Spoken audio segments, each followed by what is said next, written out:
สวัสดีค่ะทุกคนนี่ฮาวจงกัว2026นะคะวันนี้เนี่ยหญิงกลับมาที่ประเทศจีนอีกรอบนะคะในปี2026นี้วันนี้นะคะตอนนี้หญิงอยู่ที่เมืองเซี่ยงไฮ้ก็เดี๋ยวจะพาเพื่อนๆทุกคนนะคะไปดูว่าทริปนี้เนี่ยหญิงจะไปเที่ยวที่ไหนบ้างนะคะที่เมืองจีนก็รอบนี้หญิงจะใช้เวลาในการท่องเที่ยวในประเทศจีนนานกว่ารอบก่อนๆเลยก็คือว่าจะมีเวลาท่องเที่ยวอยู่ที่ประมาณ3อาทิตย์นะคะประมาณ20วัน21วันตอนนี้อากาศที่เซี่ยงไฮ้ก็อยู่ที่ประมาณเลขตัวเดียวนะคะตอนนี้ปากแข็งก็เลยพูดไม่ค่อยจะชัดสักเท่าไหร่นะคะตอนนี้เลยก็คือเป็นวันที่เพิ่งมาถึงนะคะตั้งแต่ตอนเช้าเลยประมาณตี 4เมื่อคืนก็ไม่ได้นอนเพราะว่าเด็กทารกนะคะอยู่บนเครื่องนี่เขาคงจะตื่นเครื่องค่ะเขาร้องทั้งคืนเลยก็เลยไม่ได้นอนวันนี้ก็จะอื่นๆนิดหน่อยไม่รู้ว่าจะคุยรู้เรื่องหรือเปล่านะคะโอเคตอนนี้หญิงก็มาอยู่ที่อะไรนะ1,000ต้นไม้ 1,000 หรือ 1,000 tree นะคะก็เป็นแลนด์มาร์คใหม่นะคะของที่เซี่ยงไฮ้แล้วก็โอเควิธีที่จะมาที่นี่ใช่ไหมคะหญิงนั่งเมโทรมานะคะลงที่สถานีเจียงหนิงโรดนะคะสถานีนี้แล้วก็เดินมานิดหน่อยนะคะประมาณไม่เกิน10นาทีก็ถึงที่นี่ก็มาแวะถ่ายรูปข้างหลังนะคะที่ชื่อตรงนี้แล้วก็ด้านหลังนี่ก็เป็นแลนด์มาร์คเดี๋ยวหญิงจะเดินข้ามไปถ่ายรูปที่ตรงสะพานลอยด้วยนะคะสะพานแหลมไม่ใช่สะพานลอยก็เดี๋ยวไปดูเดี๋ยวจะหามุมถ่ายรูปแล้วก็เดี๋ยวถ่ายวิดีโอมาฝากทุกคนให้ได้ชมกันแล้วก็วันนี้เนี่ยอาจจะไม่ได้ไปเที่ยวไหนมากแต่ตอนเย็นคิดว่าจะไปที่เดอะบันก็เดี๋ยวจะถ่ายวิดีโอมาให้ดูเพราะว่าเมื่อเช้าเอากระเป๋าไปตั้งที่โรงแรมแล้วแต่ว่ายังเช็คอินไม่ได้นะเพราะไปถึงเร็วเกิน7 โมงเช้าไปบอกพนักงานว่าขอเช็คอินเขาก็ทำหน้างงเลยประมาณว่าไม่เคยเจอมาก่อนใครมาขอเช็คอินตอน7 โมงเช้าแต่คิดเอาไว้แล้วแหละว่าคงยังเอากุญแจห้องไม่ได้อยู่แล้วล่ะก็เลยตั้งกระเป๋าอะไรไว้ก่อนแล้วก็เราออกไปเดินเล่นไปหาอะไรกินตอนเช้าอะไรอย่างเงี้ยนั่นแหละโอเคเดี๋ยวตามไปดูกันว่าทริปนี้ที่เมืองจีนปี2026จะพาทุกคนไปเที่ยวที่เมืองไหนบ้างละกันนะคะ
ตอนนี้ก็เป็นเวลา4 โมงเย็นแล้วนะคะเมื่อกี้กลับไปนอนสัก2 ชั่วโมงเพราะว่าเหนื่อยมาก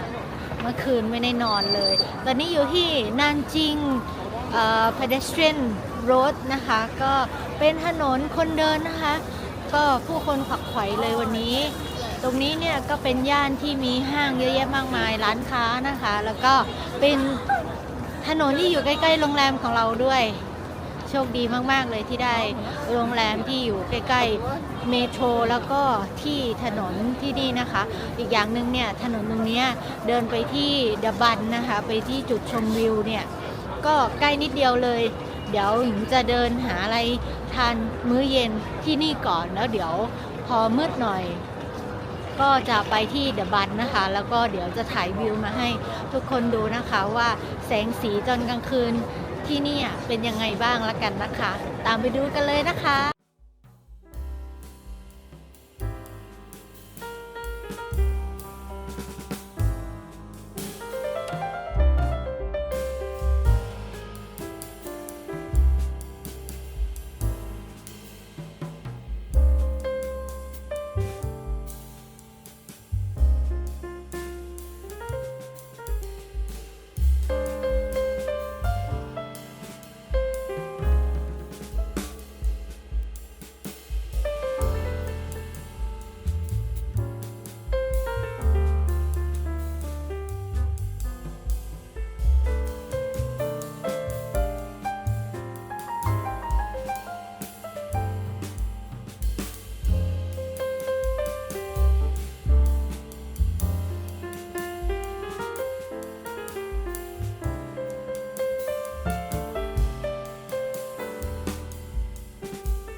เมื่อกี้เข้าไปร้านช็อกโกแลตมิวเซียมก็นึกว่าไปดูซะหน่อยแล้วก็ดูว่ามีอะไรซื้อบ้าง แต่ว่าก็ไม่คิดว่ามันจะลึกลับซับซ้อนขนาดนี้ แล้วก็ไม่ได้ซื้ออะไร เพราะว่าดูแล้วก็ธรรมดาแต่ว่าก่อนจะออกมาได้ไม่มีทางเข้าไม่มีทางออกนี่ต้องไปผ่านร้านชาวบ้านเขาคือประมาณว่าเข้าไปแล้วเนี่ยเป็นเขาวงกตเลยไปค่ะตอนนี้ยังอยู่ที่ถนนนานจิงโรดอยู่เดี๋ยวไปเดินดูกันเรื่อยๆค่ะ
ถึงแล้วมาถึงที่เดอะบันเป็นที่เรียบร้อย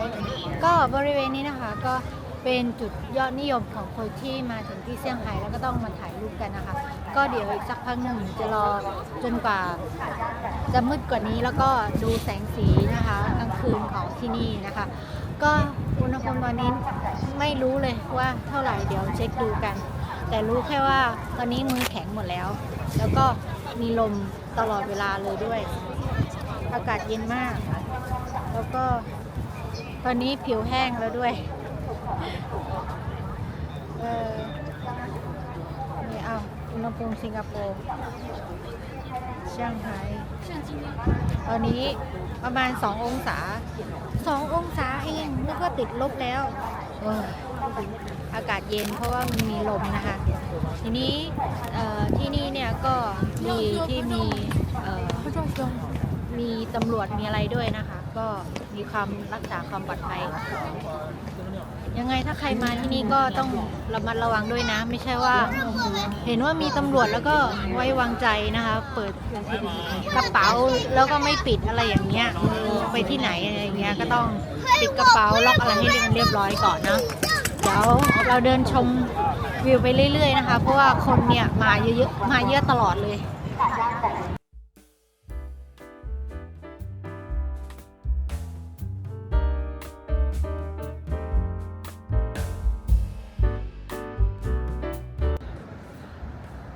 Good morning ค่ะทุกคนเช้านี้เป็นวันที่2แล้วนะคะก็ยังอยู่ที่เซี่ยงไฮ้นะคะวันนี้ตอนเช้าอุณหภูมิประมาณ2 องศาวันนี้มีแดดแล้วก็ไม่ค่อยเย็นเท่าไหร่นะคะแล้วก็ที่แรกที่เรามาวันนี้นะคะก็คือที่นี่ทึงนี่หุ่นกันดั้มนะคะหุ่นกันดั้มที่ไม่ใช่มีแค่ที่ญี่ปุ่นนะวันนี้ก็แวะมาถ่ายรูปที่นี่แล้วเดี๋ยวเราก็จะไปที่อื่นต่อที่นี่เนี่ยชื่อลาล่าพอร์ตนะคะเป็นชื่อห้างนะคะลาล่าพอร์ตก็ถ้าทุกคนเนี่ยจะมาที่นี่ใช่ไหมคะก็มาลงที่สถานีไทจวงคิดว่าจะใช่นะแล้วก็เดินมาเรื่อยๆก็ลองเซิร์ชใน A-map ดูนะคะของจีนก็จะเจอสถานที่ตรงนี้ก็คิดว่ามาแวะถ่ายนิดหน่อยเพราะว่าเราคงไม่ได้เข้าไปในห้างหรอกเดี๋ยวเราจะไปถ่ายรูปแล้วก็เดินเล่นที่อื่นต่อเพราะว่าวันนี้เราจะอยู่ที่เซี่ยงไฮ้อีก1 วันแล้วก็1 คืนพรุ่งนี้เนี่ยเดี๋ยวเราจะไปที่เมืองต่อไปนะคะก็เดี๋ยวให้ชมบรรยากาศที่นี่นะคะที่นี่ก็จะมีตึกอาจจะเป็นตึกไม่มากนะคะมีที่พักอาศัยแล้วก็อาจจะออฟฟิศอะไรบ้างนิดหน่อยมันน่าจะออกมาทาง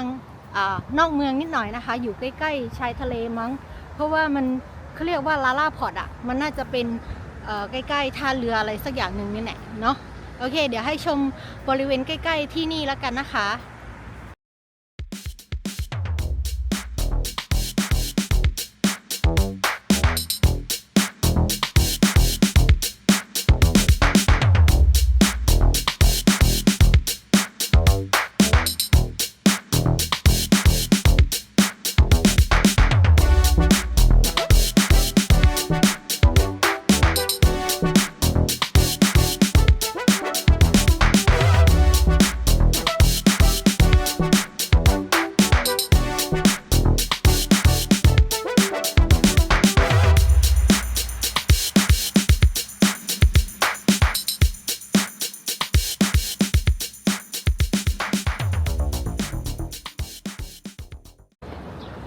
ตอนนี้เราก็มาที่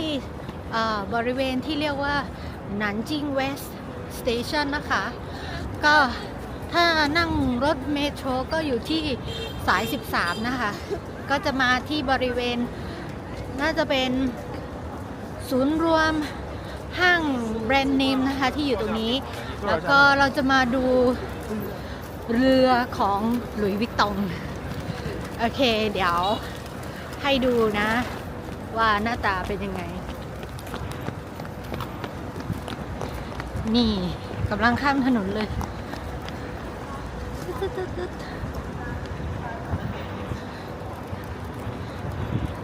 แล้วก็บริเวณนี้ก็คือ Starbucks ที่ใหญ่ที่สุดในประเทศจีน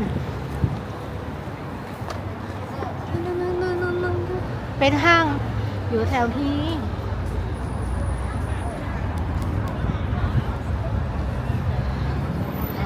ก็ผู้คนมากมายมาถ่ายรูปกันอยู่ที่นี่อุ้ยคนไทยเยอะเลย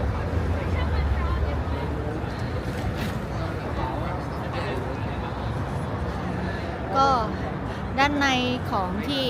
เรือ LV นะคะก็เขาบอกว่าเป็นคล้ายๆมิวเซียมแล้วก็มีช็อปอยู่ข้างในด้วย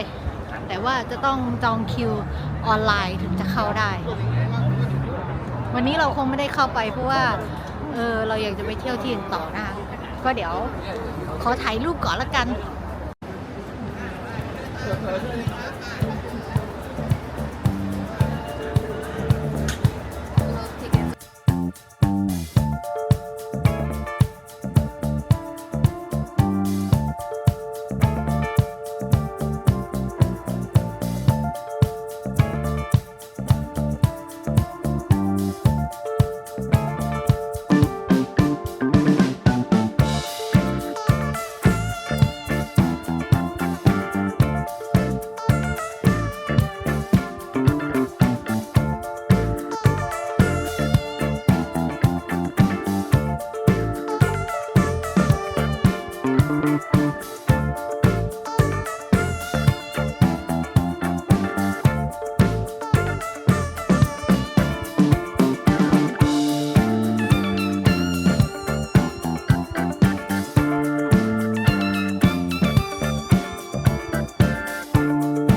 ที่วัดแต่ว่าระหว่างทางเราเห็นป้ายขึ้นมาว่าเป็น formal residence ของเหมาเจ๋อตงนะคะเราก็แวะมาดูสักหน่อยคือว่าก็เคยเป็นบ้านเก่าของประธานเหมาเจ๋อตงเมื่อปี1920นะคะเดี๋ยวมาดูกันตอนนี้ก็กลายเป็นพิพิธภัณฑ์ไปแล้วก็เดี๋ยวจะพาชมรอบๆนะคะว่าในบ้านเก่าของเหมาเจ๋อตงเนี่ยเขาเป็นยังไงนะคะ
ก็เราเดินมาถึงที่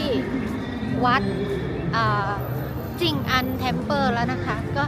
มีค่าเข้านะคะคนละ50หยวนแต่ว่าเราไม่ได้เข้านะคะเพราะว่าเดี๋ยวเราจะไปเดินที่อื่นต่อแต่ก็มาดูแล้วก็ค่อนข้างเป็นวัดใหญ่แล้วก็สวยนะคะทีนี้เนี่ยเราต้องไปอีกหลายที่ไปเดินเล่นที่อื่นต่อก็เลยคิดว่าโอเคมาเดินรอบๆก็พอแต่ว่าบริเวณตรงนี้เนี่ยค่อนข้างสะดวกเลยเพราะว่ามีเมโทรอยู่ใกล้ๆแล้วก็ห้างนะที่เป็นแบบว่าห้างไฮเอ็นอ่ะอยู่ใกล้ๆเนี่ยเต็มไปหมดเลยตอนนี้จริงๆอ่ะตอนที่เดินมาจากที่สถานีนานจิงเวสใช่ไหมคะก็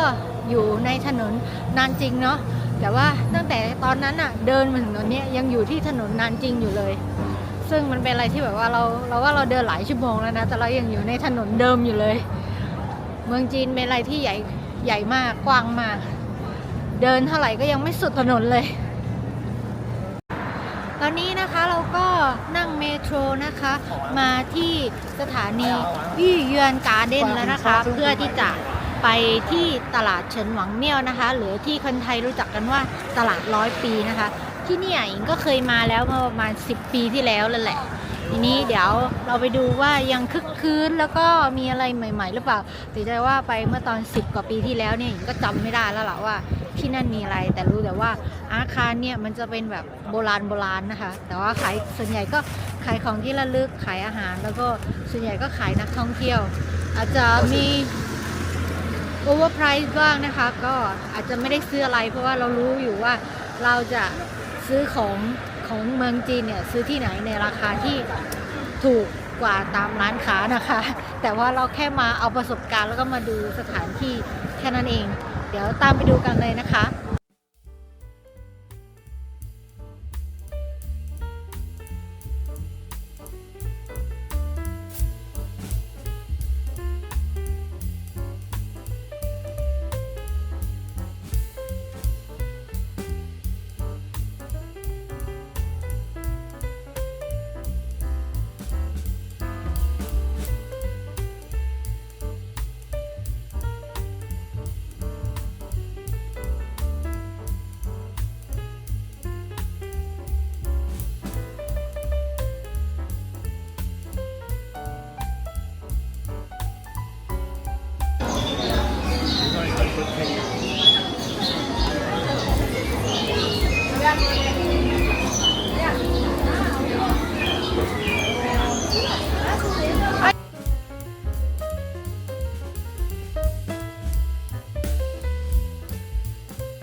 ตอนนี้ก็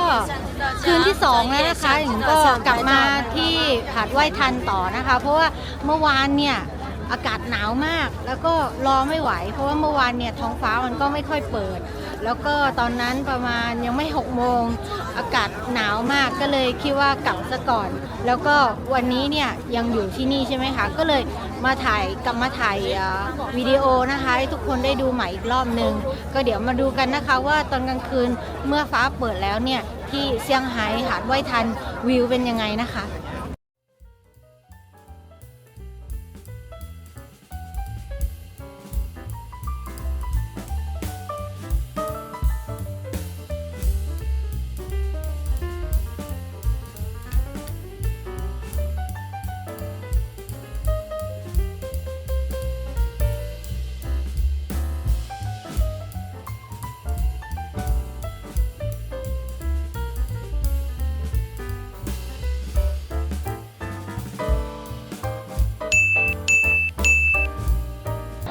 สวัสดีเช้าวันใหม่นะคะ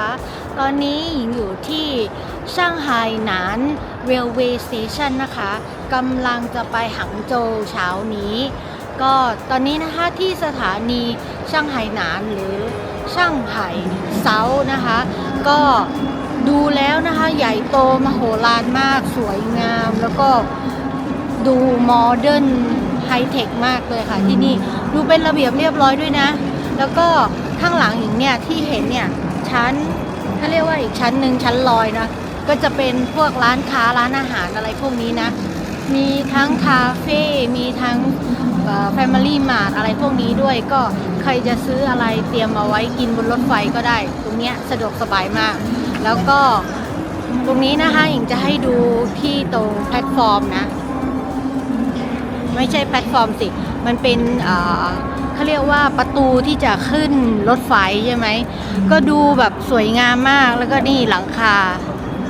เลิศมากสวยงามเหมือนสนามบินเลยอ่ะใหญ่เท่าเผลอๆใหญ่เท่ากับสนามบินตาม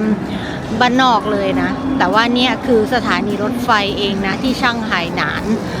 ตรงนี้ก็จะมีหน้าจอบอกเป็นระยะนะว่ารถไฟของแต่ละคนเนี่ยต้องไปรอที่เกตไหนอะไรยังไงนะคะแล้วก็เมื่อกี้ไปใช้ห้องน้ำแล้วนะห้องน้ำดีมีแบบนั่งชักโครกนั่งนะแล้วก็สะอาดด้วยเพราะว่าปกติแล้วคนเมืองจีนเขาก็ไม่ค่อยได้ใช้กันฉะนั้นเนี่ยพอเราไปใช้ปุ๊บใช่ไหมมันก็เลยยังสะอาดยังใหม่อยู่เลยดีมากวันนี้เช้านี้ก็คนไม่ได้เยอะมากนะไม่ได้แออัดอะไร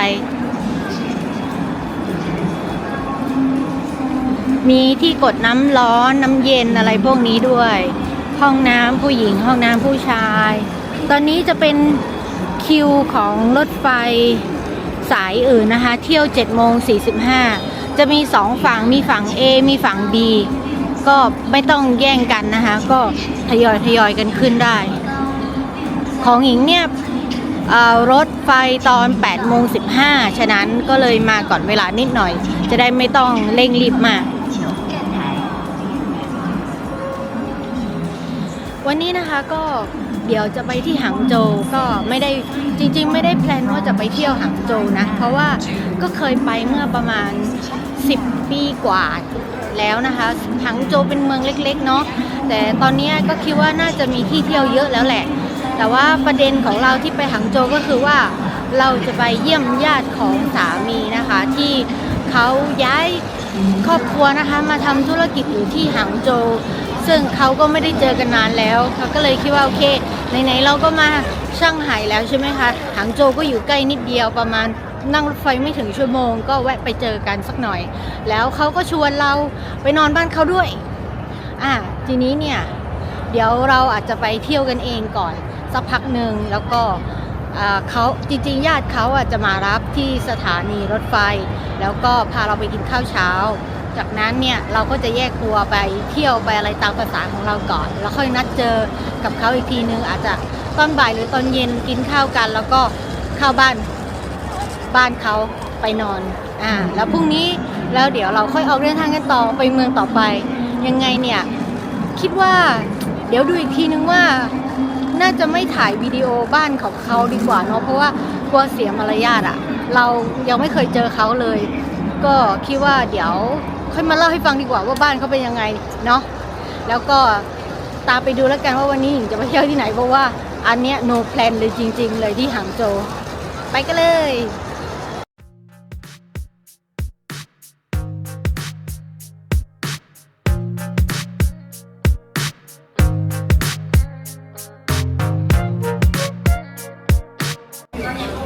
ก็มาเจอกับญาติของสามีแล้วนะคะเขาก็พามาที่ร้านอาหารร้านหนึ่งนะคะเป็นร้านโลคอลเลยนะคะเขาบอกมาก็เดี๋ยวเรามาดูว่าในร้านนี้เขามีอาหารอะไรนะคะเข้ามานี่ก็มีนี่เลยไก่เสียบไม้ก็คงแบบว่าจะกินอะไรก็หยิบเอาอันนี้เหมือนคล้ายๆจะเป็นข้าวต้มอันนี้ข้าวต้มแน่นอนก็กำลังปั้นซาลาเปาเขาบอกว่าที่นี่ซาลาเปา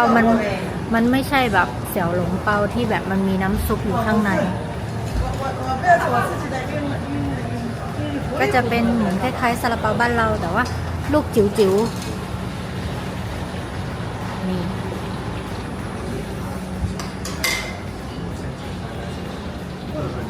โอเคเดี๋ยวเราไปดูว่าจะสั่งอะไร คิดว่าคงจะไม่กินหนักมากเกินเพราะว่าเดี๋ยวแป๊บนึงก็เที่ยงแล้วแหละ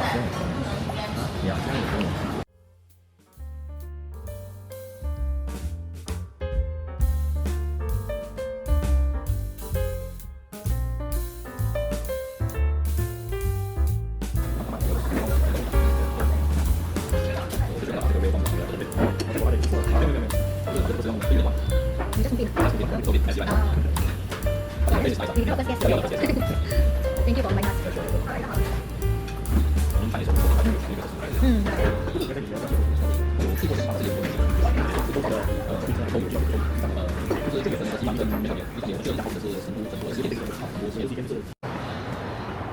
ตอนนี้เราก็แยกย้ายกับญาติของสามีแล้วนะคะ เขาก็มาส่งเราแล้วก็แนะนำที่เที่ยวที่ไม่แมสมาให้ที่หนึ่งนะคะ ก็จะเป็นเขาเรียกว่าลิ่วเหอพาโกดานะคะ ก็เป็นเจดีย์ที่มีอายุ1,000 ปีของที่นี่ ตอนนี้กำลังเดินขึ้นเขาอยู่นะคะเดินขึ้นเขาอยู่ ที่แรกมาถึงก็เดินขึ้นเขาเลยค่ะ เป็นเจดีย์ที่เก่าแก่ของที่นี่แล้วก็อยู่ไม่ไกลจากทะเลสาบสีหู เดี๋ยวให้ดูเจดีย์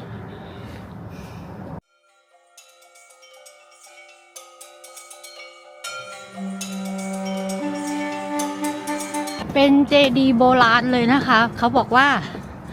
ญาติบอกมาว่าที่เนี่ยมีอายุ1,000 ปีแล้ว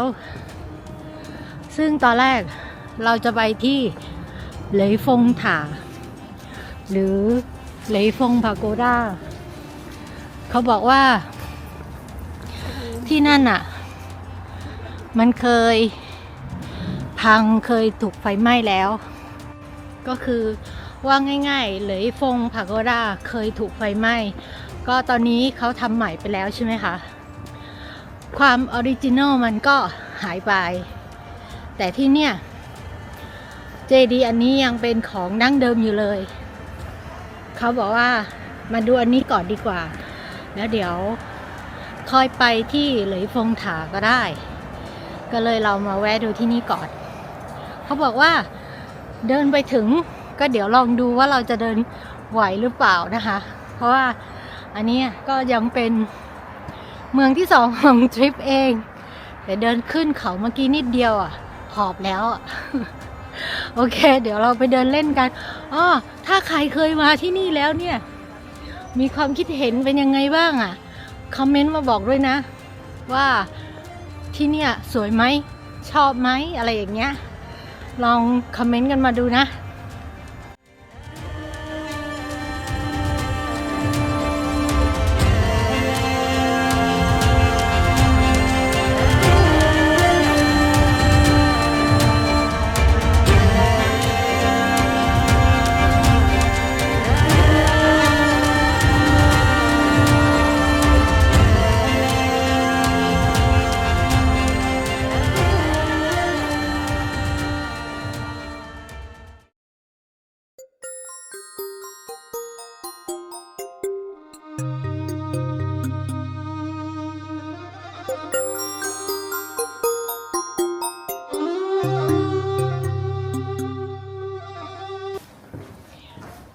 เดินเข้ามาก็เขาขอตรวจกระเป๋านะคะอย่าลืม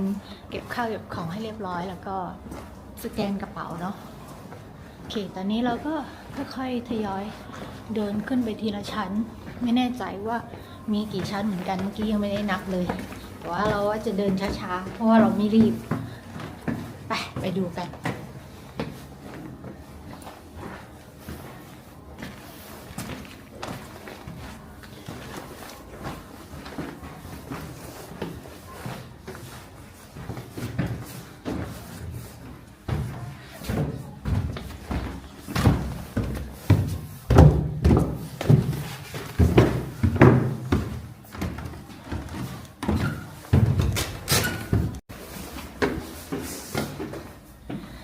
บันไดชันมาก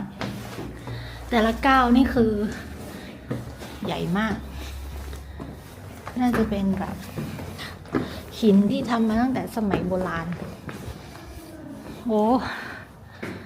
นี่เพิ่งชั้นที่2เองชั้นที่2มีอะไร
อันนี้เรากำลังจะเดินขึ้นไปยัง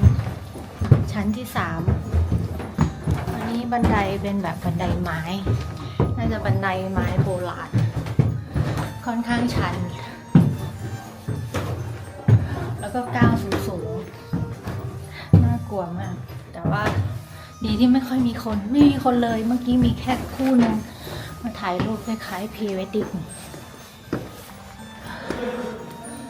ดูเหมือนว่าข้างในเนี้ยมันน่าจะมีสถาปัตยกรรมการวาดภาพอะไรพวกนี้ฝาผนังแต่ว่ามันน่าจะหลุดไปหมดแล้วล่ะเพราะว่าเห็นเขามีตั้งป้ายว่าอะไรคืออะไรแบบนี้แต่เราไม่เห็นมีอะไรเลยน่าจะรูปภาพมันหลุดไปหมดแล้ว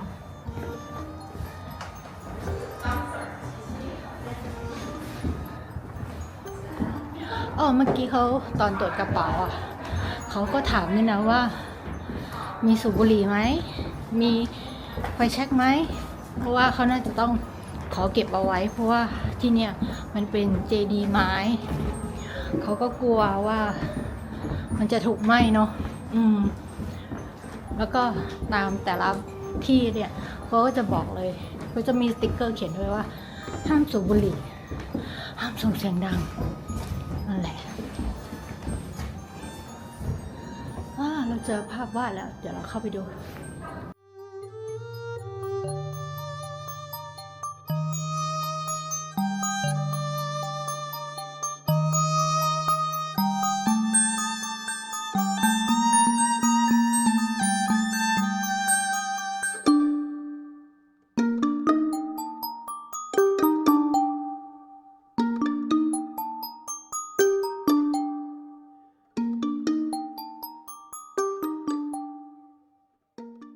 จากที่เราไปชมตัวเจดีย์ลิ่วเหอเรียบร้อยแล้วนะคะบริเวณด้านข้างก็จะมีพิพิธภัณฑ์ในพิพิธภัณฑ์แห่งนี้เนี่ยก็จะบอกเรื่องราวเกี่ยวกับเจดีย์ลิ่วเหอแห่งนี้เจดีย์ลิ่วเหอหรือเจดีย์6ประสานแห่งเมืองหางโจวสร้างขึ้นครั้งแรกในปีค.ศ. 970สมัยราชวงศ์ซ่งเหนือเพื่อที่จะสะกดน้ำป่าและบูชาพระพุทธศาสนามีโครงสร้างเป็นอิฐและไม้8เหลี่ยมมี7ชั้นผสมผสานสถาปัตยกรรมคลาสสิกโดยโดดเด่นด้วยวิวแม่น้ำเฉียนถังและเป็นสัญลักษณ์ทางวัฒนธรรมที่สำคัญของหางโจวเจดีย์แห่งนี้สร้างขึ้นโดยกษัตริย์แคว้นอู่เย่ในยุค5ราชวงศ์10แคว้นชื่อลิ่วเหอแห่งนี้มาจากหลักธรรมทางพุทธศาสนาที่หมายถึงความสามัคคีหรือความสอดคล้องทั้ง6ด้านเจดีย์แห่งนี้ถูกสร้างขึ้นเพื่อจุดประสงค์ในการสะกดน้ำป่าที่รุนแรงของแม่น้ำเฉียนถังในสมัยก่อนและเชื่อว่าเป็นสถานที่ทำบุญเพื่อความสิริมงคลโครงสร้างของเจดีย์แห่งนี้นะคะเป็นอิฐและไม้โบราณที่ได้รับการอนุรักษ์ไว้เป็นอย่างดีมีลักษณะเด่นคือเป็นรูปทรง8เหลี่ยมประกอบไปด้วยภายนอก7ชั้นภายใน8ชั้นซึ่งมีความสูงประมาณ60เมตร เจดีย์แห่งนี้ที่เห็นในปัจจุบันได้รับการสร้างใหม่และบูรณะหลายครั้งแล้ว โดยโครงสร้างภายในส่วนใหญ่เป็นผลงานการบูรณะในช่วงปลายราชวงศ์ซ่งจนถึงราชวงศ์ชิง เจดีย์แห่งนี้นะคะตั้งอยู่บนเชิงเขาเย่หลุนทางทิศใต้ของหางโจวนักท่องเที่ยวสามารถปีนขึ้นไปชมทิวทัศน์อันงดงามของแม่น้ำเฉียนถังและสะพาน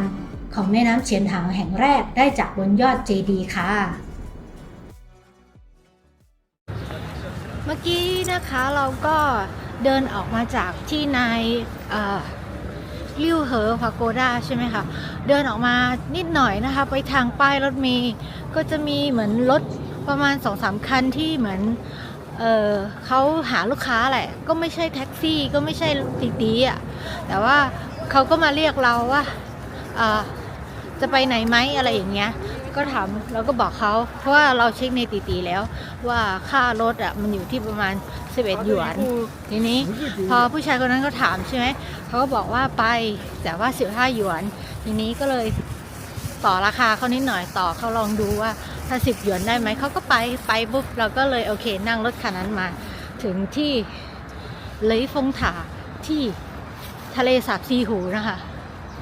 วันนี้ก็กำลังจะหาทางที่ไปที่เจดีนะคะเหลยฟงเจดีก็ที่นี่ค่อนข้างคนพลุกพล่านเลยเพราะว่าเป็นที่เที่ยวดังที่สุดของที่หางโจวเดี๋ยวตามไปดูนะคะว่าตอนนี้เนี่ยซีหูทะเลสาบซีหูเป็นยังไงนะคะแล้วก็เจดีเหลยฟงเนี่ยเป็นยังไงนะคะ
ตรงนี้ก็คือบริเวณด้านหน้านะคะของที่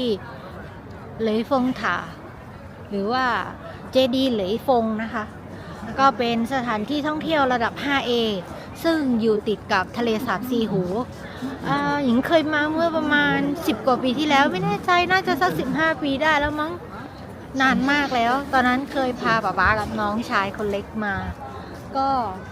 จำไม่ได้แล้วว่าเป็นยังไงรู้สึกว่ามันไม่ได้แบบว่าเจริญหรือว่าสวยงาม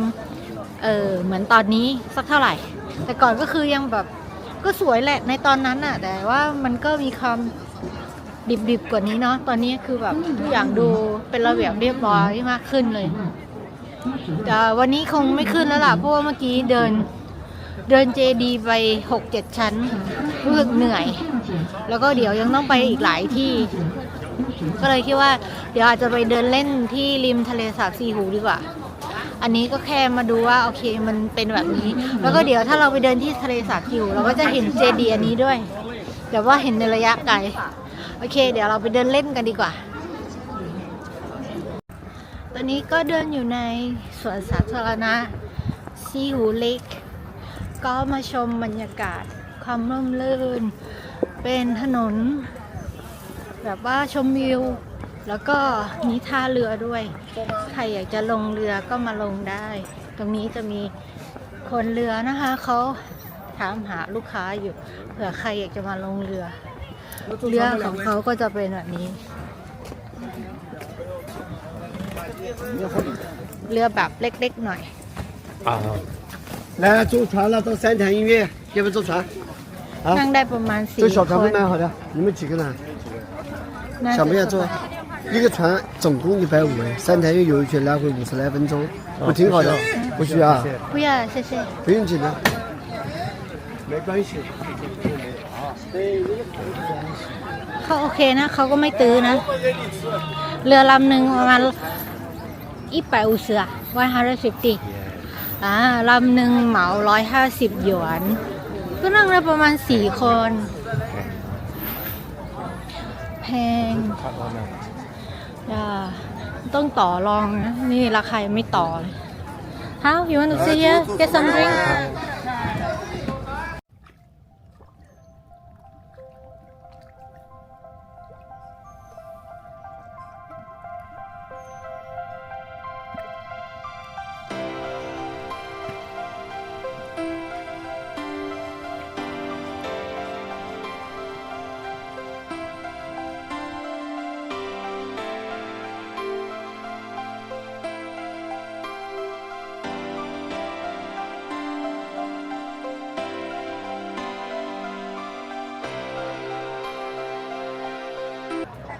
สวัสดีค่ะเช้าวันถัดมาแล้วนะ ก็เมื่อคืนเนี่ยก็ไปนอนบ้านญาติของสามีนะคะ เป็นบ้านที่ค่อนข้างใหญ่เลยแหละเป็นคอนโดใหม่นะคะเขาเพิ่งย้ายเข้าไปได้ประมาณสัก10 กว่าวันเองบ้านก็ยังทาสียังไม่เรียบร้อย แล้วก็เฟอร์นิเจอร์ก็ยังไม่เรียบร้อย ก็เลยไม่ได้ถ่ายอะไรมาให้เพื่อนๆดูอีกอย่างหนึ่งเราก็เกรงใจเขาด้วยเนาะแต่ว่าคือสบายมากๆเลยห้องน้ำนี่แบบไฮเทคเลยอะแล้วก็ด้านนอกของคอนโดใช่ไหมคะคือแบบสวนก็สวยมีสระว่ายน้ำมีอะไรพวกนี้ด้วยตอนนี้เนี่ยก็คือหญิงอยู่ที่สถานีหางโจวเซานะคะ ก็เดี๋ยวจะไปที่นานกิงหรือหนานจิงนะคะ ก็คือเดี๋ยววันนี้เนี่ยก็จะไปอยู่ที่นานจิงประมาณ3 วัน 2 คืน วันนี้แพลนของวันนี้นะคะ ก็เดี๋ยวไปถึงที่นานจิงก็น่าจะประมาณช่วงเที่ยง จากนั้นพอเช็คอินโรงแรมเสร็จแล้วก็จะไปพิพิธภัณฑ์นะคะ เป็นพิพิธภัณฑ์ที่ค่อนข้างเศร้า แต่ว่าเราก็ไปดูประวัติศาสตร์ของที่นี่กันเนาะ ยังไงเดี๋ยวยิงจะพาทุกคนไปดูอะไรบ้างติดตามชมนะคะ เดี๋ยวจะให้ดูบรรยากาศที่สถานีที่หางโจวเซาก่อนละกันค่ะ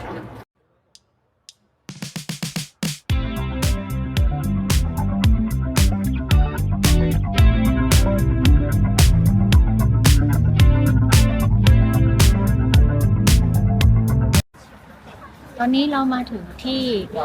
The Memorial of Nanjing Massacre แล้วนะคะ ก็เดี๋ยวตอนนี้กำลังเข้าคิวอยู่จองไว้ที่รอบช่วงตอนบ่ายของวันนี้นะคะ ก็คือว่าจองเมื่อเช้าแล้วก็มีคิวแล้วก็มาได้เลย แต่ต้องจองล่วงหน้าก่อนนะคะ ก็ไปที่ในแอปของเขานะคะ ก็ไปที่ WeChat ก่อนแล้วก็ไปที่มินิแอปไปจอง เพราะว่าเขาจะจำกัดวันหนึ่งเนี่ยให้เข้าแค่ไม่กี่พันคนเองค่ะ ต้องจองล่วงหน้าถึงจะเข้าได้ แล้วก็ถ้าเกิดว่าใครนั่งรถไฟฟ้าเมโทรมาใช่ไหมคะออกมาแล้วเนี่ยมีป้าเขาขายดอกไม้เนี่ยไม่ต้องซื้อนะเพราะเดี๋ยวข้างในเนี่ยเขามีดอกไม้ก็ไม่ต้องเสียตังค์ส่วนใหญ่ก็บางคนก็มีเอาดอกไม้บางคนก็ไม่เอาดอกไม้เนาะเดี๋ยวเราตามไปดูเนาะว่าข้างในเป็นยังไงนะคะ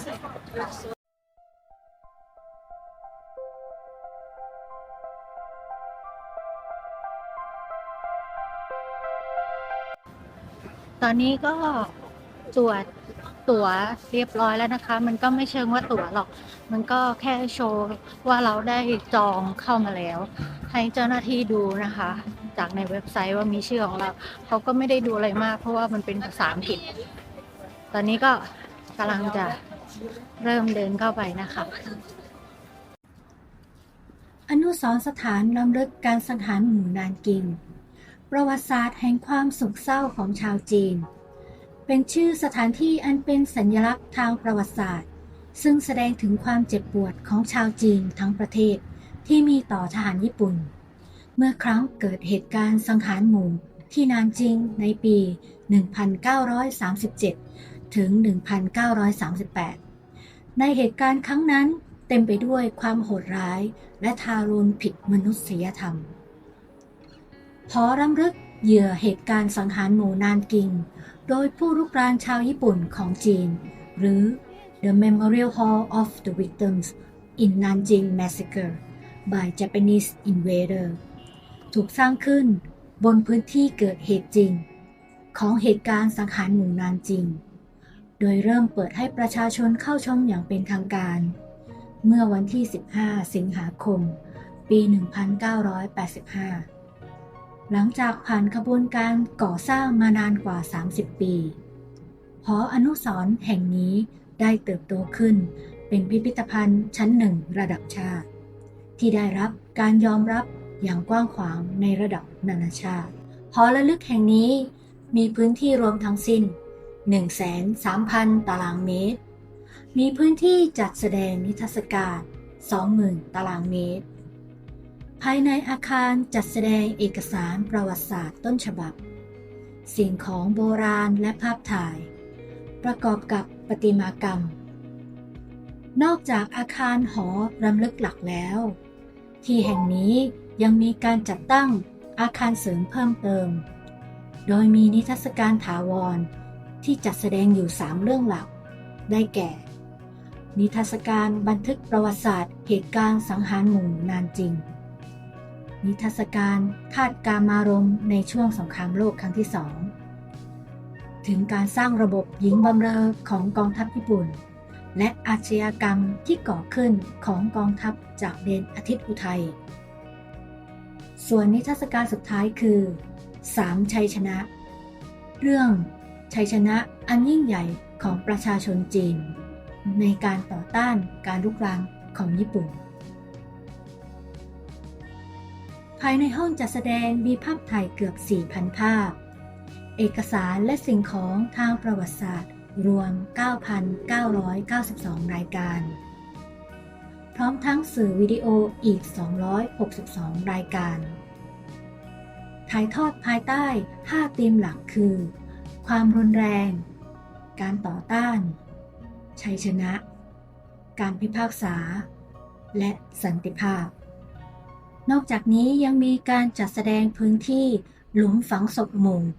ที่ค้นพบในช่วงเหตุการณ์สังหารหมู่ที่นานจิงจำนวน 3 จุดซึ่งแสดงร่างของเหยื่อที่ค้นพบในปี 1984 1998 ถึง 1999 และปี 2006 บริเวณนั้นเองผู้เชี่ยวชาญด้านนิติวิทยาศาสตร์โบราณคดีและประวัติศาสตร์ได้ระบุว่ามีโครงกระดูกถูกฝังอยู่มากถึง 208 โครงเลยทีเดียวอีกทั้งยังเก็บรักษาสิ่งของและเอกสารทางประวัติศาสตร์มากกว่า 6,000 รายการรวมถึงกล้องถ่ายภาพยนตร์เงียบที่บาทหลวงชาวอเมริกันจอห์นมาเก้ใช้บันทึกเหตุการณ์สังหารหมู่ที่นานกิงพร้อมข้อมูลการบันทึกต่างๆซึ่งในโซนนี้ไม่อนุญาตให้ถ่ายวิดีโอมาให้ชมนะคะต่อมาเรามาฟังเหตุการณ์ย่อๆกันนะคะว่าในตอนนั้นเนี่ยเกิดอะไรขึ้นบ้างเหตุการณ์สังหารหมู่ที่นานกิงเกิดขึ้นหลังจากกองทัพญี่ปุ่นได้ละเมิดกฎหมายระหว่างประเทศอย่างโจ่งแจ้งและได้ยึดครองเมืองนานกิงเมืองที่อดีตเคยเป็นเมืองหลวงของจีนเมื่อวันที่ 13 ธันวาคม ปี 1937 โดยตลอดระยะเวลา 6 สัปดาห์ทหารญี่ปุ่นได้เข็นฆ่าพลเรือนและทหารไร้อาวุธของชาวจีนราว 300,000 รายรวมไปถึงข่มขืนกระทำชำเราหญิงชาวจีนไม่ต่ำกว่า 20,000 คนทั้งหญิงสาวคนท้องหรือแม้กระทั่งผู้สูงวัยญี่ปุ่นใช้วิธีการหลอกลวงเฉลยเพื่อนำไปประหารหลายวิธีเช่นให้สัญญาว่าจะปฏิบัติอย่างดีหากไม่ต่อต้านหลอกให้เข้ามอบตัวแบ่งผู้ชายออกเป็นกลุ่มละ100 คนบ้าง200 คนบ้างแล้วหลอกไปยังจุดต่างๆที่นอกตัวเมืองเพื่อฆ่าทิ้งเป็นการประหัตประหารเพื่อนมนุษย์ด้วยกันอย่างทารุณและโหดร้ายเกินกว่าที่มนุษย์จะเข้าใจได้ถือเป็นหนึ่งในเหตุการณ์อัปยศที่สุดของสงครามโลกครั้งที่ 2สร้างความตกตะลึงให้กับทั้งจีนและทั่วโลกอาคารที่นานจิงถูกทำลายไป1 ใน 3ทรัพย์สินจำนวนมหาศาลถูกปล้นสะดมผ ผู้หญิงและเด็กหลายหมื่นคนถูกทำร้ายและสังหารในที่สุดที่แสดงเขตปลอดทหารสำหรับพลเรือนจีนจัดตั้งขึ้นเมื่อวันที่ 22 พฤศจิกายน ปี 1937 ซึ่งเป็นวันพักรบของญี่ปุ่นก่อนยุทธการที่นานกิงเขตปลอดทหารเพื่อความปลอดภัยถูกสร้างขึ้นโดยยอน ราเบอร์นักธุรกิจเยอรมันสมาชิกพรรคนาซีร่วมกับโรเบิร์ต โอ วิลสันแพทย์ชาวอเมริกันและชาวตะวันตกคนอื่นๆโดยขอความร่วมมือจากนายกเทศมนตรีเมืองนานกิงให้อพยพชาวเมืองเข้าไปในเขตปลอดภัยนี้เขตปลอดภัยนี้มีหน้าที่ในการช่วยชีวิตของพลเรือนหลายพันคนของจีนให้รอดพ้นจากการถูกสังหารหมู่โดยทหารญี่ปุ่นในส่วนนิทรรศการกลางแจ้งจะประกอบด้วยกลุ่มประติมากรรมศิลปะในรูปแบบต่างๆเช่นรูปปั้นของเหยื่องานแกะสลักแผ่นไทยบาปกำแพงที่แสดงรูปเหยื่อการสังหารหมู่และในส่วนตรงกลางจะเป็นสนามหญ้าที่มีรูปปั้นตกแต่งให้คล้ายกับสุสานของชาวจีนโดยเนื้อหาในที่นิทรรศการนี้จะเป็นเรื่องเกี่ยวกับชีวิตความตายความโศกเศร้าและความคับแค้นใจอีกทั้งยังมีลานกว้างอยู่ด้านหลังสำหรับจัดกิจกรรมไว้อาลัยให้กับผู้เสียชีวิตด้วยหลังชัยชนะในสงครามนานกิงได้เห็นเหตุการณ์ทางประวัติศาสตร์มากมายรวมถึงพิธีการยอมจำนนของกองทัพญี่ปุ่นในเขตสงครามจีนในการพิจารณาคดีอาชญากรสงครามชาวญี่ปุ่นนิทรรศการนี้ใช้โบราณวัตถุ วัสดุรายละเอียดและภาพทางประวัติศาสตร์จำนวนมากเพื่อถ่ายทอดข้อความอันชอบธรรมที่ว่าความยุติธรรมจะชนะสันติภาพจะชนะและประชาชนจะชนะพื้นที่สุดท้ายของอนุสรณ์สถานนี้คือสวนสันติภาพสวนขนาดใหญ่อยู่กลางแจ้งตรงกลางมีกำแพงแห่งชัยชนะซึ่งเป็นประติมากรรมแห่งสันติภาพทำจากหินอ่อนสีขาวเป็นรูปไม้กางเขนและมีการสลักวันเวลาอันยาวนานของการสังหารหมู่เอาไว้จุดประสงค์ของการตั้งสถานที่แห่งนี้ขึ้นมาไม่ใช่เพื่อให้ชาวจีนโกรธแค้นต่อสิ่งที่ทหารญี่ปุ่นเคยทำเอาไว้ในอดีตแต่ถูกสร้างขึ้นเพื่อเป็นการเตือนให้ตัวมนุษย์เราย้อนรำลึกถึงการกระทำในประวัติศาสตร์ว่าโลกเคยมีความเลวร้ายโหดร้ายแบบนี้เกิดขึ้นและย้ำเตือนให้มนุษย์ทุกคนรู้ว่าสันติภาพนั้นงดงามเพียงใดถ้าหากไม่มีสงครามสำนักข่าวซินหัวรายงานว่าหอรำลึกเหยื่อเหตุการณ์สังหารหมู่นานกิงโดยผู้รุกรานชาวญี่ปุ่นของจีนออกมาระบุว่าผู้ที่รอดชีวิตชื่อหลิวกุ้ยเสียงซึ่งมีอายุ 95 ปีผู้รอดชีวิตจากเหตุการณ์สังหารหมู่ดังกล่าวได้เสียชีวิตแล้วเมื่อวันศุกร์ที่ 2 พฤษภาคมในปีที่ผ่านมาทำให้ในปัจจุบันมีจำนวนผู้รอดชีวิตที่ยังมีชีวิตอยู่เหลือเพียง 27 คนเท่านั้น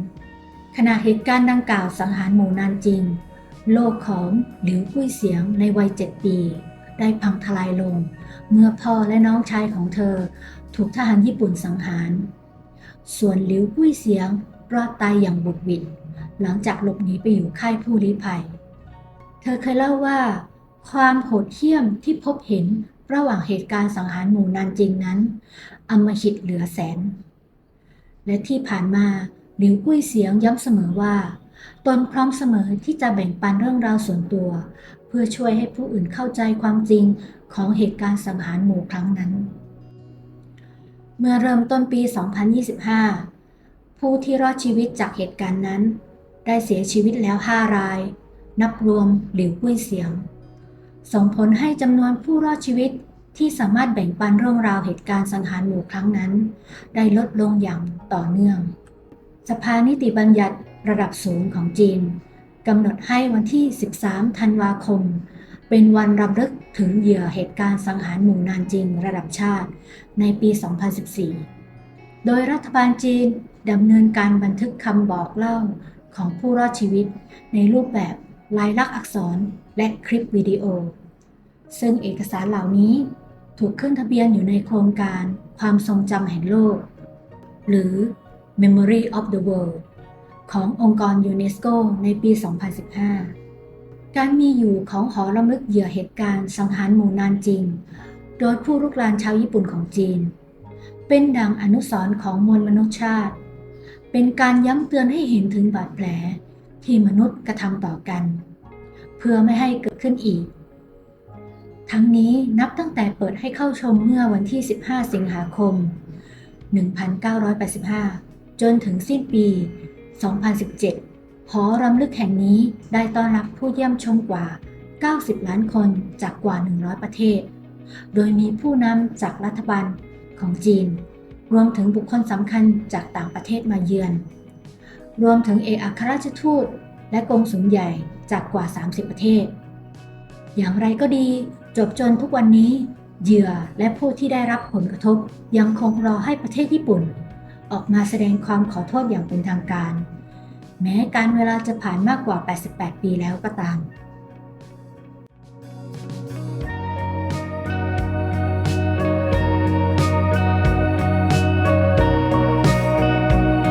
ก็เดินชมพิพิธภัณฑ์นะคะ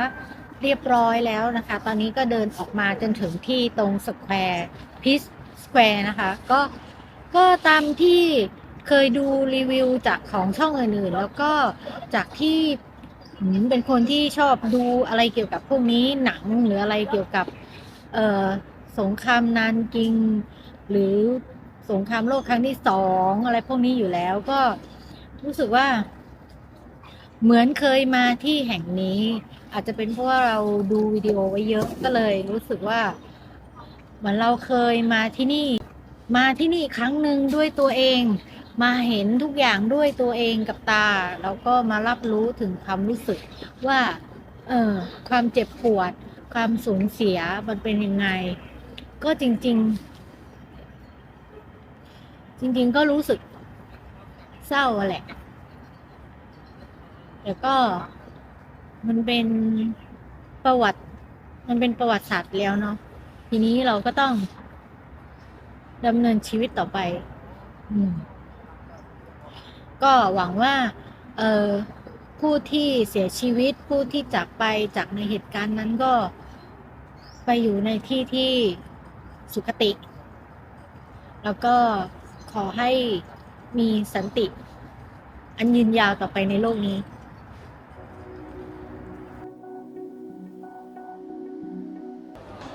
สวัสดีเช้าวันใหม่ค่ะตอนนี้ก็มาอยู่ที่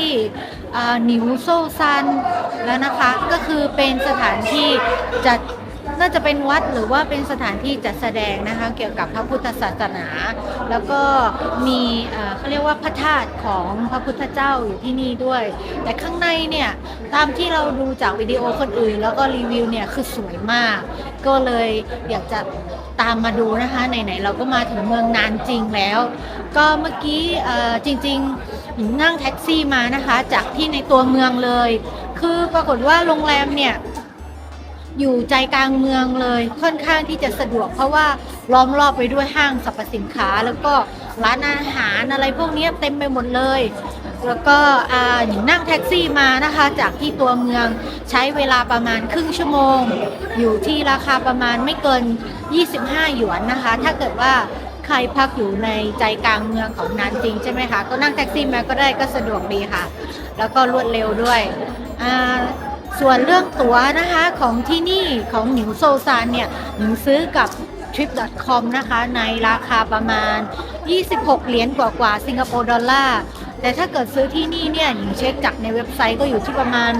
160หยวนนะคะก็จะอยู่ที่ประมาณเดียวกันนี่แหละค่ะทีนี้ก็เลยคิดว่าเอาสะดวกไว้ก่อนแล้วก็เลยซื้อจี้จาก trip.com แทนนะคะก็คิดว่าเดี๋ยวคงน่าจะใช้แค่พาสปอร์ตสแกนด้านหลังอีกนะคะตรงนี้ก็เป็นบริเวณที่เอาไว้ซื้อตั๋วนะคะหรือซื้อกับตู้ก็ได้ตู้เนี่ยมีภาษาไทยด้วยนะคะแปลว่าสถานที่แห่งนี้เนี่ยเป็นที่ยอดนิยมของคนไทยเลยนะคะเขาถึงมีภาษาไทยขึ้นมาให้สำหรับคนไทยได้ซื้อเองด้วยนะคะก็บริเวณตั๋วที่เคาน์เตอร์นะคะก็จะมีทั้งเป็นแบบเป็นกรุ๊ปนะคะแล้วก็มีสำหรับPriority Service Center Counter นะคะเผื่อต้องการความช่วยเหลือหรือว่าอะไรพิเศษยังไงก็ มาคุยกับที่เคาน์เตอร์ได้นะคะ วันนี้ดูแล้วจากที่บริเวณตรงนี้เนี่ยคนก็ค่อนข้างเยอะนะคะ เดี๋ยวตามไปดูกันนะคะว่าข้างในเนี่ยจะสวยอลังการยังไงนะคะ ดูซิว่าวิดีโอของหญิงเนี่ยจะพาทุกคนไปชมความอลังการของหนิวโซซานเป็นยังไงกันบ้าง ตามไปดูกันเลยค่ะ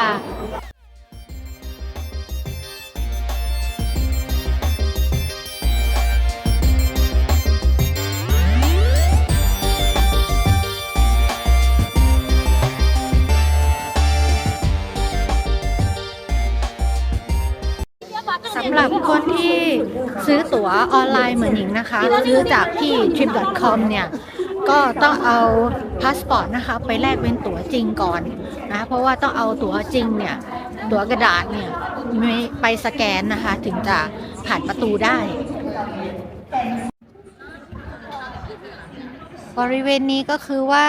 เสีย10 หยวนเพิ่มนะคะ ถ้าจะขึ้นรถบัสโดยที่ไม่ต้องเดิน แต่เดี๋ยวเราจะไปเดินเล่นดูก่อน เพราะว่าบริเวณใกล้ๆเนี้ยก็ยังมีที่ให้เดินดูนะคะ เรามาทำความรู้จักกับภูเขาหนิวโซซานกันค่ะ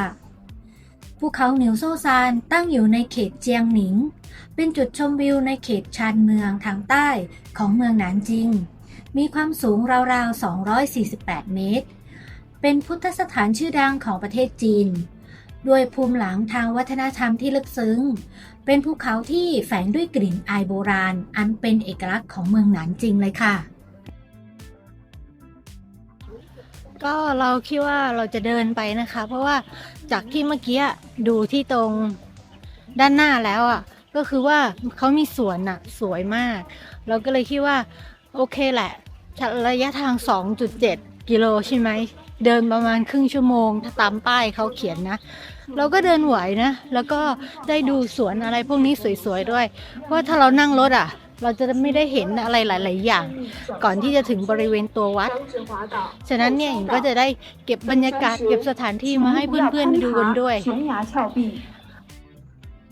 เหตุที่ภูเขาแห่งนี้มีชื่อว่าหนิวโซ่หรือแปลว่าศีรษะวัวเป็นเพราะตัวภูเขาทั้งสองที่สูงขึ้นมาคล้ายกับเขาวัวนอกจากนี้ชาวบ้านยังเรียกที่แห่งนี้ว่าเขาหนิวโถซานหรือแปลว่าภูเขาหัววัวอีกด้วยนอกจากคำว่าหนิวโซ่ภูเขาแห่งนี้ยังมีชื่อว่าเทียนเช่ซึ่งหมายถึงป้อมประตูสวรรค์โดยที่มาของชื่อนี้ต้องกล่าวย้อนไปถึงคศ317สมัยราชวงศ์จิ้นตะวันออกจักรพรรดิจิ้นหยวนตี้ก่อตั้งราชวงศ์จิ้นขึ้นและตั้งนครเจี้ยนคังหรือปัจจุบันคือเมืองหนานจิงเป็นราชธานีในเวลาต่อมาพระองค์มีพระประสงค์อยากจะสร้างซุ้มประตูศิลาคู่นอกพระราชวังเพื่อเป็นสัญลักษณ์แห่งพระราชอำนาจแต่ทว่าอัครเสนาบดีหวังเต่าซึ่งเห็นว่าอยู่ในช่วงที่เพิ่งก่อตั้งราชวงศ์อีกทั้งยังขาดแคลนทุนทรัพย์ด้วยจึงพยายามทูลเกลี้ยกล่อมให้ล้มเลิกพระราชดำริอันนี้จากนั้นจึงได้นำเสด็จให้พระองค์ไปทอดพระเนตรสถานที่แห่งหนึ่งซึ่งก็คือภูเขาหนิวโซ่นี่เองซึ่งมีลักษณะยอดเขาทั้งสองประจันกันและกราบทูลพระองค์ว่านี่คือป้อมแห่งสวรรค์ใหญ่จึงต้องสร้างใหม่หลักพะยะค่ะจิ้นหยวนตี้เข้าพระทัยความคิดของหวังเต่าจึงยกเลิกแผนสร้างซุ้มศิลาคู่ลงในที่สุดซึ่งแม้แผนการสร้างจะถูกยกเลิกแต่ทว่าชื่อภูเขาเทียนเช่อันไพเราะนี้ก็ยังอยู่จนถึงจบจนปัจจุบันค่ะประวัติความเป็นมายาวนานของภูเขาหนิวโซ่ซานซึ่งในแต่ละยุคสมัยก็มีเรื่องราวที่แตกต่างกันไปเช่นในสมัยชุนชิวที่แห่งนี้เคยเป็นศูนย์กลางการเดินทางและการค้าของแคว้นอู่และแคว้นชูเป็นจุดยุทธศาสตร์สำคัญทางด้านการทหารและเป็นศาสนสถานที่มักจะใช้ทำพิธีกรรมต่างๆด้วยและยังมีในช่วงสามก๊กจนถึงราชวงศ์เหนือใต้ดินแดนหนานจิงได้กลายเป็นแหล่งกำเนิดวัฒนธรรมของราชวงศ์ใต้ด้วยเหตุนี้เองวัฒนธรรมด้านสถาปัตยกรรมของหนิวโซ่ซานจึงได้รับการพัฒนาอีกทั้งยังกลายเป็นศูนย์กลางของพุทธศาสนาในสมัยนั้นอีกด้วยนับตั้งแต่นั้นมา เขาหนิวโซซานก็มีความเกี่ยวพันกับพุทธศาสนามาโดยตลอดกระทั่งมาจนถึงสมัย5ราชวงศ์10แคว้นซึ่งบ้านเมืองกำลังวุ่นวายวัฒนธรรมจีนก็ถดถอยลงแต่หลังจากที่จักรพรรดิหลี่เปี้ยนแห่งราชวงศ์หนานถังขึ้นครองราชย์ก็ยึดหลักความคิดลัทธิหรูประกอบกับพุทธศาสนาและหลักคิดของลัทธิเต๋าในการปกครองแผ่นดินพระองค์ได้ถอนกำลังทหารเพื่อสร้างความสงบให้กับประชาชนทำให้เขตเจียงหวยมีสภาพแวดล้อมที่มั่นคงและสงบสุขขึ้นเศรษฐกิจและวัฒนธรรมของราชวงศ์หนานถังพัฒนาอย่างเต็มที่อารยธรรมอันดีงามของจีนได้รับการอนุรักษ์ไว้และเหล่าจักรพรรดิของราชวงศ์หนานถังยังมักเสด็จมานมัสการขอพรที่หนิวโซซานเป็นประจำอีกด้วยเมื่อกี้เดินมานะคะจากตอนแรกที่ใส่อยู่3ชั้นแล้วก็ตอนนี้เหลือ2ชั้นแล้วเสื้อตัวข้างในแล้วก็เสื้อขนเป็ด1ตัวต้องถอดออก1ตัวเพราะว่าเดินไปสักพักนึงเนี่ยร้อนมากก็คือจริงๆระยะทาง 2.7 กิโลเนี่ยไม่เยอะแล้วก็เดินได้เพราะว่าอากาศมันแบบไม่ร้อนแต่ว่าพอเราเดินเยอะๆเนี่ยมันก็เหงื่อออกอ่ะก็เลยต้องถอดแจ็คเก็ตออกไปตัวหนึ่งตอนนี้เราก็อยู่ใกล้จะถึงที่ตรงบริเวณจุดที่สำคัญแล้วนะคะแต่ตอนนี้คือโชคดีมากเลยว่าเขามีบันไดเลื่อนนะคะเราไม่ต้องเดินขึ้นบันไดแล้วนะคะอยากได้บันไดเลื่อนอยากได้ลิฟต์อยากได้อะไรที่แบบไม่ต้องออกแรงมากตอนนี้ขนาดช่วงเช้าเองนะใกล้จะหมดแรงแล้วเนี่ยต้องหาอะไรกินแล้ว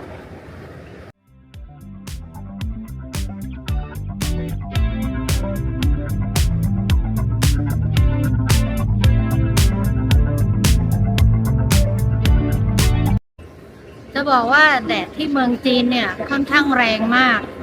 เพราะว่าปกติแล้วแว่นหนิงเนี่ยถ้าอยู่ที่สิงคโปร์อ่ะมันจะไม่ค่อยดำเท่านี้แต่พอมาที่เมืองจีนเนี่ยมันเปลี่ยนแบบเป็นแว่นกันแดดไปเลยดำมากก็แปลว่าแดดอ่ะมันน่าจะแรงและอย่างหนึ่งแดดที่เนี่ยมันเหมือนกับแบบออกสีเหลืองซึ่งคิดว่ามันค่อนข้างจะอันตรายกับสายตาเราถ้าใครมาเที่ยวอ่ะก็อย่าลืมพกแว่นกันแดดมาด้วยแล้วกันเนาะ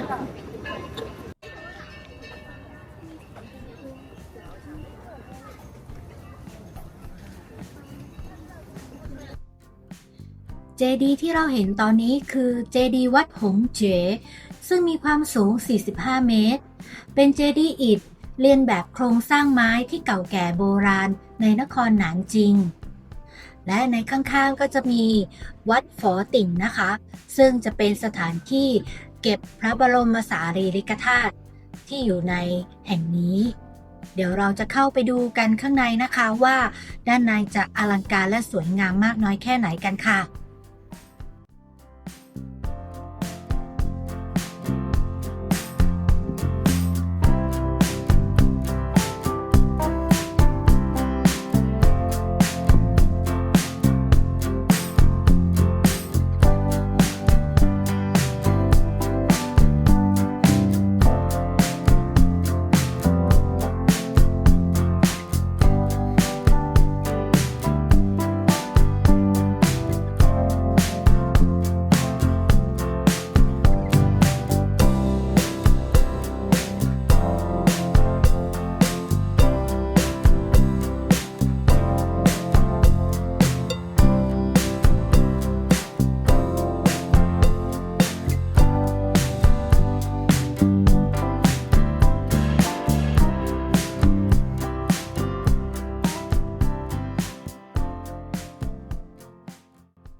เมื่อเราเริ่มต้นก้าวเข้ามาภายในตัวอาคาร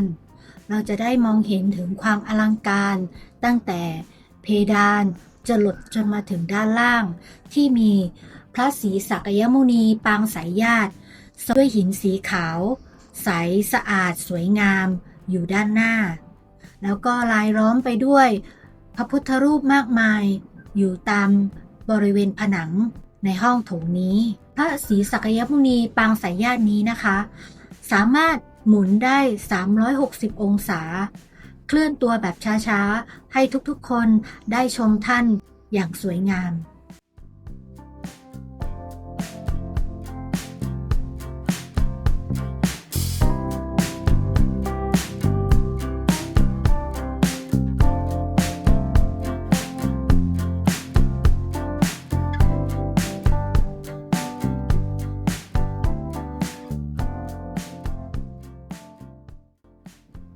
ก่อนที่เราจะเข้าไปกราบพระบรมสารีริกธาตุนะคะ ก็จะมีจุดบริการให้เราหยิบผ้าหรือถุงคลุมรองเท้าของเราเนี่ยเพื่อใส่เข้าไปก่อนที่จะเข้าไปด้านในนะคะ เพื่อรักษาความสะอาดและก็ป้องกันรอยขีดข่วนภายในอาคารค่ะ อาคารนี้นะคะเรียกว่าอารามฝอติ่งหรืออารามอุษณีสะเป็นใจกลางของแดนศักดิ์สิทธิ์อุษณีสะ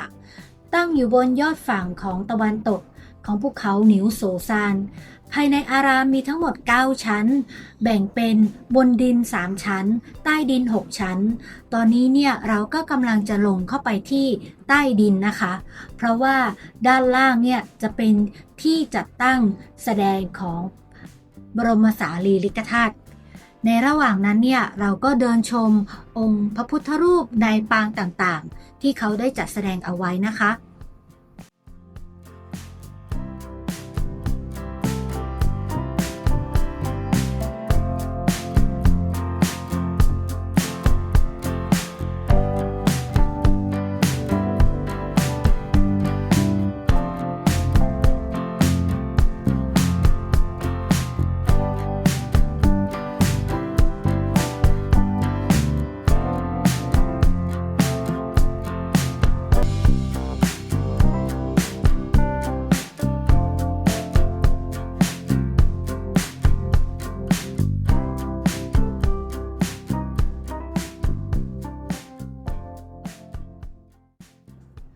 พระบรมสารีริกธาตุที่เราได้เห็นอยู่นี้เป็นส่วนข้างของพระเศียรของสมเด็จพระสัมมาสัมพุทธเจ้าซึ่งได้ประดิษฐานไว้อยู่ที่แห่งนี้ให้นักท่องเที่ยวได้มากราบไหว้นะคะแล้วก็ภายในเนี่ยยังมีจัดนิทรรศการด้านวัฒนธรรมของพุทธศาสนานิกายเซนด้วยนะคะ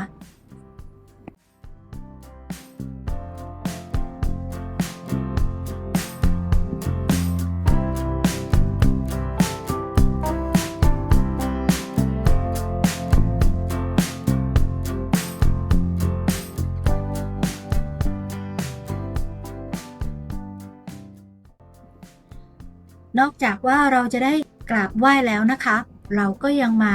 ชื่นชมกับศิลปะแล้วก็สถาปัตยกรรมในรูปแบบผสมผสานไปกับศาสนาด้วยในตัวนะคะ ซึ่งมีความวิจิตรงดงามมากๆเลยค่ะ ไม่ว่าจะเป็นตัวพระพุทธรูปและการแกะสลักต่างๆนะคะ ลายกนกลายสีสันต่างๆซึ่งดูแปลกตาผสมผสานบางครั้งก็คล้ายกับนิกายบ้างหรือจะรวมไปถึงทางฝั่งทิเบตบ้างก็อาจจะมีความกลมกลืนอยู่ในบริเวณในวัดแห่งนี้ด้วยเช่นกันค่ะ ค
ในช่วงที่ไปเยี่ยมชมนิวโซซานนะคะ ภายในเนี่ยก็ยังมีการจัดนิทรรศการศิลปะจากถ้ำโม่เก่าจากเมืองจางเย่ให้ชมด้วย นับว่าโชคดีมากๆเลยนะคะ ที่ได้เห็นภาพศิลปะโบราณจากถ้ำโม่เก่าเพิ่มเติมจากทริปที่เคยไปเมื่อ2 ปีก่อน เพราะที่ถ้ำแห่งนี้เปิดเพียงไม่กี่ห้องให้นักท่องเที่ยวได้เข้าชมนะคะ แต่ละถ้ำมีศิลปะเกี่ยวกับพุทธศาสนาอันงดงามและล้ำค่ามากๆ เราเลยหยุดชมนิทรรศการนี้อยู่พักใหญ่เลยค่ะ เพราะว่าภาพแต่ละภาพเนี่ยที่เขานำมาจัดแสดง เรายังไม่เคยได้เห็นเลยค่ะ ถือว่าเป็นโอกาสดีมากๆเลยที่ได้เรียนรู้แล้วก็ได้เห็นภาพจากในถ้ำโม่เกามากขึ้น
การมาเยือนนิวโสซานในครั้งนี้ นอกจากว่าเราจะได้มากราบสักการะพระบรมสารีริกธาตุแล้วทำให้เราได้รู้จักกับพุทธศาสนามากขึ้นในฝั่งทางของประเทศจีนนะคะ ก็เป็นอันจบเรียบร้อยแล้วสำหรับการรีวิวเที่ยวนิวโสซานในคลิปนี้นะคะ ไว้เดี๋ยวจะพาไปเที่ยวที่ไหนต่อ อย่าลืมติดตามชมกด Subscribe แล้วก็กดไลค์คอมเมนต์มาให้ด้วยนะคะ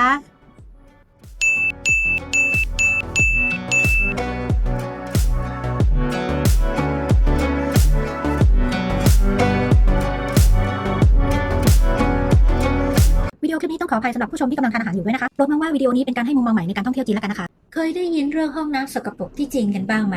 บางคนถึงกับหวาดกลัวกันเลยนะ ที่จะมาเที่ยวจีนเพราะแค่เรื่องห้องน้ำไม่ว่าจะเรื่องห้องน้ำไม่ถูกสุขลักษณะต้องนั่งยองๆบ้างละห้องน้ำไม่มีประตูปิดบ้างละห้องน้ำสกปรกอีกขนาดว่ารัฐบาลจีนทำการปฏิวัติเรื่องห้องน้ำกันเลยทีเดียวเชื่อไหมว่าตอนนี้ห้องน้ำที่จีนมันเปลี่ยนไปแล้วลองมาดูวิดีโอคลิปนี้กัน ตอนนี้เราก็เปลี่ยนบรรยากาศมาเดินในห้างกันต่อนะคะ เพราะว่าตอนนี้เวลาประมาณ5:20 นะคะ จริงๆเราเมื่อกี้เนี่ยก็ไปแวะทานข้าวเรียบร้อยแล้ว แล้วก็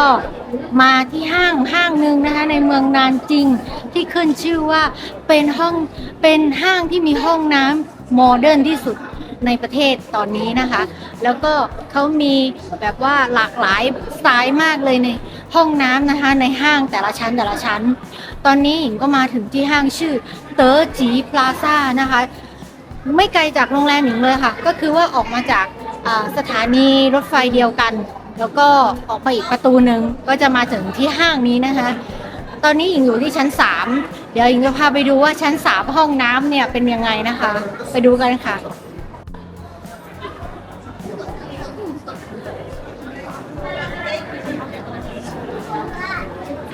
โอ้ห้องน้ำเหมือนกับไปเข้าเทคกันเลยแสงสีสวยงาม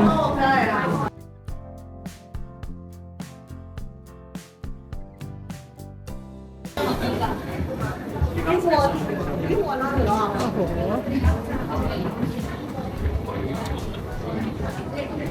แล้วเดี๋ยวชั้นอื่นมันจะหน้าตาเป็นยังไงโอเคไป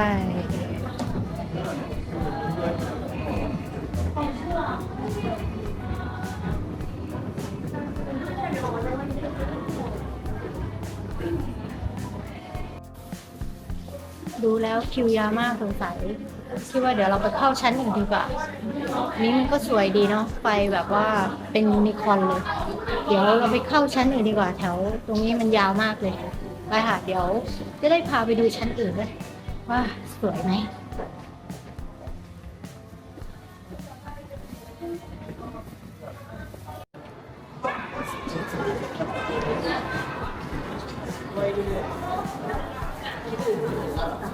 อันนี้เป็นชั้นที่4นะคะจะเป็นออกแนวญี่ปุ่นมีต้นสนญี่ปุ่นอยู่ข้างในล็อบบี้ของห้องน้ำ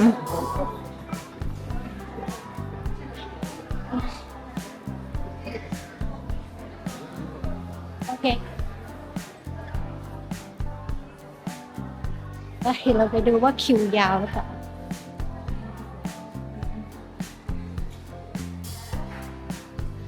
โอ้ไม่มีคิวเลยดีค่ะต่อไปนี้เป็นชั้น5นะคะว้าวมีเปียโนด้วยใครมีความสามารถก็เชิญมาเล่น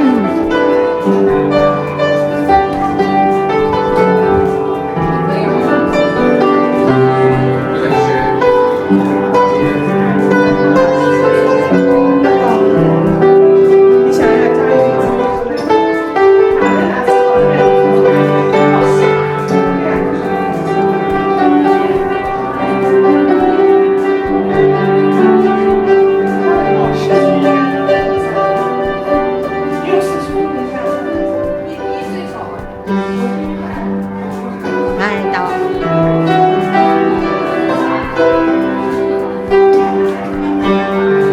Let's go let's go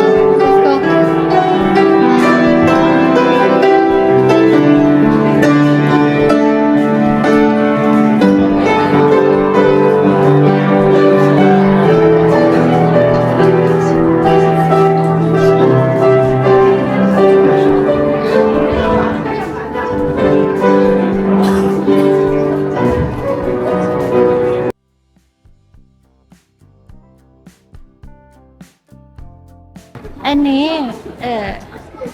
ชั้น6ว้าว รู้สึกว่าชั้นนี้จะน่านั่งออกเป็นแนวสวน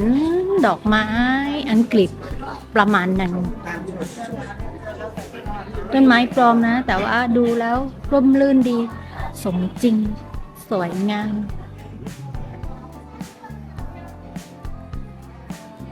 กลายเป็นที่นั่งพักผ่อนของคนทั่วไปไม่ใช่ว่ามานั่งหน้าห้องน้ำแล้วเนี่ยก็โอเคอยู่นะดูดีสวยงามไฮโซดูอ่างล้างหน้าสิ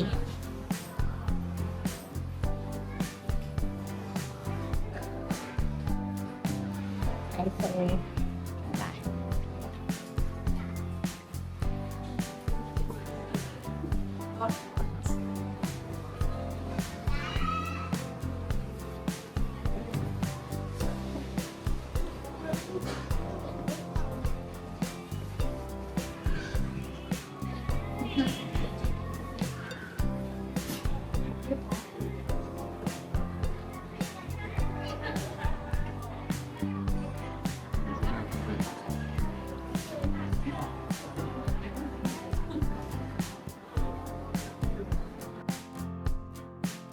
ห้องน้ำที่ชั้น7ว้าวตั้งอะไรไว้นี่หนังสือจีน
นี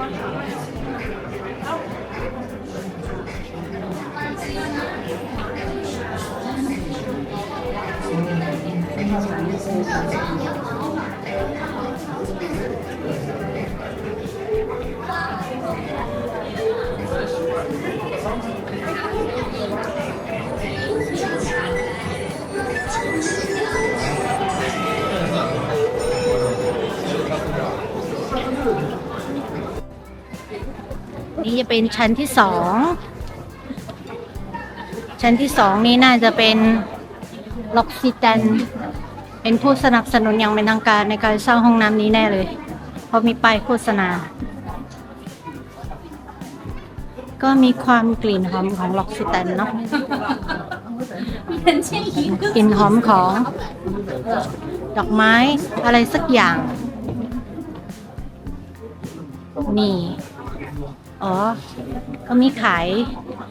โปรโมทเครื่องหอมด้วย อยู่ตรงนี้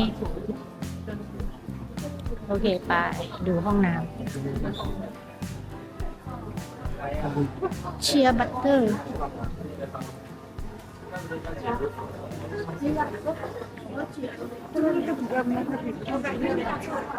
ไปดู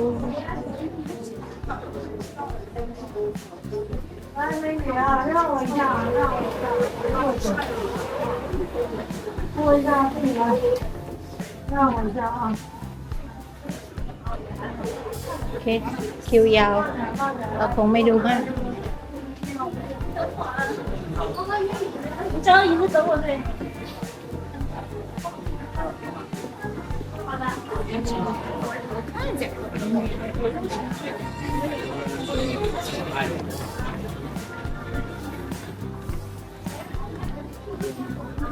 哦，看着还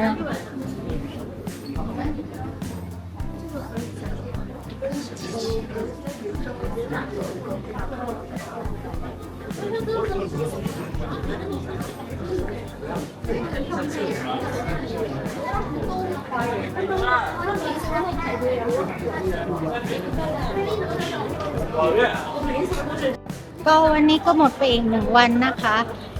พรุ่งนี้เนี่ยเดี๋ยวเราจะออกเดินทางจากหนานจิงนะคะไปเมืองหูฮั่นเดี๋ยวยังไงรอติดตามชมนะคะว่าผมจะไปเที่ยวที่ไหนในหูฮั่นแล้วก็เมืองหูฮั่นมีอะไรให้ดูบ้างนะคะ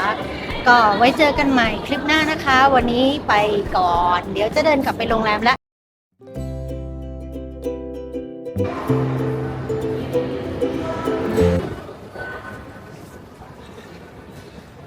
สวัสดีทุกคน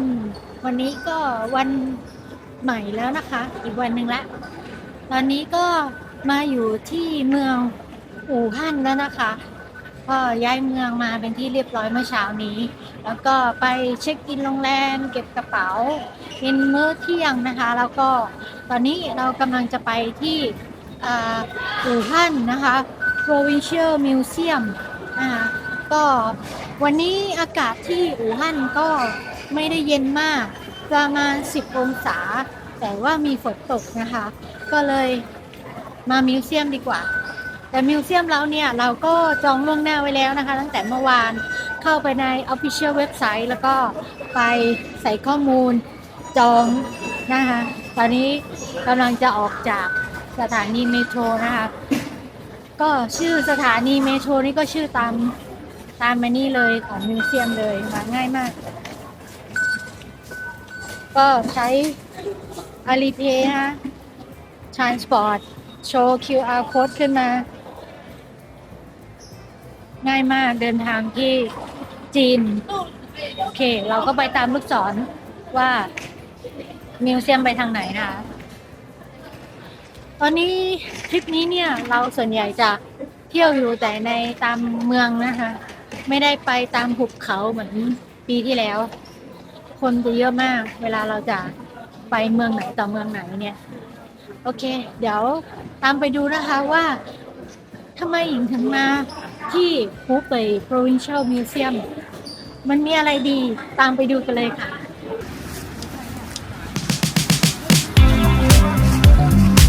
โอเคผ่านการตรวจกระเป๋าเรียบร้อยนะคะ ตามระเบียบ ก็ก่อนอื่นเลยตั๋วเนี่ยก็คือฟรีนะคะไม่มีค่าใช้จ่ายแต่ว่าต้องเข้าไปจองใน Official เว็บไซต์หรือไม่ก็ไปจองในWeChat นะคะแล้วก็มันจะมีเวลาให้เลือกว่าเราจะเข้าตอนประมาณกี่โมงทีนี้หนิงจองไว้รอบบ่ายโมงถึงบ่ายสามนะคะก็คือถ้าของใครเนี่ยจองไว้รอบที่ไม่ตรงกันเนี่ยก็ยังเข้ามาไม่ได้ฉะนั้นเนี่ยก็มาให้ตรงนะคะเลือกเวลาที่เราคิดว่าเราสะดวกที่จะมาที่นี่ก็เป็นคล้ายๆเหมือนพิพิธภัณฑ์ประจำจังหวัดหูเป่ยก็ส่วนใหญ่แล้วถ้าเรามาเนี่ยก็อยากจะไปดูพิพิธภัณฑ์นะคะเหมือนรอบที่แล้วจริงๆตอนไปถึงที่ซีอันเราก็อยากจะไปพิพิธภัณฑ์แต่ว่าเราไม่ได้จองเราไม่รู้ว่าต้องจองพอปีนี้เนี่ยเราก็เริ่มรู้แล้วว่าถ้าเราจะไปพิพิธภัณฑ์ที่ไหนเราก็ต้องจองนะคะอย่าลืมไปเดี๋ยวเราไปดูกันว่าข้างในเป็นยังไงนะคะอาคารใหญ่โตอลังการมากเลยพิพิธภัณฑ์ของจีนหลายแห่งต้องขอบอกว่ายิ่งใหญ่อลังการมากเลยค่ะโดยความที่จีนนั้นมีประวัติศาสตร์อันยาวนานหลายพันปีสำหรับพิพิธภัณฑ์มณฑลหูเป่ยแห่งนี้สร้างขึ้นในปี 1953 เป็นสถาบันหลักในการรวบรวมจัดแสดงและส่งเสริมโบราณวัตถุตลอดจนเป็นศูนย์วิจัยที่สำคัญด้านการสำรวจค้นคว้าและอนุรักษ์โบราณวัตถุในมณฑลเป็นพิพิธภัณฑ์ระดับชาติและเป็นหนึ่งใน 8 พิพิธภัณฑ์สำคัญที่ได้รับการสนับสนุนร่วมกันกับรัฐบาลกลางและรัฐบาลท้องถิ่นและยังเป็นแหล่งท่องเที่ยวระดับ 5A ที่ได้รับอนุญาตจากสำนักงานการท่องเที่ยวแห่งชาติด้วยที่ตั้งนะคะจะอยู่บนชายฝั่งที่สวยงามของทะเลสาบตะวันออกพิพิธภัณฑ์มณฑลหูเป่ยมีกว้างขวางมากประมาณ450ตารางเมตรและพิพิธภัณฑ์แห่งนี้มีของสะสมมากกว่า 230,000 ชิ้นเลยทีเดียวโดยประมาณ 1,000 ชิ้นเป็นโบราณวัตถุชั้นหนึ่งของรัฐสิ่งของล้ำค่าเหล่านั้นได้แก่เครื่องปั้นดินเผายุคก่อนประวัติศาสตร์จากวัฒนธรรมฉู่เจียหลิงและวัฒนธรรมฉื่อเจียเหอเครื่องสำริดจากป้านหลงเฉิงและสุสานของขุนนางอี้แห่งรัฐเจิ้งเครื่องเคลือบจากสุสานฉู่และสุสานฮั่นในช่วงยุคฤดูใบไม้ผลิและฤดูใบไม้ร่วงตอนกลางแผ่นไม้ไผ่จากสุสานของขุนนางอี้แห่งรัฐเจิ้งจากสุสานฉู่กัวเตี้ยนสุสานฉู่หวังซานสุสานฉู่เปาซานและสุสานฉินหยุนเหมิงพระธาตุของจักรพรรดิจากสุสานเหลียงจวงหวางและสุสานอิงจิงหวางสมบัติล้ำค่าที่สุดในพิพิธภัณฑ์อย่างไม่ต้องสงสัยก็คือฟอสซิลกระโหลกมนุษย์จากอำเภอหยุนเซียนกระบี่โกเจี้ยนระฆังจากสุสานของขุนนางอี้แห่งรัฐเจิ้งและแจกันลายดอกบ๊วยสีน้ำเงินขาวแห่งสีรักในสมัยราชวงศ์หยวนที่เห็นอยู่นี้นะคะก็หญิงกำลังจะเข้าคิวเพื่อที่จะเข้าไปดูกระบี่โกเจี้ยนที่มีชื่อเสียงอันโด่งดังแม้กระทั่งคนจีนเองเนี่ยก็มาพิพิธภัณฑ์แห่งนี้เพื่อที่จะมาดูกระบี่อันนี้กันเดี๋ยวเราตามกันไปชมกันนะคะว่ากระบี่เนี้ยงดงามและมหัศจรรย์ยังไงกันค่ะความมหัศจรรย์ของกระบี่โกเจี้ยนมันอยู่ที่สภาพสมบูรณ์แม้เวลาจะผ่านไปกว่า 2,000 ปีกระบี่โกเจี้ยนนี้ถูกค้นพบในปี 1965 ระหว่างการขุดค้นสุสานโบราณในมณฑลหูเป่ยใกล้แม่น้ำจิ้งโจวมันถูกเก็บรักษาไว้ในโลงศพพร้อมกับวัตถุโบราณอื่นๆอีกมากมายกระบี่นี้ไม่ขึ้นสนิมเลยไม่มีแม้แต่ความเสื่อมสภาพใดๆทั้งสิ้นถึงแม้จะฝังอยู่ในสุสานมานานนักวิจัยพบว่าโลหะที่ผสมและการชุบเคลือบผิวช่วยป้องกันการกัดกร่อนแม้เวลาจะผ่านไปยาวนานมาแล้วก็ตามยังสามารถตัดวัตถุได้อย่างง่ายดายการออกแบบลวดลายปราณีตดาบมีลวดลายเลขาคณิตที่สลักไว้อย่างละเอียดสะท้อนถึงความเชี่ยวชาญด้านการหลอมโลหะในยุคนั้นตัวกระบี่เองเนี่ยทำจากโลหะผสมระหว่างทองแดงและดีบุกพร้อมการประดับด้วยทองคำและหยกบางส่วนมีความยาวประมาณ 55.7 เซนและใบดาบยาว 45.6 เซนน้ำหนักประมาณ 875 กรัมใบดาบมีลวดลายสลักเป็นลายคลื่นและมีสัญลักษณ์ที่สลักไว้ด้วยตัวอักษรโบราณ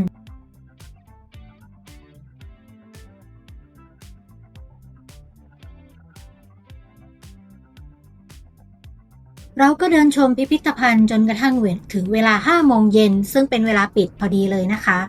จากนั้นเราก็นั่งรถไฟใต้ดินนะคะ ไปยังถนนคนเดิน ซึ่งบริเวณนี้เนี่ยก็อยู่ไม่ไกลจากโรงแรมของเราสักเท่าไหร่ ก็ไปเดินชมถนนคนเดินว่าที่เมืองอู่ฮั่นเนี่ยถนนคนเดินที่มีชื่อเสียงเขาหน้าตาเป็นยังไงนะคะ แล้วก็มีอาคารมีร้านค้าขายอะไรกันบ้าง คนเยอะแยะมากมายเลยค่ะแล้วตอนที่หญิงไปเนี่ยก็อากาศเย็นสบายนะคะเพราะว่าเมื่อตอนกลางวันเนี่ยก็มีฝนตกนิดหน่อยส่วนใหญ่เนี่ยที่เห็นในคลิปเนี่ยที่เห็นเขาเต้นกันเนี่ยจริงๆเนี่ยเขาขายทองนะคะเขาก็จะมีแดนเซอร์ออกมาเต้นใส่ชุดผู้หญิงโบราณนะคะเพื่อเรียกลูกค้าตกเย็นเราก็ไปหามื้อเย็นทานค่ะแล้วก็แวะทานอาหารไทยค่อนข้างโอเคเลยนะคะใครมาก็ลองมาทานดูนะคะสวัสดียามเช้าวันที่2ที่มาอยู่ที่อู่ฮั่นแล้วนะคะก็เช้านี้นะคะก็ฝนไม่ตกแต่แดดไม่ออกอาจจะยังเช้าอยู่ตอนนี้เวลาประมาณ10 โมงแต่อากาศค่อนข้างที่จะเย็นแบบเย็นสบายมือเย็นอะไรอย่างเงี้ยแล้วก็เมื่อกี้ไปร้านขายของพวกเครื่องหนาวพวกอะไรพวกเนี้ยแล้วก็ของที่ระลึกก็เลยไปซื้อหมวกไปสอยหมวกมาใบหนึ่งที่จริงมีอยู่แล้วแต่พอดีจับแล้วอันนี้มันนุ่มดีก็เลยซื้อสักใบหนึ่งประมาณแค่19 หยวนเองประมาณไม่ถึง100 บาทโอเคตอนนี้เราอยู่ที่ Yellow Crane Tower แล้วนะคะก็จะเป็นที่เที่ยวหลักแล้วก็เป็นสัญลักษณ์ของเมืองอู่ฮั่นเลยถ้าใครมาที่นี่ก็ต้องมาเที่ยวที่นี่นะคะนั่งรถเมโทรจากแถวโรงแรมชื่อสถานีเจียงฮั่นเมโทรนะคะแล้วก็มาถึงตรงนี้ชื่อซีเหมินโคแอนด์เยลโล่เครนทาวเวอร์สเตชันนะคะก็เดินมานิดหน่อยแล้วก็มาถึงที่หน้าประตูวัดมาซื้อตั๋วได้ที่หน้าประตูนะคะ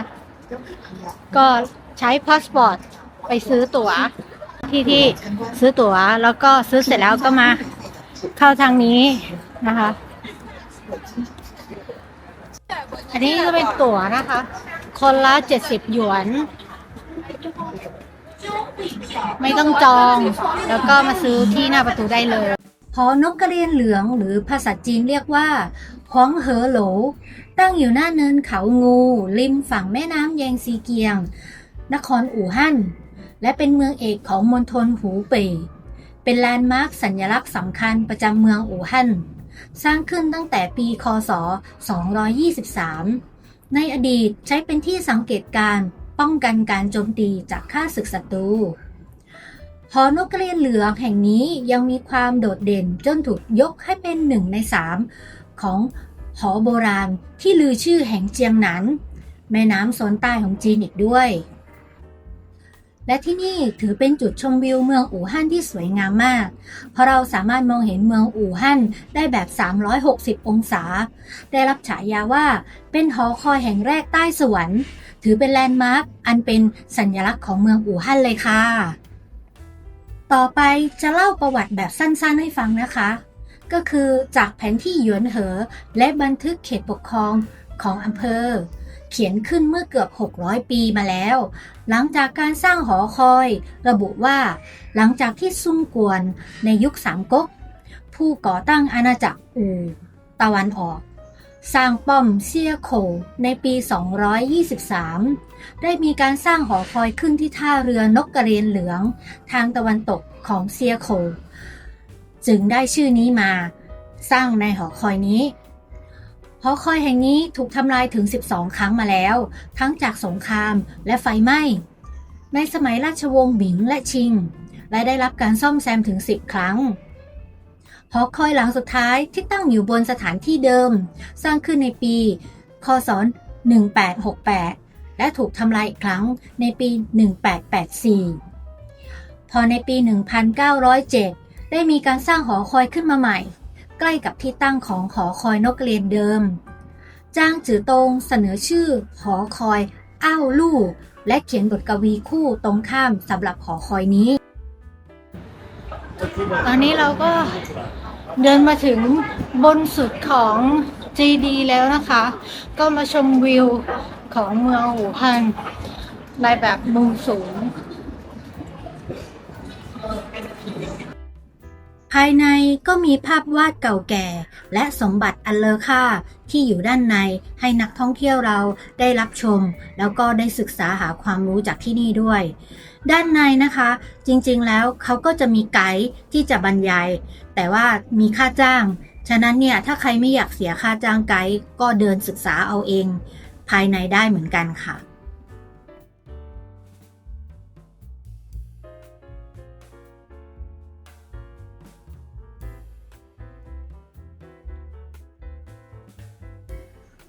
วันนี้นะคะที่หญิงไปที่หอนกกระเรียนเหลืองเนี่ยเป็นวันที่ฝนไม่ตกแต่อากาศไม่ค่อยโปร่งใสสักเท่าไหร่ก็จะเห็นหมอกนะคะเต็มไปหมดเลยทำให้เห็นวิวเนี่ยไม่ค่อยได้ชัดอะไรมาก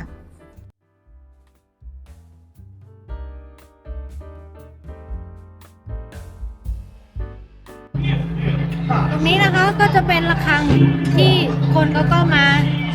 เขาเรียกว่ามาเคาะระฆังกันนะคะก็เขาบอกว่าเนี่ยที่บรรยายอยู่เนี่ยก็พูดประมาณว่าก็เคาะระฆัง9 ครั้งนะคะแต่ละ9 ครั้งเนี่ยก็จะมีหลายความหมายนะคะก็แต่เราเห็นแล้วมันมีคิวก็คิดว่าคงไม่ไปเคาะดีกว่าเพราะว่าเราจิตใจมีความสุขสุขภาพแข็งแรงก็โอเคแล้ว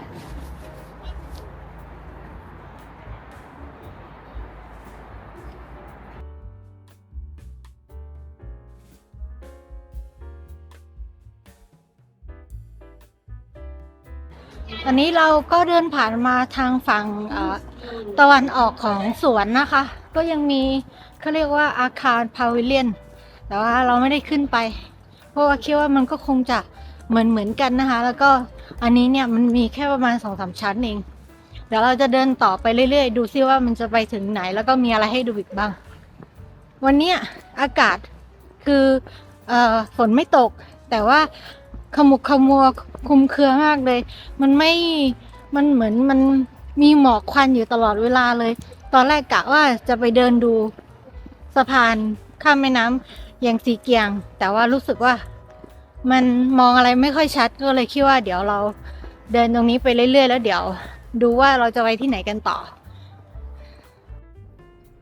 จากนั้นเราก็เดินต่อไปเรื่อยๆนะคะบริเวณสวนที่เราเห็นอยู่เนี่ยด้านข้างจริงๆแล้วต้นไม้ที่เราเห็นว่าไม่มีใบมันคือต้นเชอร์รี่บลอสซัมหรือต้นซากุระซึ่งช่วงนี้มันก็กำลังจะเบ่งบานอยู่พอดีเลยค่ะก็จะเห็นเป็นลูกกลมๆใกล้จะบานบ้างหรือบางดอกก็บานแล้วนะคะลองคิดดูว่าถ้าเรามาในช่วงนี้เนี่ยสวนที่เนี่ยดอกซากุระบานเต็มไปหมดเลยค่ะต่อไปจะเป็นหอนิทรรศการของขุนพลผู้ยิ่งใหญ่เย่เฟยนะคะขุนพลท่านนี้เนี่ยขึ้นชื่อเรื่องความจงรักภักดีต่อชาติบ้านเมืองมากๆจริงๆแล้วท่านเป็นคนมีชื่อเสียงอยู่ที่เมืองหางโจวแต่ก็ได้รับอิทธิพลมาจนถึงเมืองอู่ฮั่นด้วยเช่นกันบริเวณนี้จะมีจัดนิทรรศการเกี่ยวกับขุนพลเย่เฟยแล้วก็ถัดไปจากที่ห้องจัดนิทรรศการนี้เนี่ยนะคะก็จะมีรูปปั้นของขุนพลเย่เฟยด้วยเราก็ไปเดินดู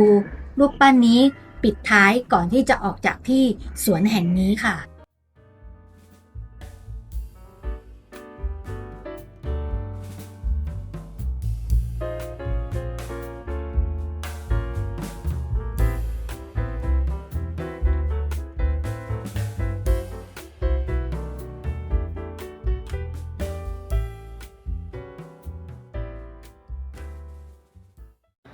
ตอนนี้เรามาถึงอีกสถานที่หนึ่งแล้วนะคะเฮ้ย this car no driver taxi no driver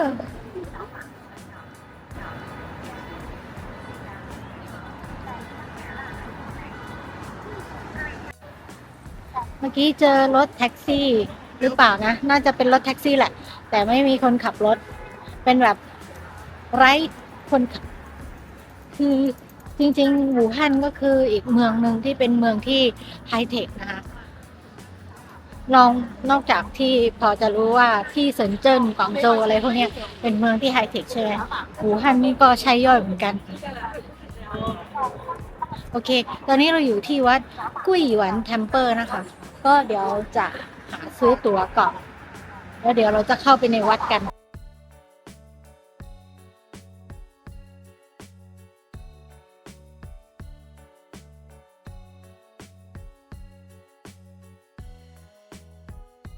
โอเคเดี๋ยวพาชม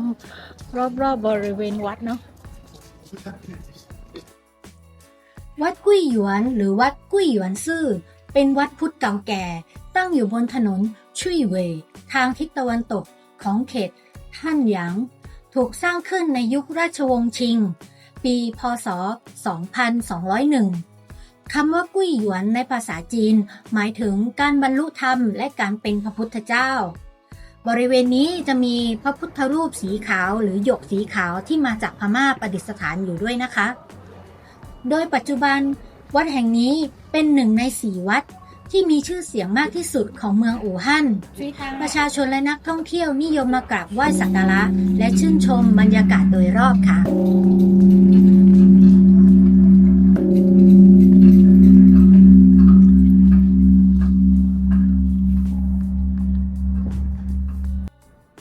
สถาปัตยกรรมอันยิ่งใหญ่โดดเด่นด้วยงานแกะสลักอันวิจิตรบรรจงชายคาสูงตระหง่านและห้องโถงมหาวีระอันสง่างามของที่วัดแห่งนี้ทำให้วัดแห่งนี้มีความโดดเด่นมากๆค่ะ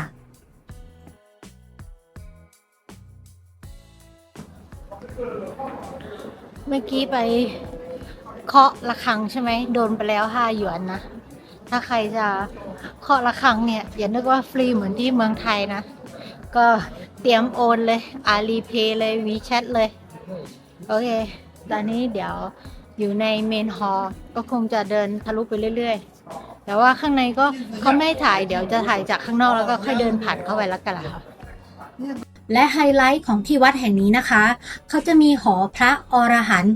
500 องค์เลยค่ะแต่ว่าในนี้เนี่ยเขาจะไม่อนุญาตให้ถ่ายรูปและวิดีโอนะคะก็เลยไม่มีรูปภาพมาฝากให้เพื่อนๆได้ดูกันเป็นที่ประดิษฐานรูปปั้นเหมือนจริงที่สร้างขึ้นโดยฝีมือจากเมืองหวงผีมานานกว่าตั้ง9 ปีรูปปั้นแต่ละรูปเนี่ยมีรูปลักษณะแสดงออกที่เป็นเอกลักษณ์มีทั้งความอุดมสมบูรณ์ทางศิลปะและสัญลักษณ์ทางจิตวิญญาณนักท่องเที่ยวจำนวนมากมาเพื่อนับพระอรหันต์เพื่อเป็นสิริมงคลถัดมาเราจะเห็นพระโพธิสัตว์กวนอิม2 หน้าสร้างด้วยทองเหลืองล้อมรอบด้วยราวหินอ่อนสีขาวรูปปั้นนี้ได้รับการยกย่องว่าเป็นผลงานชิ้นเอกในระดับประเทศเราก็กราบไหว้เจ้าแม่กวนอิมก่อนที่จะเดินทางไปยังเมืองต่อไปกันค่ะ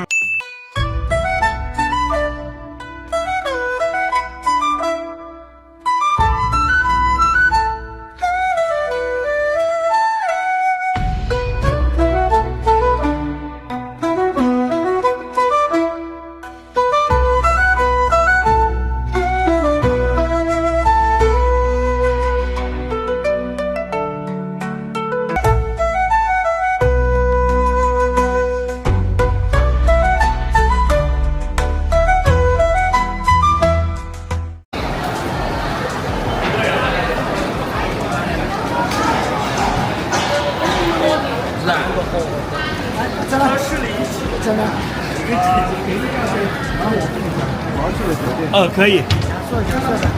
小弟是开我们的车的。ตอนนี้เราออกมาจากสถานีรถไฟของ下车再给，好呗，这边可以。กุ้ยหลินแล้วโอเค15元2个人。พอออกมาจากสถานีรถไฟกุ้ยหลินแล้วเนี่ยก็จะมีบริษัททัวร์นะคะแล้วก็จะมีคนที่เขาแบบว่าเดินหาลูกค้าเนี่ยดักรอเต็มไปหมดเลยอันนี้ก็เรามาหาแท็กซี่ก็ได้แล้ว1 คันนะคะจากที่ตรงเนี้ยเรลเวย์ตรงนี้นะคะสถานีรถไฟไปที่โรงแรมของเราที่อยู่ใกล้ๆกับเจดีย์คู่แล้วก็อยู่ใกล้กับหินที่เป็นรูปคล้ายๆกับช้างนะคะก็จริงๆไม่ได้ไกลมากประมาณ10 กว่ากิโล10 กว่านิดๆนะคะก็เดี๋ยวไปถึงโรงแรมแล้วเดี๋ยวพาไปเที่ยวในตัวเมืองกุ้ยหลินนะคะ กุ้ กุ้ยหลินตั้งอยู่ทางตะวันออกเฉียงเหนือของเขตปกครองตนเองกวางซีจ้วงมีความสูงเฉลี่ย150 เมตรเป็นเมืองท่องเที่ยวที่มีชื่อเสียงระดับโลกรวมถึงเป็นเมืองประวัติศาสตร์และวัฒนธรรมกุ้ยหลินมีลักษณะภูมิประเทศแบบคาสที่โดดเด่น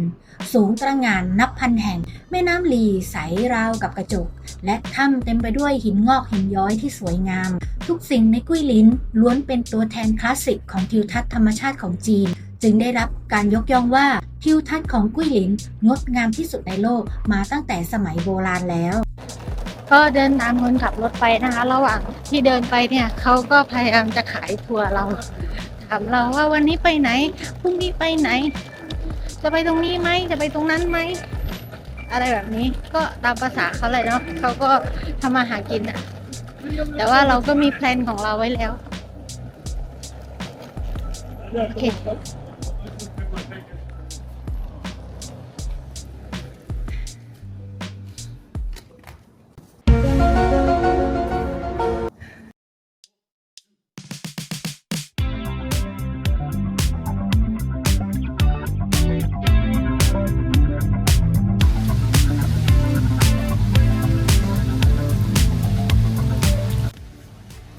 ก็มาถึงที่โรงแรมเช็คอินเรียบร้อยแล้วนะคะสรุปว่าเมื่อกี้เนี่ยรถของคนที่เขาเดินมาหาเราตรงทางออกสถานีรถไฟใช่ไหมคะเราไม่ได้ขึ้นรถเขานะอุ๊ยน้ำตกใส่หัวเพราะว่าพอเขาบอกให้เรารอใช่ไหมแล้วเรารอไปประมาณ10 นาทีแล้วเราไม่เห็นเขามาเลยเราก็เลยไม่รอแล้วเราก็เลยโอเคเดินออกมาที่ด้านนอกของสถานีรถไฟตรงบริเวณใกล้ๆตรงถนนใหญ่แล้วก็ไปใช้เรียกดีๆแทนก็รถตีๆนะคะก็อยู่ที่ประมาณ 12.9 หยวนนะคะก็ถูกกว่ารถที่เราไปเรียกจากผู้ชายคนนั้นนิดหน่อยแต่ก็มาถึงโรงแรมเรียบร้อยแล้วแหละก็ช่างเขาไปไหนของเขาเราไม่รู้เหมือนกันก็ไม่เป็นไรแต่ตอนนี้เราก็มาถึงโรงแรมแล้วโรงแรมของเราอยู่ตรงบริเวณเรียกว่าสวนสาธารณะของที่เมืองกุ้ยหลินนะคะก็จะมีเจดีอยู่ตรงนี้นะคะเจดีจะมีเจดี2 อันเดี๋ยวเย็นเนี้ยเดี๋ยวเราค่อยเดินไปดูที่เจดีนะคะตอนนี้เราจะเดินไปที่ตรงหินที่เป็นรูปคล้ายๆช้างก่อนนะคะเพราะว่าเจดีเนี่ยต้องตอนกลางคืนถึงจะสวยแล้วก็กลางวันเนี่ยเราไปดูหินที่เป็นรูปช้างก่อนละกันสำหรับกุ้ยหลินเนี่ยหญิงเคยมาแล้วเมื่อประมาณสัก20 ปีที่แล้วได้มั้งค่ะเคยมานานมากแล้วตอนที่มันยังไม่ค่อยเจริญเท่านี้เลยอะเมื่อกี้ตอนนั่งแท็กซี่มายังมองว่าเฮ้ยมันแบบไม่เหมือนแต่ก่อนแล้วเราแบบจำภาพเก่าไม่ได้เฉยเลยว่าเมื่อ20 ปีก่อนเนี่ยเมืองมันเป็นแบบนี้หรอรู้สึกว่าตอนนั้นเราก็ว่าร้านค้าอะไรเยอะเนาะแต่ว่าตอนนี้คือแบบตึกสูงก็มีเยอะแล้วก็มีอะไรเต็มไปหมดเลยร้านค้าอะไรพวกนี้เต็มไปหมดเลยรถก็เยอะมากด้วยโอเคเดี๋ยวตอนนี้ก็คือเดินอยู่ที่ตรงสวนสาธารณะเนาะซึ่งมันติดอยู่กับโรงแรมเดี๋ยวเราให้ชมวิวไปเรื่อยๆแล้วกันเจดีย์สุริยันจันทราหรือ Sun and Moon Twin Pagoda เป็นแลนด์มาร์คแห่งเมืองกุ้ยหลินเจดีย์แห่งนี้ตั้งอยู่ในทะเลสาบซานหูอยู่ในเขตเมืองชั้นในของกุ้ยหลินประกอบด้วยเจดีย์2 องค์คือเจดีย์สุริยะและเจดีย์จันทราจึงมีชื่อเรียกอีกอย่างหนึ่งว่าเจดีย์ทองและเจดีย์เงินเจดีย์แห่งนี้เป็นการผสมผสานระหว่างลัทธิขงจื้อ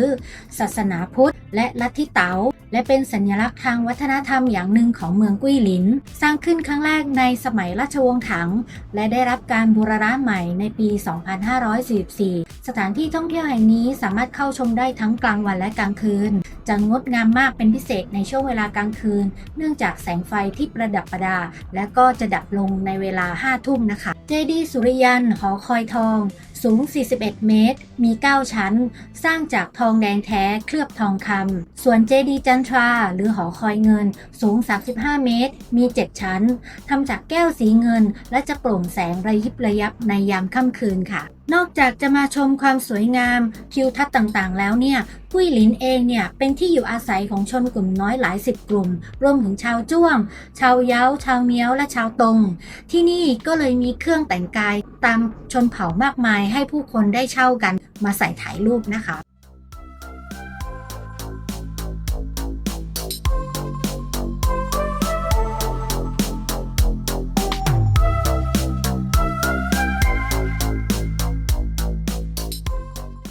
นี่เรากำลังจะเดินไปที่หินนะคะที่ไปรูปคล้ายๆกับ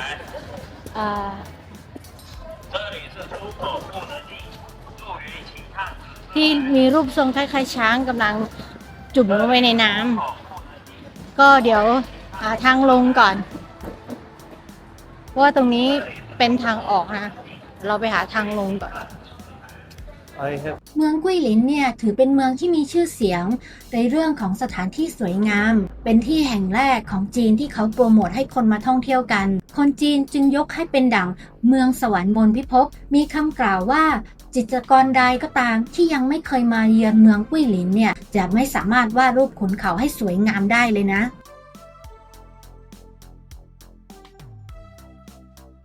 โอเคสำหรับชาวต่างชาตินะคะก็เข้ามาที่นี่ไม่ต้องซื้อตั๋วไม่ต้องจ่ายเงินฟรีนะคะเพียงแต่แค่ว่าต้องโชว์พาสปอร์ตให้กับน้องผู้หญิงที่เฝ้าประตูทางเข้านะคะเพราะว่าถ้าเป็นคนจีนนะคะเขาก็จะใช้บัตรประชาชนเนี่ยแตะลงไปที่ในเครื่องแค่นั้นเองก็ไม่ต้องจ่ายเหมือนกันก็เรากำลังจะเดินเข้าไปนะคะตอนนี้ตรงเนี้ยที่มันเป็นช้างเนี่ยมันเป็นสวนสาธารณะไปแล้วซึ่งแต่ก่อนมันไม่ใช่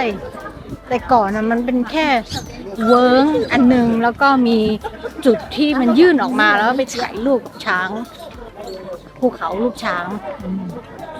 ตอนนี้ก็เลยต้องเดินไกลสักหน่อยจากจุดที่จะลงไปแล้วก็เดินไปถึงที่หินภูเขาหินช้างนะคะกุ้ยหลินเป็นเมืองมรดกโลกทางธรรมชาติของยูเนสโกในฐานะส่วนหนึ่งของมรดกโลกทางธรรมชาติคาสจีนตอนใต้กุ้ยหลินสร้างความประหลาดใจให้กับโลกด้วยภูมิทัศน์อันน่าทึ่งของยอดเขาหินปูนแหลมคมที่โผล่ขึ้นมาจากความเขียวขจีและแม่น้ำที่คดเคี้ยวทิวทัศน์อันเป็นเอกลักษณ์นี้ที่แสดงให้เห็นถึงศิลปะแห่งธรรมชาติผ่านวิวัฒนาการทางธรณีวิทยาด้านหน้าที่เรากำลังจะเห็นอยู่นี้ก็คือเขางวงช้างอันมีชื่อเสียงของเมืองกุ้ยหลินภาษาอังกฤษเรียกว่า Elephant Trunk Hill เป็นสถานที่ท่องเที่ยวสำคัญที่ห้ามพลาดในเมืองกุ้ยหลินเลยนะคะตั้งอยู่ในอุทยานเนินเขางวงช้างหรืออุทยานเซียงซานบริเวณที่แม่น้ำเถาหยวนและแม่น้ำหลี่มาบรรจบกันเนินเขางวงช้างได้ชื่อนี้มาจากรูปทรงอันเป็นเอกลักษณ์ที่คล้ายช้างยักษ์กำลังยื่นงวงลงไปในแม่น้ำหลี่เพื่อดื่มน้ำนับตั้งแต่สมัยโบราณแล้วมีกวีมากมายสรรเสริญความงามของเนินเขางวงช้างอดีตประธานาธิบดีหยางชุนคุณก็เคยกล่าวว่าคุณไม่มีวันมาเยือนกุ้ยหลินได้โดยไม่ถ่ายรูปกับเนินเขางวงช้างซึ่งมีทิวทัศน์ที่หาที่เปรียบไม่ได้หลังจากที่เราชมเขางวงช้างเป็นที่เรียบร้อยแล้วเราก็กลับมายังที่เจดีย์คู่แห่งนี้นะคะก่อนที่จะกลับไปพักผ่อนนะคะก็หวังว่าทุกคนจะชอบวิดีโอนี้การฝากกดซับกดไลค์กดคอมเมนต์มาเป็นกำลังใจให้ด้วยนะคะแล้วเดี๋ยวรอบหน้าจะพาไปเที่ยวที่เมืองไหนต่อก็อย่าลืมติดตามชมนะคะบ๊ายบายค่ะ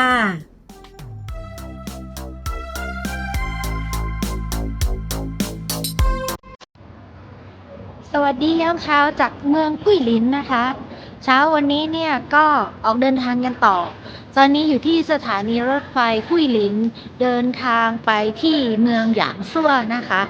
ก็จากที่นี่ใช้เวลาเดินทางโดยรถไฟความเร็วสูงประมาณแค่22นาทีเองแต่ถ้าเกิดว่าใครที่ยังไม่เคยล่องเรือหรืออยากจะชมวิวทิวทัศน์แม่น้ำบวกกับภูเขาเนี่ยก็สามารถที่จะไปล่องเรือได้นะคะ ค่าล่องเรือเนี่ยก็จะอยู่ที่ประมาณ200 ถึง 400 หยวน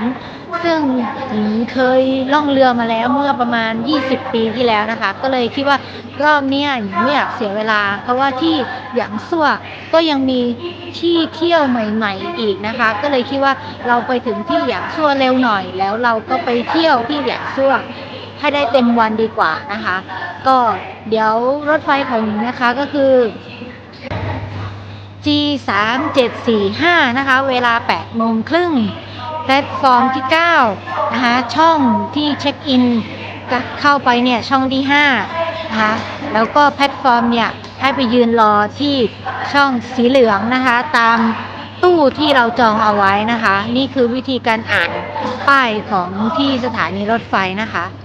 สถานีรถไฟกุ้ยหลินเนี่ยเป็นสถานีเล็กๆนะคะก็ไม่ค่อยมีอะไรมากนะคะ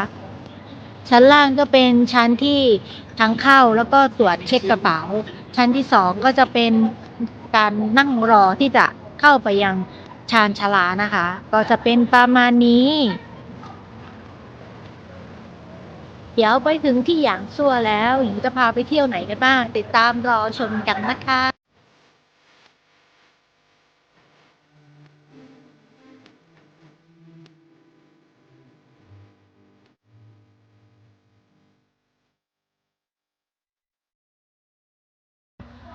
เมื่อกี้ผมมาจากที่สถานีรถไฟหยางซั่วแล้วใช่ไหมคะก็ต้องไปที่tourist center นะคะไปซื้อตั๋วรถบัสนะคะเข้าเมืองหยางซัวก็ค่ารถก็อยู่ที่คนละ20 หยวน ก็จะมีป้ายให้เดินมาขึ้นรถตามนี้เลยนะคะรถก็จะจอดอยู่มันจะมีแยกระหว่างไปเฟิ่งหมิงกับเซียงปิงให้เรามาขึ้นที่ฝั่งเฟิ่งหมิงนะอย่าไปฝั่งเซียงปิงเพราะว่าเซียงปิงมันคืออีกหมู่บ้านหนึ่งทีนี้เนี่ยเราจะเข้าไปที่หมู่บ้านหยางซัว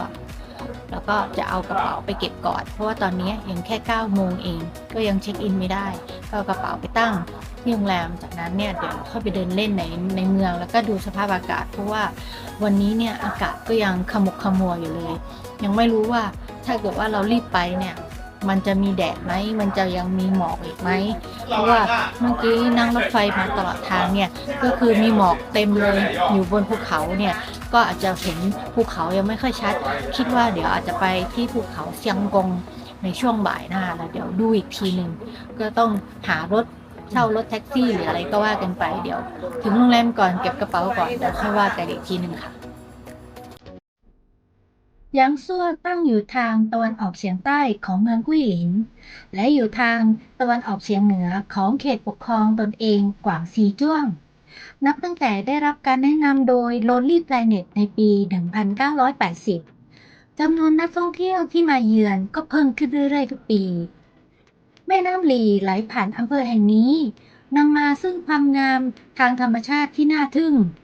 อำเภอนี้ได้รับการยกย่องว่าเป็นหนึ่งในอำเภอที่สวยที่สุดในประเทศจีนเลยและทิวทัศน์ท้องถิ่นคือแก่นแท้ของกุ้ยหลินนอกจากนี้ยังเป็นจุดสิ้นสุดของการล่องเรือในแม่น้ำหลีด้วยภูมิประเทศที่พิเศษทำให้อำเภอแห่งนี้มีความสวยงามอย่างน่าอัศจรรย์ในขณะที่ประวัติศาสตร์กว่า 1,400 ปีกุ้ยหลินมีประวัติศาสตร์ยาวนานตั้งแต่สมัยราชวงศ์ซุยและได้รับการยกย่องว่าเป็นเมืองท่องเที่ยวในฝันมีคำกล่าวโบราณว่าทิวทัศน์ของกุ้ยหลินนั้นหาที่เปรียบมิได้ในโลกนี้และทิวทัศน์ของหยางซั่วก็งดงามที่สุดในกุ้ยหลินและในที่นี้ยังมีชนกลุ่มน้อยที่หลากหลายได้มอบมรดกทางวัฒนธรรมอันลึกซึ้งและงดงามให้กับอำเภอแห่งนี้ด้วยถนนหนทางในอำเภอแห่งนี้ยังคงรักษาเอกลักษณ์ดั้งเดิมไว้แสดงให้เห็นถึงบรรยากาศที่เรียบง่ายและดั้งเดิมของเมืองโบราณซึ่งอยู่ใกล้โรงแรมของเรา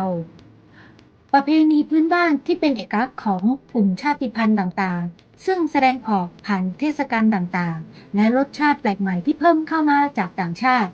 ทำให้เมืองนี้มีสีสันมากขึ้นถนนสายตะวันตกในเมืองเป็นสถานที่ท่องเที่ยวยอดนิยมที่ดึงดูดนักท่องเที่ยวจำนวนมากซึ่งเราจะไปเดินเล่นกันในคืนนี้รอติดตามชมกันนะคะก็มาถึงที่ ตัวเมืองของหยางซัวแล้วนะคะก็ตรงนี้จะเป็นบริเวณที่เดี๋ยวพรุ่งนี้เราก็จะมาขึ้นรถบัสที่นี่เพื่อที่จะไปที่สถานีรถไฟต่อนะคะ ก็เป็นที่เดิมที่เดียวกันแล้วก็รถน่ะเขาจะออกทุกๆครึ่งชั่วโมงนะคะแล้วก็ใช้เวลาขับมาเนี่ยก็รวมประมาณ40นาทียังไงถ้าใครที่จะมาที่นี่เนี่ยอยากจะนั่งรถบัสมาเพื่อประหยัดใช่ไหมคะไม่ต้องนั่งแท็กซี่ก็ต้องดูเวลาด้วยนะคะอันนี้ก็เดี๋ยวเราอาจจะหาแท็กซี่นะคะไปที่โรงแรมเพราะว่าจากตรงนี้ไปโรงแรมก็น่าจะประมาณ2กิโลซึ่งเราก็คงไม่เดินแน่นอนเดี๋ยวเราออกไปจากที่นี่ก่อนแล้วเดี๋ยวเราไปหาแท็กซี่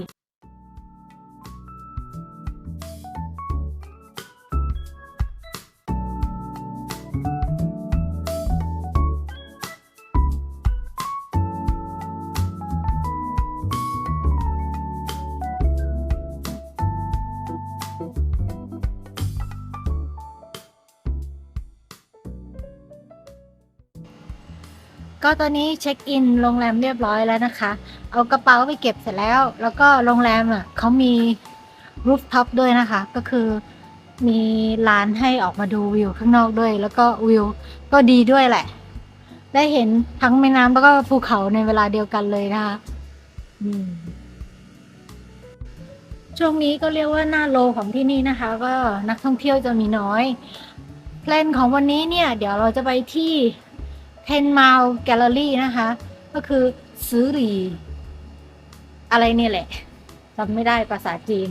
ก็เดี๋ยวเราไปถ่ายรูปจุดชมวิวอันนั้นที่มันอยู่ในธนบัตร20หยวนนะคะเป็นวิวธนบัตร20หยวนของที่จีนก็เดี๋ยวเราไปถ่ายรูปตรงนั้นเสร็จแล้วปุ๊บช่วงบ่ายเราจะไปที่เที่ยวใหม่ที่ชื่อว่าเซียงกงซานจะเป็นจุดที่อยู่บนภูเขาแล้วก็เราจะเห็นภูเขาอย่างนี้แหละค่ะเยอะแล้วก็จะมีโค้งเว้าของแม่น้ำลีเจียงด้วยตามไปดูกันนะคะว่าวิวจะสวยขนาดบริเวณนี้นะคะที่ทุกคนเห็นเนี่ยอยู่ใกล้กับโรงแรมที่หญิงพักก็เลยออกมาเดินเล่นก่อนบริเวณนี้หญิงเห็นแล้วก็คือมีเรือไม้ไผ่แล้วก็มีนกตัวที่คล้ายๆเป็นสัญลักษณ์หรือไอคอนิกของที่เมืองหยางซั่วกุ้ยหลินแห่งนี้นะคะก็เลยเดินมาดูเล่นนิดนึงแล้วก็มาถ่ายรูปเก็บบรรยากาศนิดหน่อยให้เพื่อนๆได้ชมกันก็เท่าที่มาดูนะคะก็มีฝรั่งเขาก็เดินมาดูผู้คนนะคะอาจจะมาศึกษาดูว่าวัฒนธรรมและความเป็นอยู่ของคนพื้นเมืองที่นี่เขาเป็นยังไงกันก็ไม่แน่ใจนะคะว่าน้องที่เห็นอยู่เนี่ยคือเป็ดหรือนกนะคะแต่ที่รู้ก็คือว่าชาวประมงเนี่ยจะสอนน้องให้ไปจับปลาแล้วก็จริงๆแล้วเนี่ยเขาจะมีเชือกอยู่ที่คอแล้วพอน้องดำน้ำลงไปจับปลาได้ใช่ไหมคะเขาก็จะขึ้นมาบนเรือแล้วก็คายปลานั้นออกมาให้ชาวประมงนี่คือวิถีการจับปลาของผู้คนที่หยางซั่วกุ้ยหลินแห่งนี้แต่ตอนนี้วิถีชาวบ้านของเขาก็ได้เปลี่ยนแปลงไปแล้วตอนนี้ทั้งชาวประมงและน้องนกหรือเป็ดเนี่ยก็เปลี่ยนมาเป็นบุคคลที่เป็นมาถ่ายรูปให้กับนักท่องเที่ยวณที่แห่งนี้กันไปหมดแล้วนะคะ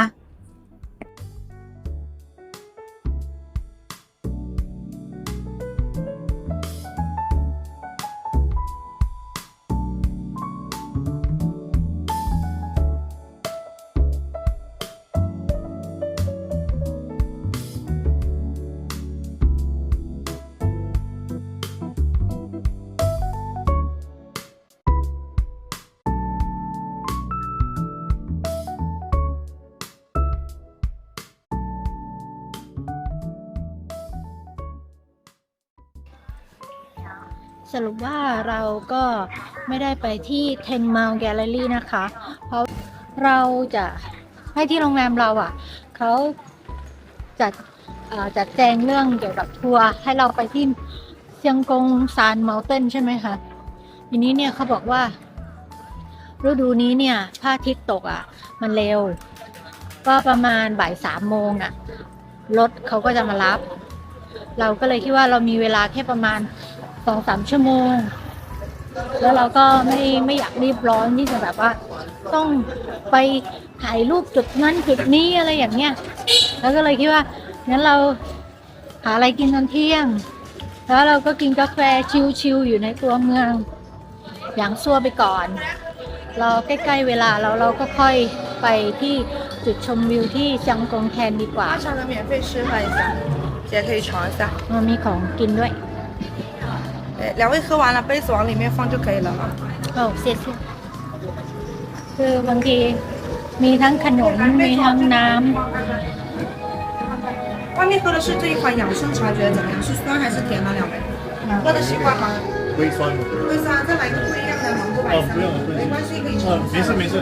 不用不用。谢谢啦这样吧。คือคิดว่าถ้าตอนกลางคืนน่ะที่นี่น่าจะคึกคืนเดี๋ยวเรากลับมาจากที่เชียงกงซานเสร็จแล้วเดี๋ยวเราค่อยมาเดินที่นี่ต่อเพราะว่ายังไงเราก็คงต้องมาหามื้อเย็นกิน ตรงนี้เนี่ยมันต่างจากเมื่อ20 กว่าปีที่แล้วมากเลยที่แบบแต่ก่อนน่ะมันไม่ค่อยมีร้านค้าแล้วก็ร้านค้ามันก็จะเป็นแบบบ้านคนเก่าๆอ่ะแต่ว่าตรงเนี้ยก็คือว่าเขาทำใหม่หมดแล้วแล้วก็ดูดีคือทำให้มันโบราณอ่ะจีนโบราณอ่ะแต่รู้ว่ามันเป็นบ้านใหม่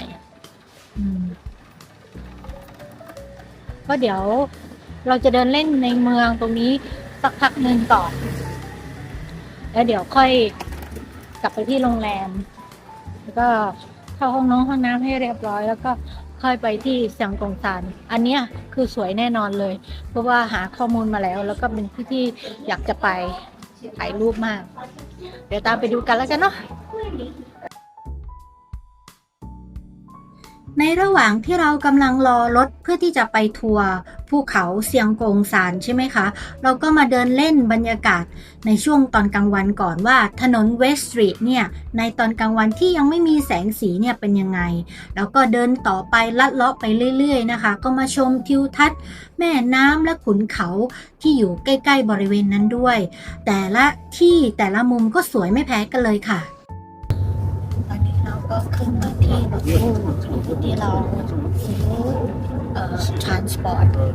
รถตู้นะคะกับตั๋วเข้าที่เซียงกงซานนะกับเจ้าของโรงแรมเขาบอกว่าคนละ80 หยวนน่ะรวมค่าเข้าแล้วนะคะเดี๋ยวเราไปดูกันว่ามันรวมจริงไหมเพราะว่าบางทีinformation หรือว่าอะไรเนี่ยเราก็ไม่แน่ใจนะแต่เดี๋ยวไปดูก่อนแต่คิดว่ามันน่าจะรวมแล้วแหละ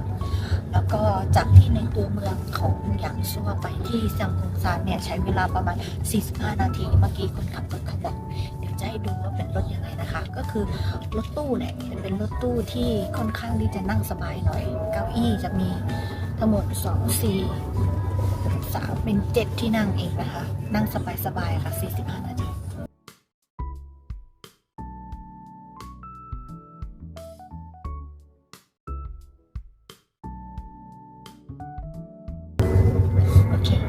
ตอนนี้เดี๋ยวถ้ามีวิวอะไรสวยๆเดี๋ยวจะถ่ายเอาไว้ให้ทุกคนดูระหว่างทางนะคะ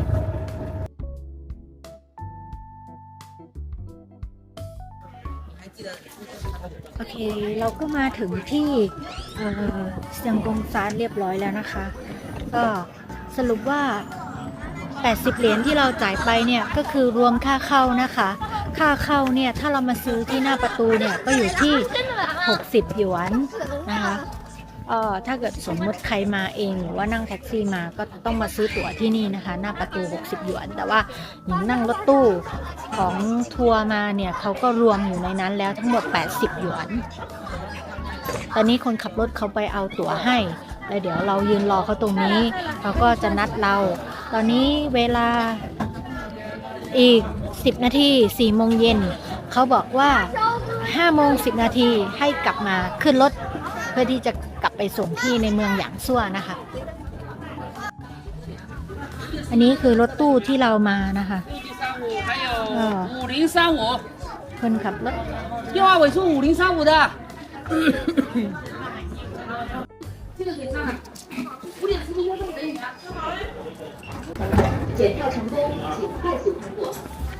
นี่ตั๋ว60 หยวนภูเขาเซียงกงหรือเนินเขาเซียงกงซานเป็นหนึ่งในเนินเขาหินปูนของกุ้ยหลินอย่างไรก็ตาม คงไม่มีใครคิดว่ามันพิเศษอะไรหรอกจนกระทั่งช่างภาพคนหนึ่งถ่ายภาพจากที่นั่นและได้รับรางวัลเหรียญทองแดงในการประกวดภาพถ่ายนานาชาติครั้งที่ 10 เพราะภาพนั้นเองแสดงให้เห็นถึงทิวทัศน์อันงดงามอย่างเหลือเชื่อของเมืองหยางซั่วแม่น้ำหลี่และองค์ประกอบแสงและเงาธรรมชาติได้อย่างลงตัว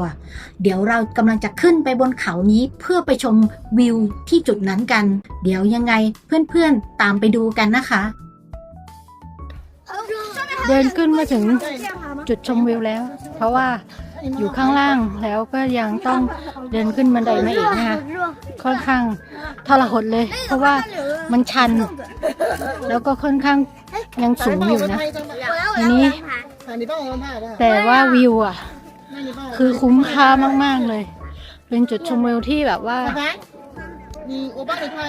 ล้านวิวมีมูลค่าล้านวิวสมกับที่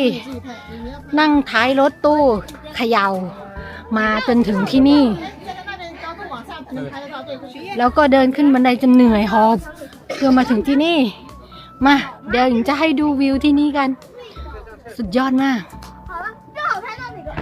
หลังจากที่ค้นพบจุดชมวิวที่ยอดเยี่ยมแห่งนี้ซึ่งสามารถมองเห็นแม่น้ำหลี่และเมืองหยางซั่วทั้งผืนจากมุมมองที่แตกต่างออกไปมันจึงกลายเป็นจุดดึงดูดนักท่องเที่ยวจำนวนมากให้มาเที่ยวชมหยางซั่วในรูปแบบที่แตกต่างกันไปจากเมื่อสมัยก่อนข้อเท็จจริงเกี่ยวกับภูเขาเซียงกงซานภูเขาเซียงกงซานสถานที่แห่งนี้น่าทึ่งจริงๆสำหรับการชมทัศนียภาพอันงดงามของภูมิประเทศหินปูนของเมืองกุ้ยหลินได้เห็นแม่น้ำหลี่ที่คดเคี้ยวพระอาทิตย์ขึ้นที่เจิดจรัสแสงอาทิตย์ยามเย็นที่สวยงามอีกทั้งทะเลหมอกและเงาทำให้ภูเขาเซียงกงซานดึงดูดช่างภาพและนักท่องเที่ยวอย่างต่อเนื่องหลังจากได้รับการเผยแพร่ชื่อเสียงไปทั่วโลกหลังจากระหว่างทางที่เราลงมาจากบนเขาคนขับรถก็แวะให้เราไปที่จุดชมวิวที่หนึ่งเพื่อที่จะไปถ่ายรูปพระอาทิตย์ตกดินซึ่งก็เป็นอีกสถานที่หนึ่งที่ชมพระอาทิตย์ตกดินได้สวยงามมากๆเลยค่ะจากนั้นเนี่ยเราก็เดินทางกลับเข้าเมืองหยางซั่วกันถนนเวสต์สตรีทเป็นถนนที่เก่าแก่ที่สุดในหยางซั่วมีประวัติศาสตร์ยาวนานกว่า 1,400 ปีมีความยาว517เมตรและกว้าง8เมตรคดเคี้ยวเป็นรูปตัว S ตลอดความยาวตั้งอยู่ใจกลางอำเภอหยางซั่วตั้งแต่ทศวรรษที่ 1980 เป็นต้นมาถนนเวสต์สตรีทได้กลายเป็นประตูสู่วัฒนธรรมตะวันออกและตะวันตกและเป็นศูนย์กลางภาษาต่างประเทศที่ใหญ่ที่สุดในจีนนักท่องเที่ยวต่างหลงไหลในความผสมผสานของวัฒนธรรมที่เป็นเอกลักษณ์ของถนนเวสต์สตรีทในแต่ละปีมีชาวต่างชาติประมาณ 100,000 คนเดินทางมาที่นี่เพื่อท่องเที่ยวหรือศึกษาต่อในระดับที่สูงขึ้นถนนสายนี้ปูด้วยหินอ่อนทั้งหมดเป็นตัวอย่างทั่วไปของถนนในภาคใต้ของจีนชาวต่างชาติที่ชื่นชมในสไตล์ที่เรียบง่ายและบรรยากาศคล้ายลานบ้านมีคำกล่าวเกี่ยวกับถนนเวสต์สตรีทว่าครึ่งหนึ่งเป็นหมู่บ้านอีกครึ่งหนึ่งเป็นร้านค้าถนนเวสต์สตรีทจึงถูกเรียกว่าถนนของชาวต่างชาติเพราะบางครั้งชาวต่างชาติมีจำนวนมากกว่าชาวจีนเสียอีกแต่ว่าอย่าแปลกใจเลยหากได้ยินคำภาษาอังกฤษจากหญิงชาวชราชาวจีนเพราะถนนเวสต์สตรีทได้รับการขนานนามว่าหมู่บ้านของโลกนอกจากสำเนียงท้องถิ่นของชาวหยางซั่วแล้วภาษาอังกฤษได้กลายเป็นภาษาที่ใช้ในชีวิตประจำวันสำหรับใครบางคนเช่นกันถนนเวสต์สตรีทมีความทันสมัยและมีสไตล์ร้านค้าเกือบทุกร้านมีป้าย2ภาษาและมีร้านค้ามากกว่า20ร้านที่เปิดโดยชาวต่างชาติที่มาตั้งรกรากอยู่ที่นี่ชาวจีนที่มาเยือนถนนเวสต์สตรีทอาจคิดว่าตัวเองอยู่ต่างประเทศและในขณะที่ชาวต่างชาติมาที่นี่เพื่อค้นหาอารยธรรมโบราณของจีนแต่อย่างไรก็ตามไม่ว่าเราจะเป็นชาวจีนหรือชาวต่างชาติถนนเวสต์สตรีทเป็นสถานที่ที่ยอดเยี่ยมสำหรับการพักผ่อนทั้งกายและใจและทำให้เรามองชีวิตในมุมมองที่สงบสุขมากขึ้นมันแสดงให้เห็นถึงแง่มุมที่แตกต่างกันในช่วงเวลาเงียบสงบในตอนเช้า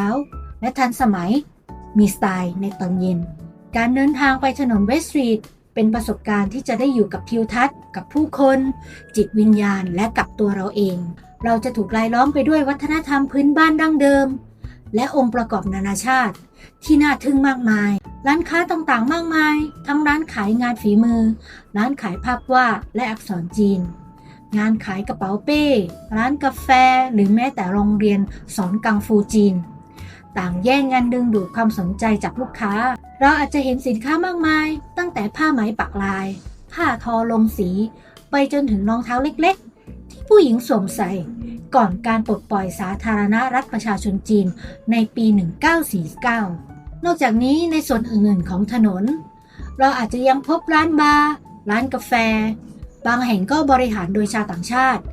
ตกแต่งด้วยแพไม้ไผ่ตะกร้าปลาผ้าปูโต๊ะลงสีอื่นๆอีกมากมายถนนเวสต์สตรีทไม่เพียงแต่ทำให้เราพึงพอใจในสายตาเท่านั้นเราสามารถลิ้มลองอาหารได้จากทั่วโลกเช่น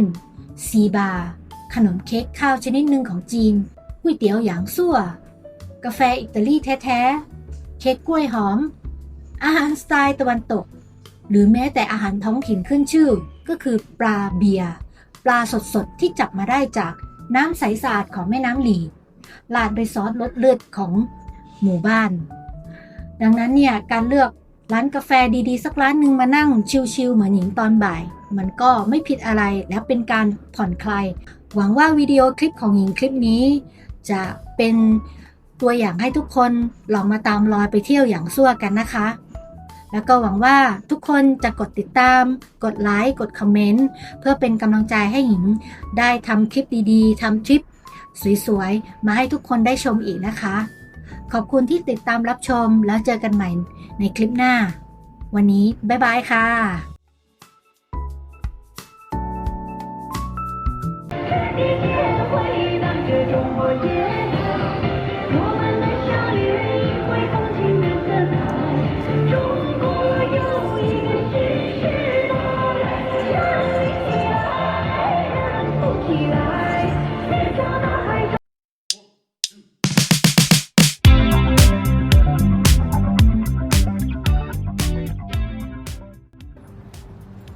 สวัสดียามเย็น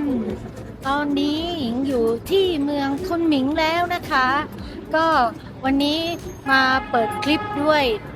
บรรยากาศตอนค่ำเลยนะคะเพราะว่าตั้งแต่เช้าเลยออกมาจากหยางซั่วนะคะก็ไป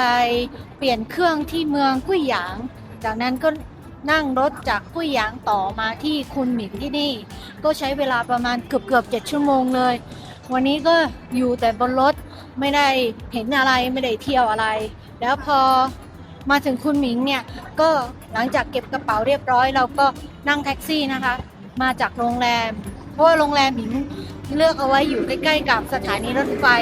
พรุ่งนี้หญิงจะเดินทางต่อไปที่เมืองตาลี่นะคะก็เลย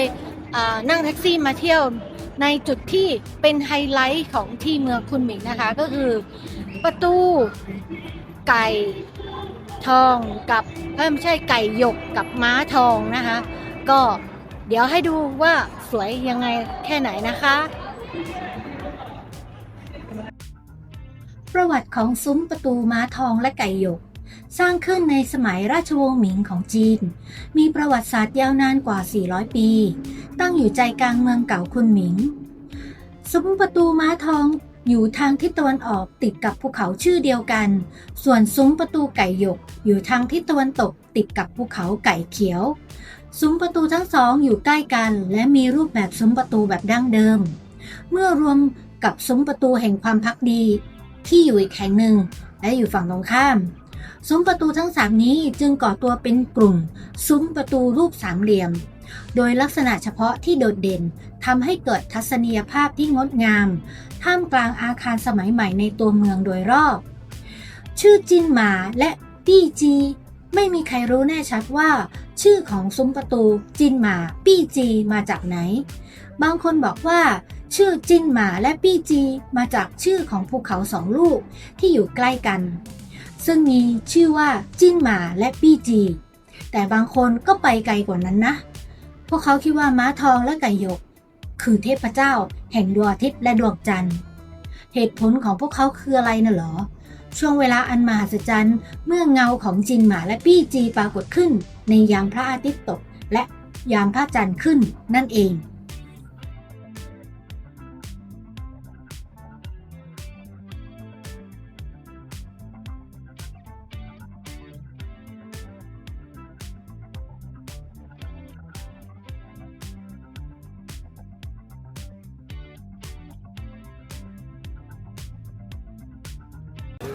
ก็ตกลงว่ามื้อเย็นของเรานะคะ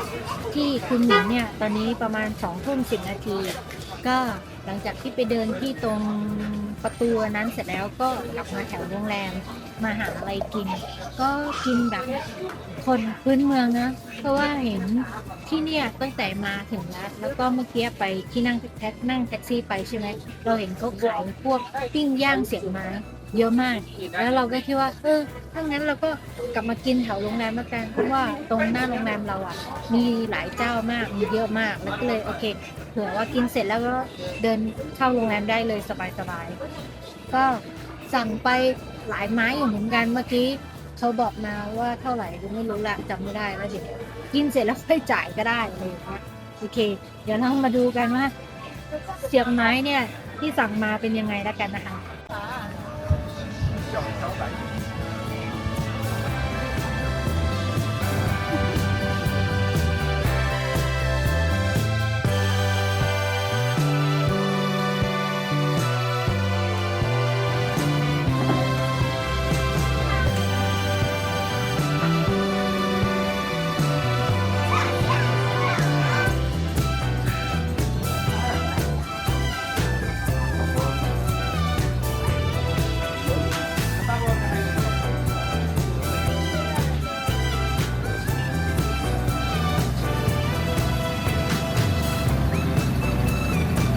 ย่างให้ด้วยเราไม่ต้องย่างเองแล้วเขาจะรู้ไหมเนี่ยว่าของเรามีกี่อย่าง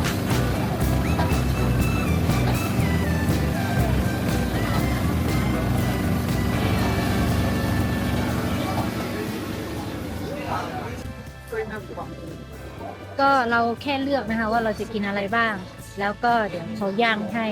แล้วก็เขาจะถามเราว่าเอาเผ็ดไหมถ้าเอาเผ็ดเราจะเอาแบบไหนเสี่ยวล่าจงล่าต้าล่าก็บอกเขาไปเสี่ยวก็แปลว่าเผ็ดนิดหน่อยจงล่าก็แปลว่าเผ็ดปานกลางต้าล่าก็แปลว่าเอาเผ็ดมากๆแล้วก็พอเขาปิ้งเสร็จแล้วใช่ไหมมันก็เราก็ค่อยๆกินใช่ไหมคะเขาก็จะมีเตาที่อยู่ตรงหน้าเราให้เราแบบว่าตั้งเอาไว้อุ่นไปเรื่อยๆอย่างเงี้ยอาหารมันก็จะได้ไม่เย็นอย่างนี้เลยข้างล่างเนี่ยจะเป็นถ่านนะคะอยู่ข้างล่าง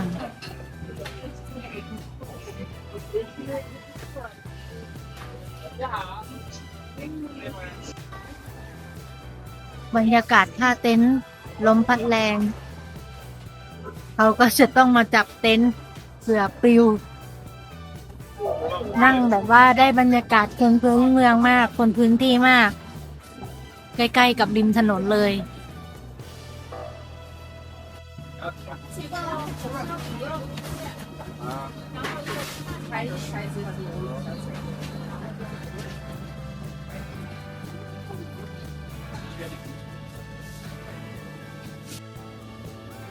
มาแล้วก็เลือกไว้หลายอย่างมีทั้งเนื้อมีทั้งเห็ดมีเต้าหู้หมิงลองดูอันนี้ไม่แน่ใจเนื้อดูไม่ค่อยออกอะเนื้อวัวเนื้อหมูเนื้อไก่อร่อยอ่ะเค็มมาก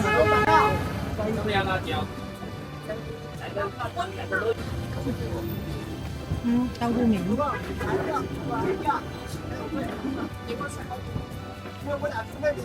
เห็นนะก็ไม่ค่อยมีนะแต่ว่ารสชาติของบ้านเรารสชาติก็เต้าหู้นะแต่เทสต์just normal เต้าหู้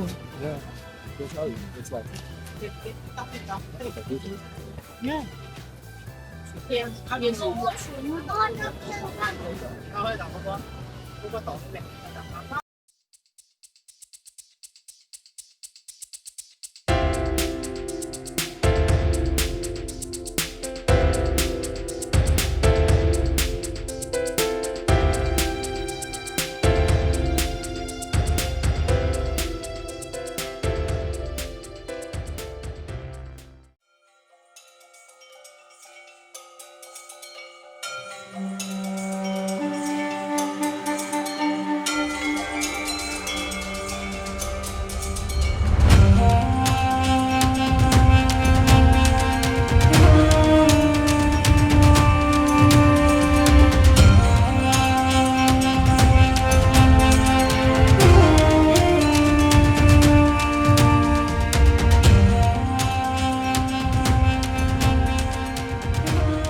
อนเช้าของอีกวันหนึ่งแล้วนะคะ เช้านี้ยังอยู่ที่เมืองคุนหมิงนะคะ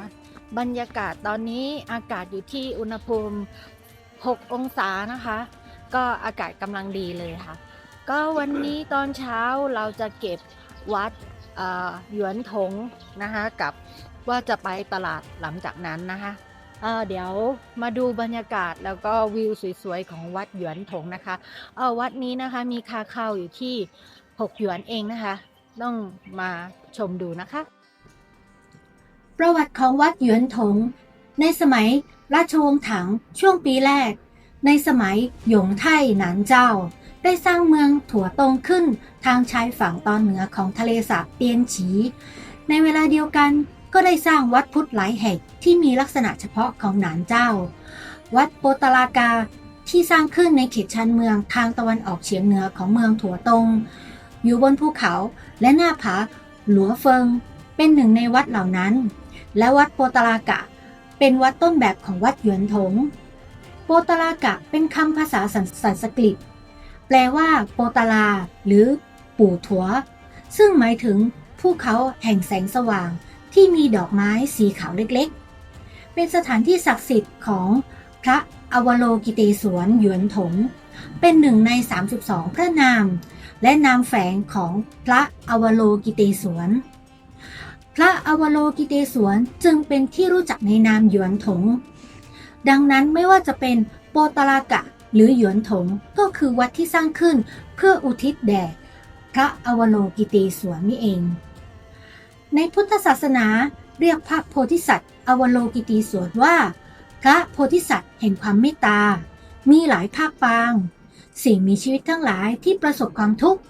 เพียงแค่เอ่ยพระนามของพระองค์พระโพธิสัตว์อวโลกิเตศวรก็จะได้ยินและรีบมาช่วยเหลือทันทีจึงได้รับการสนับสนุนจากผู้ศรัทธาพระโพธิสัตว์อวโลกิเตศวรได้ถูกนำเข้ามาในมณฑลยูนนานพร้อมกับพุทธศาสนาตันตระแบบทิเบตโดยเริ่มแรกตั้งอยู่ริมทะเลสาบเอ๋อไห่และกลายเป็นหนึ่งในเทวรูปหลักของพุทธศาสนาตันตระในยูนนานขุนนางหนานเจ้าถือว่าเมืองถั่วตงเป็นเมืองหลวงทางตะวันออกช่วงเริ่มต้นของการก่อตั้งพวกเขาได้สร้างวัดเจ้าแม่กวนอิมหรือวัดโปตลากะขึ้นวัดโปตลากะเป็นหนึ่งในวัดพุทธที่เก่าแก่ที่สุดในประเทศจีนเก่าแก่กว่าวัดปู่ถัวในมณฑลเจ้อเจียงเสียอีกซึ่งเป็นหนึ่งใน4วัดพุทธที่มีชื่อเสียงถึง100ปีวัดโปตลากะนี้ดำรงอยู่มา400ปีแล้วได้ถูกทำลายในช่วงต้นราชวงศ์หยวนเนื่องจากสงครามและวัดก็พังทลายลงตั้งแต่ปีที่5แห่งราชสมัยต้าเต๋อของราชวงศ์หยวนจนถึงปีที่6แห่งรัชสมัยเหยียนหยูผู้คนในราชวงศ์หยวนใช้เวลาทั้งหมด18ปีในการสร้างวัดขึ้นมาใหม่ให้ใหญ่กว่าเดิมจากซากปรักหักพังของเก่าของวัดโปตลากะและตั้งชื่อใหม่ว่าวัดหยวนถงในสมัยราชวงศ์หมิงวัดหยวนถงได้รับการดูแลเป็นพิเศษจากตระกูลมู่ผู้ปกครองสูงสุดของมณฑลยูนนานวัดหยวนถงเป็นสถานที่หลักในการประกอบพิธีกรรมทางพุทธศาสนาของตระกูลมู่มากมายและตระกูลมู่เองก็เป็นผู้อุปถัมภ์วัดหยวนถงในทุกๆอย่างเป็นอย่างมากจนวัดหยวนถงเจริญรุ่งเรืองจนถึงขีดสุดและกลายเป็นวัดพุทธที่ใหญ่ที่สุดในเมืองคุนหมิงค่ะ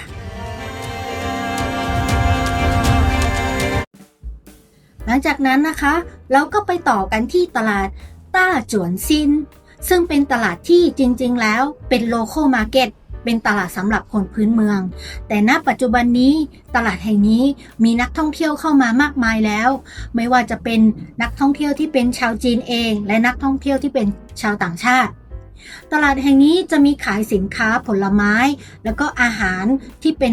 ตำรับแบบยูนนานเลยถ้าใครอยากจะมา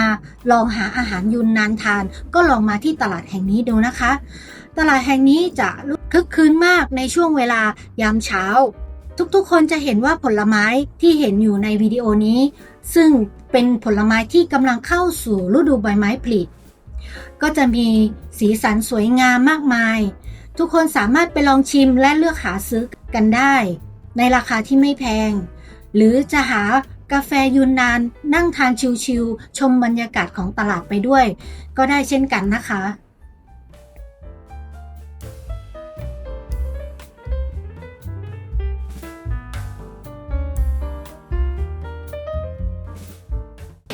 ตอนนี้เราก็มาถึงยังตลาดแบบโลโก้คนโลโก้เลยนะคะ ชื่อตลาด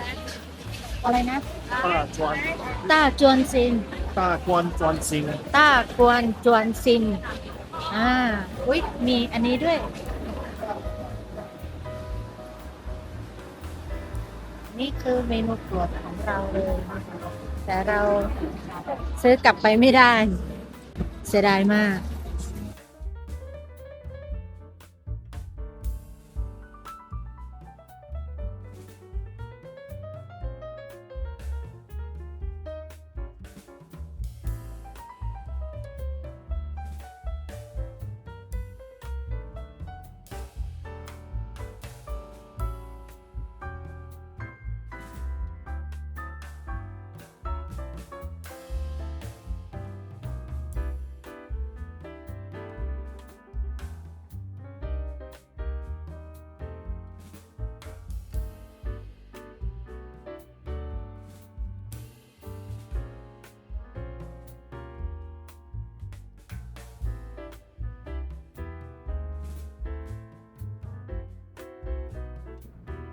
สำหรับคลิปนี้นะคะเราก็จะปิดจบกันที่ตลาดต้าจวนซินไว้เพียงเท่านี้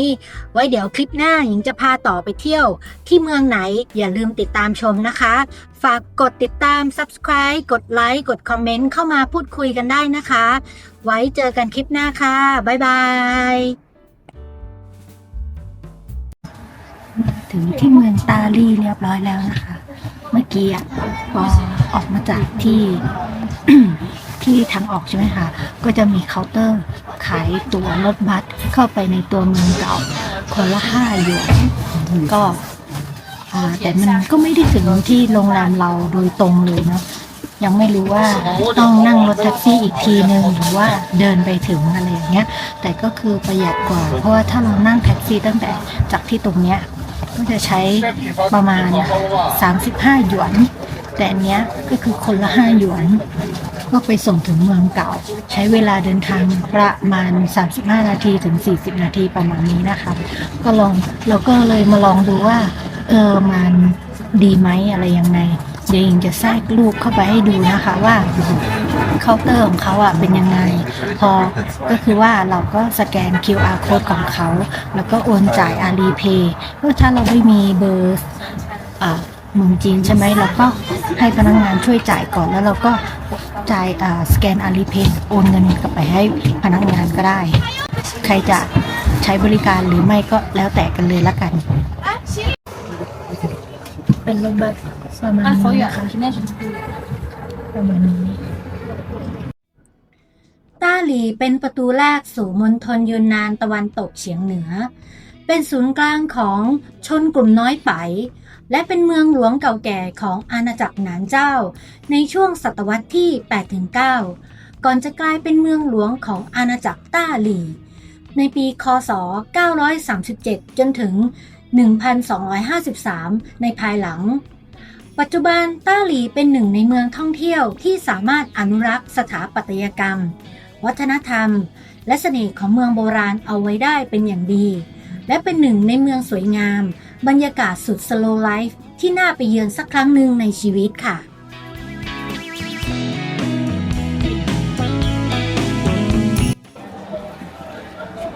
เอากระเป๋าไปเช็คอินเรียบร้อยแล้วนะคะโรงแรมหายากมากเพราะว่าคือมันอยู่ในถนนหลักของที่เมืองเก่าต้าหลีเลยแต่ว่าจะเข้าไปโรงแรมเนี่ยมันต้องเข้าไปในซอยเล็กๆแล้วมันมีป้ายที่มันเห็นไม่ชัดเจนทีนี้ก็เลยเดินวนหาอยู่แต่ตอนนี้ก็คือเก็บกระเป๋าเรียบร้อยก็เดี๋ยวจะออกไปหาอะไรกินนะคะที่นี่ก็เป็น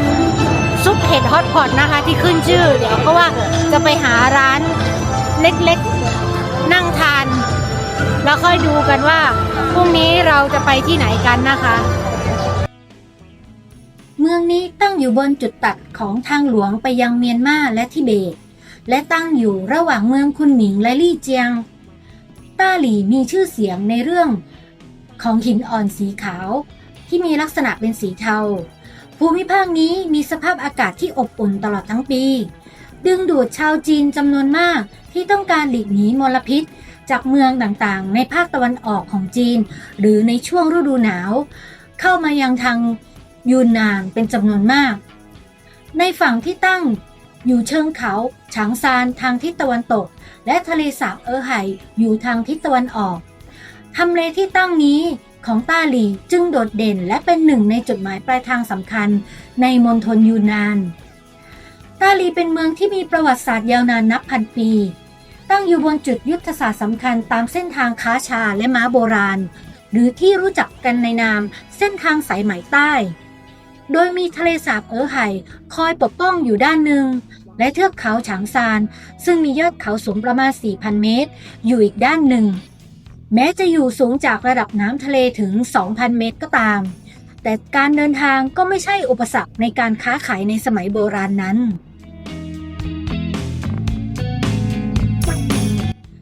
ชาวท้องถิ่นที่ว่านั้นเรียกว่าชาวไปคำว่าไปที่แปลว่าสีขาวในภาษาจีนมีชื่อเสียงในด้านความสามารถในการทำงานฝีมือเกี่ยวกับเครื่องเงินและหินอ่อน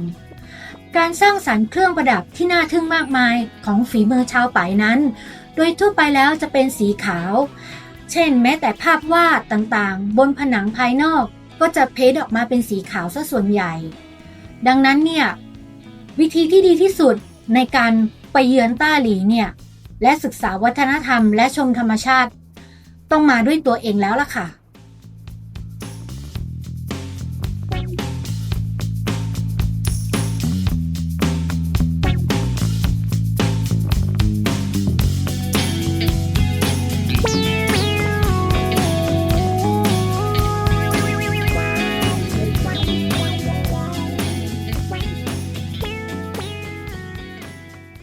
อาหารที่ขึ้นชื่อของที่ต้าหลี่หรือบริเวณมณฑลยูนนานนั่นก็คือการทานอาหารต้มหม้อไฟเห็ด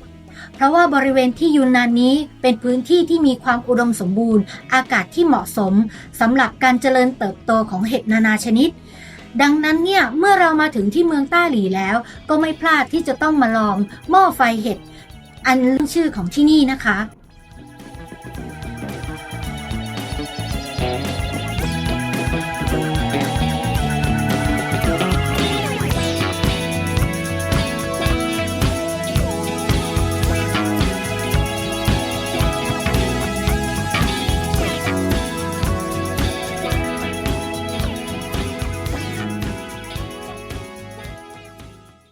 และนี่ก็คือมื้อเย็นของเรานะคะก็คือเป็นซุปเห็ดฮอตพอตนะคะแล้วก็มีเนื้อย่างอยู่ข้างๆด้วยก็มาถึงที่เมืองต้าหลี่เนี่ยเขาบอกว่าต้องมาลองกินซุปเห็ดนะคะแล้วก็มาลองถึงต้นทางเลยนะคะดูซิว่ารสชาติจะเป็นยังไงนะแต่ว่าดูแล้วมีเห็ดหลายอย่างมากเลยเห็ดที่แบบว่าบ้านเราไม่มีนะก็มาถึงแล้วก็ต้องมาลองค่ะ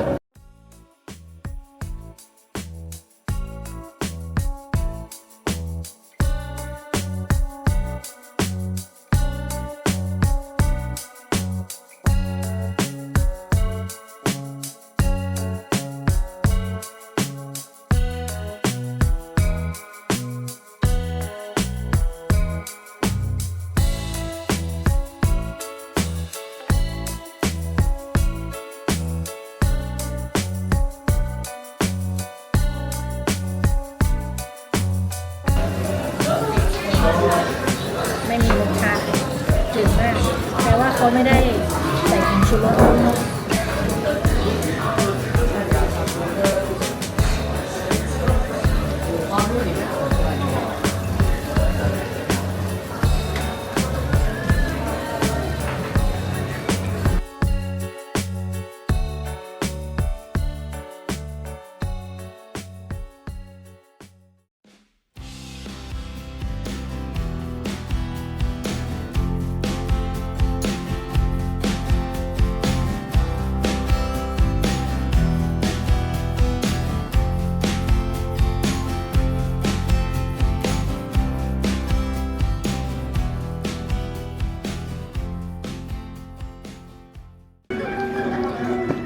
สดียามเช้าวันที่เท่าไหร่แล้วจำไม่ได้ ตอนนี้อยู่ที่เมืองต้าหลีเนาะจากที่เมื่อคืนที่เรามาถึงแล้วก็ไปกินซุปเห็ดฮอตพอตตอนนี้เช้านี้เราก็จะอยู่แถวๆบริเวณนี้แหละเพราะว่าคิดว่าคงไม่อยากไปไหนไกลบรรยากาศมันก็โอเคแหละยิ่งตอนเช้าวันนี้เนาะคนยังไม่ตื่นกันแล้วเราก็มาเดินในเมืองกันก่อนมาเอาบรรยากาศก่อนเพราะว่าเมื่อคืนน่ะในตัวเมืองเก่าเนี่ยคือคนเยอะมาก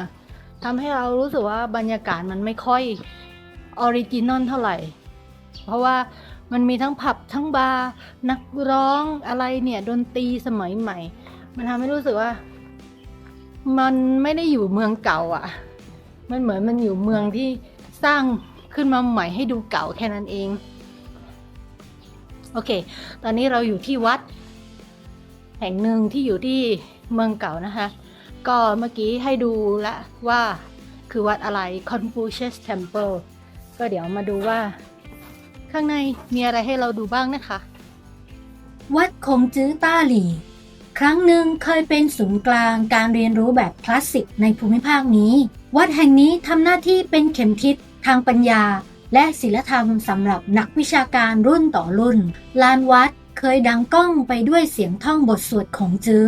ของนักเรียนที่เตรียมตัวสอบราชการซึ่งเป็นระบบการศึกษาที่หล่อล้อมระบบราชการของจีนมานานหลายทศวรรษแม้ว่าสงครามและความวุ่นวายทางการเมืองจะทิ้งร่องรอยไว้แต่ตัววัดยังคงรักษาสถาปัตยกรรมอันสง่างามเอาไว้ได้มากศิราจารึก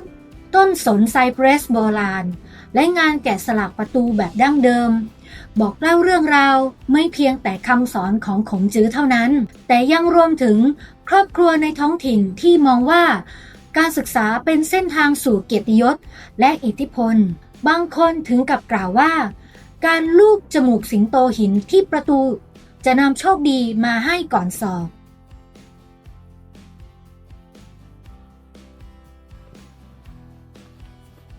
หลายๆคนอาจจะมองว่าทำไมเวลาหญิงเข้าไปในวัดแล้วไม่เข้าไปถ่ายข้างในใช่ไหมคะเพราะว่ารู้สึกว่าช่วงหลังๆวัดที่ไปเนี่ยก็จะเห็นป้ายที่เขาเขียนว่าห้ามถ่ายรูปห้ามถ่ายวิดีโอพระพุทธรูปด้านในนะคะหญิงก็เลยยืนอยู่แค่ด้านนอกแล้วก็ถ่ายเก็บภาพมาให้ทุกคนดูไม่ได้เข้าไปด้านในเก็บรายละเอียดของพระพุทธรูปออกมาให้ดูนะคะ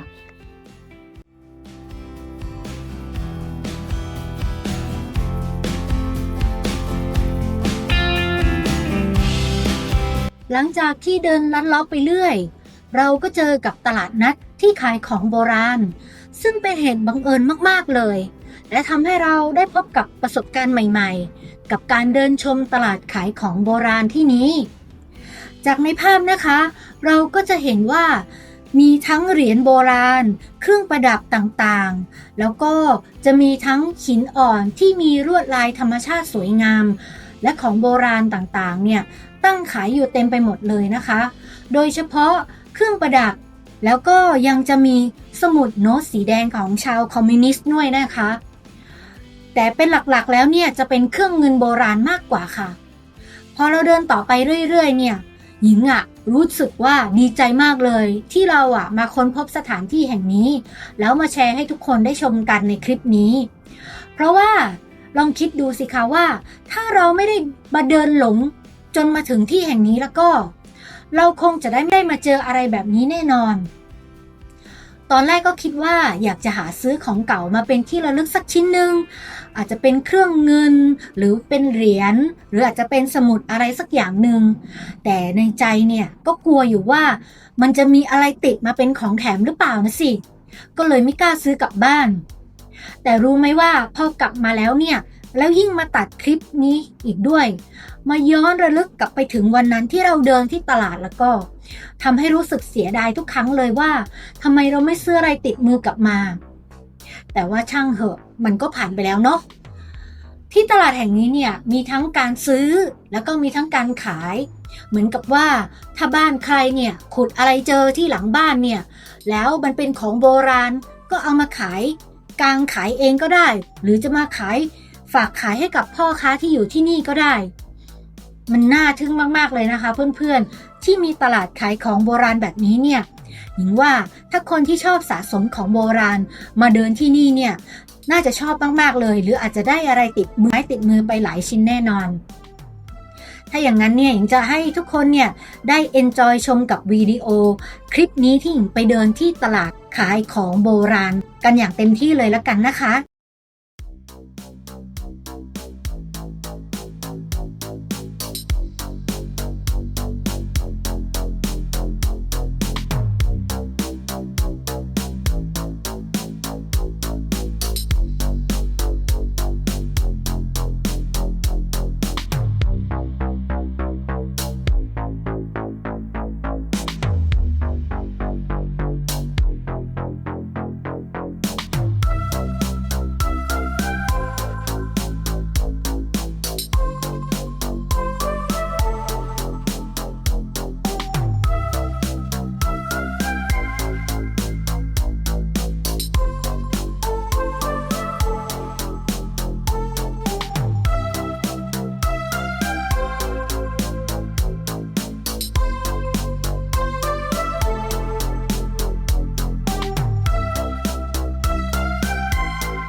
อนนี้ก็นั่งแท็กซี่มาถึงใน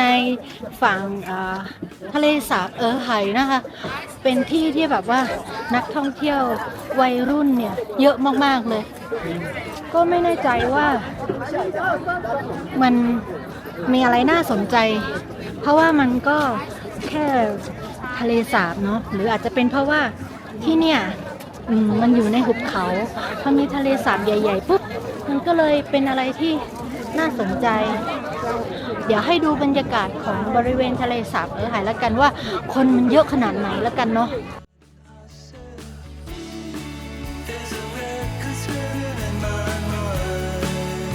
Scratches on my beside you.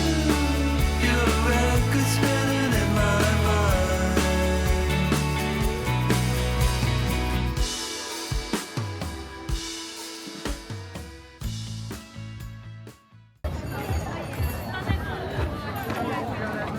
คนเยอะมากจนไม่เข้าใจ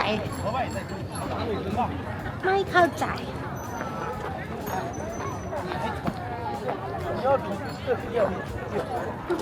อะไรอ่ะ I don't walk with you เดี๋ยวรองเท้าแป๊บเดี๋ยวเราไปปั่นจักรยานกันต่อ เพราะว่าเช่ามาแล้ว อ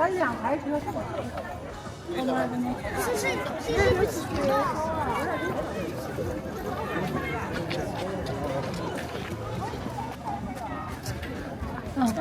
ไปไหนแล้วอะ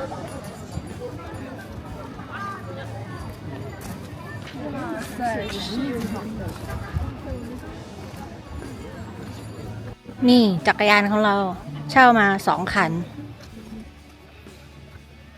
ติดดอกไม้ปลอมมาด้วย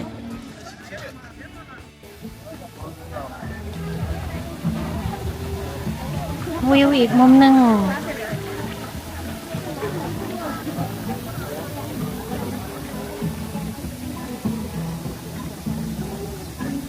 ที่ทะเลสาบไห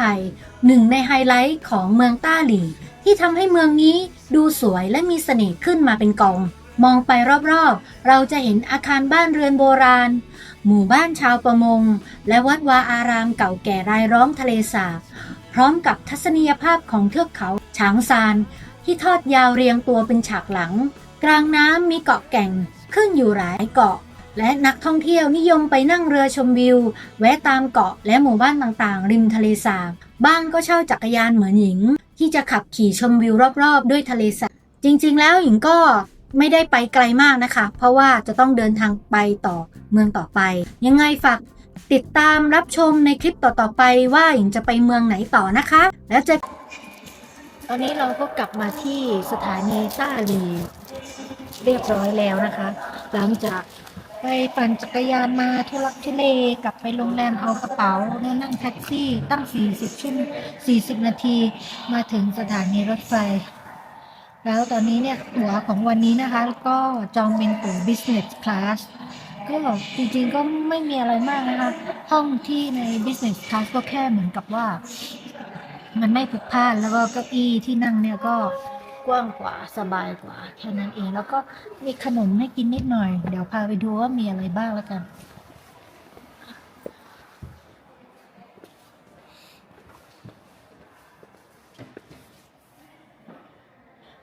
มีขนมนิดหน่อยแบบนี้ ก็อันนี้อะไร ชา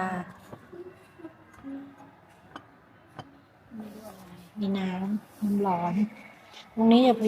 จะฟรีนะคะ ส่วนที่หลังเคาน์เตอร์ ก็ไม่ฟรีต้องเสียเงินก็มีนิดหน่อยห้องก็จะประมาณนี้นะคะ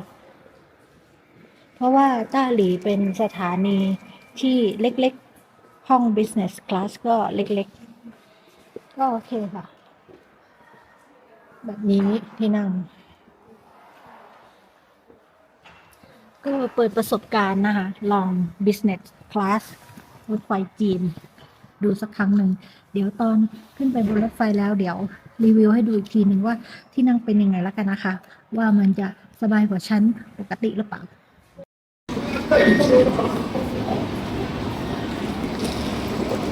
ตอนนี้ก็มีคนพาเดินขึ้นไปรถไฟนะคะ business class ก็อย่างนี้ยค่ะ ไม่ต้องไปเบียดกับชาวบ้านสบาย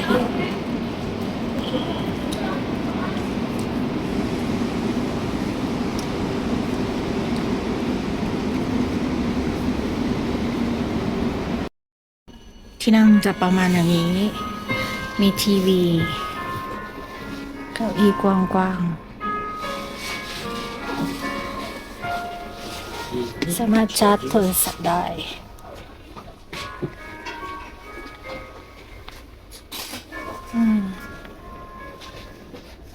ตั้งขาอย่างนี้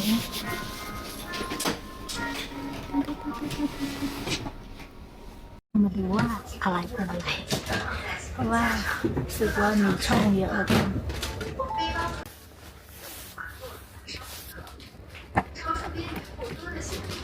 มีโต๊ะอยู่ตรงนี้แล้วมีปรับที่นั่ง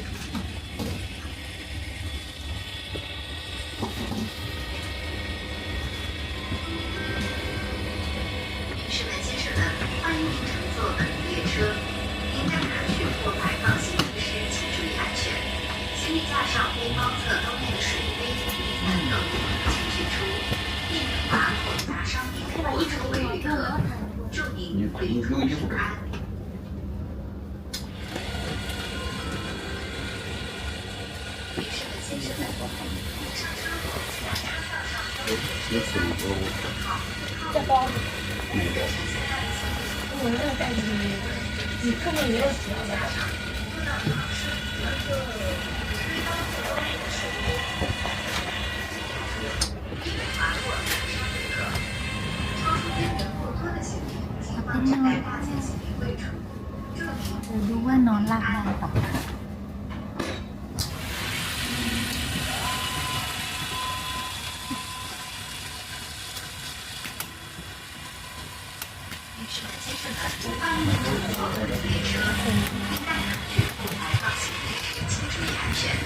行李架上背包侧兜内的水杯、雨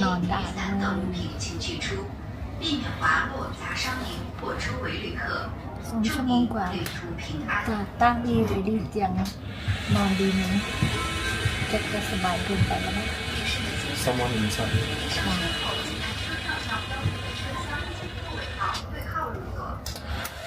นั่งดี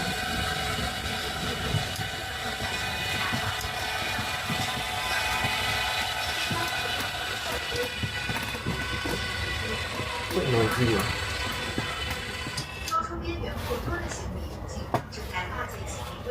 เอาแบบนี้ก็ได้ นอนได้เองก็ได้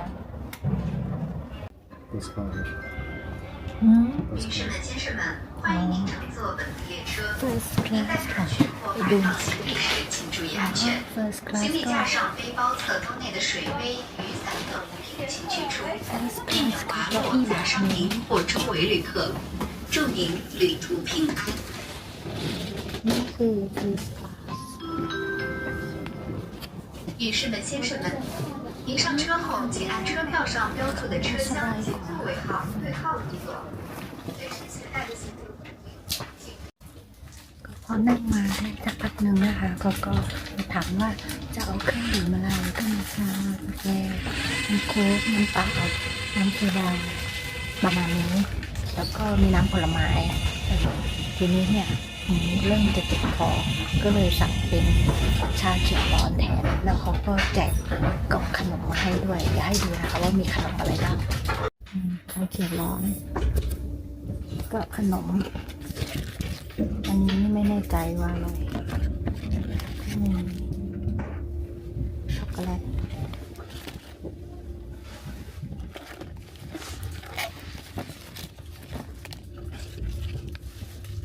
ขนมดอกไม้มีถั่วแล้วก็ผ้าเช็ดมือก็ประมาณนี้ ประมาณนี้เดี๋ยวถ้าเกิดว่า มีอะไรเพิ่มเติมอีกเขามาเสิร์ฟอะไรอีกเดี๋ยวรีวิวให้ดูเมื่อกี้เขาไม่ที่มาถามว่าจะเอาผ้าห่มไหมก็ไม่เอาอะเพราะว่าร้อนหน้าหลีประมาณ7 องศาแต่แดดแรงมากก็เลยร้อนมากอย่างเงี้ย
ตอนนี้มาถึงที่เมือง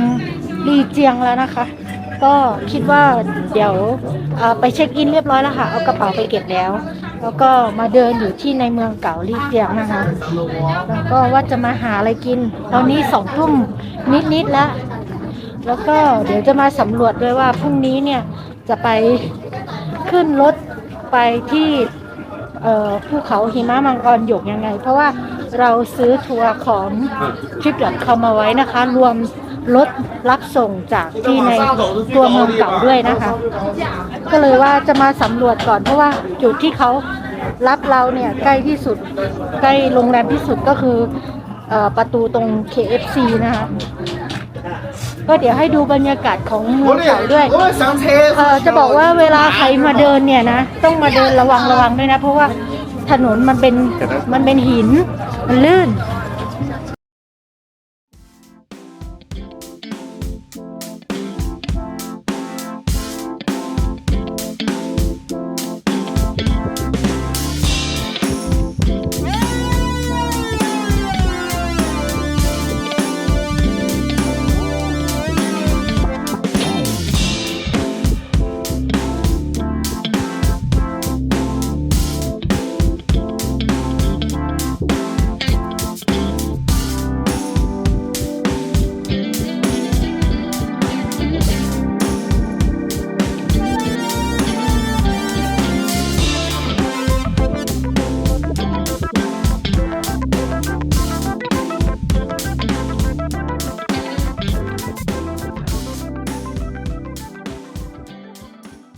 หลังจากที่เราชมบรรยากาศของยามค่ำคืนในเมืองลี่เจียงเป็นที่เรียบร้อยแล้วนะคะ เราก็ไปหามื้อเย็นทานกันค่ะก็จะเป็นหมูเข่าหยกนะคะแล้วก็ข้าวผัดหน้าซี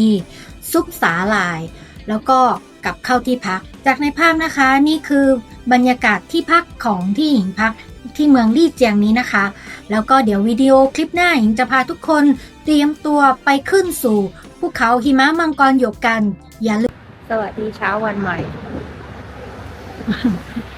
ตอนนี้เป็นเวลา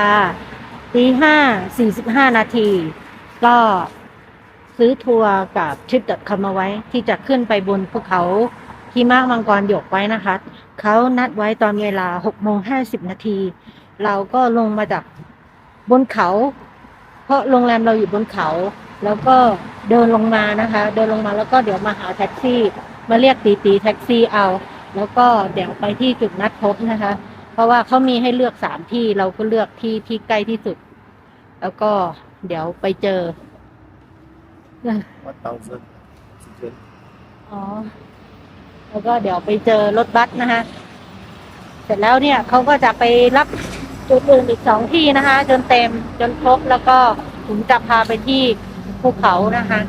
วันนี้ใส่หน้ากากเพราะว่าจริงๆเนี่ยเมื่อวานก็เจ็บคอ แต่วันนี้ก็ยังเจ็บอยู่นิดหน่อย แล้วก็เป็นหวัดด้วยแหละเพิ่งจะเป็นหวัด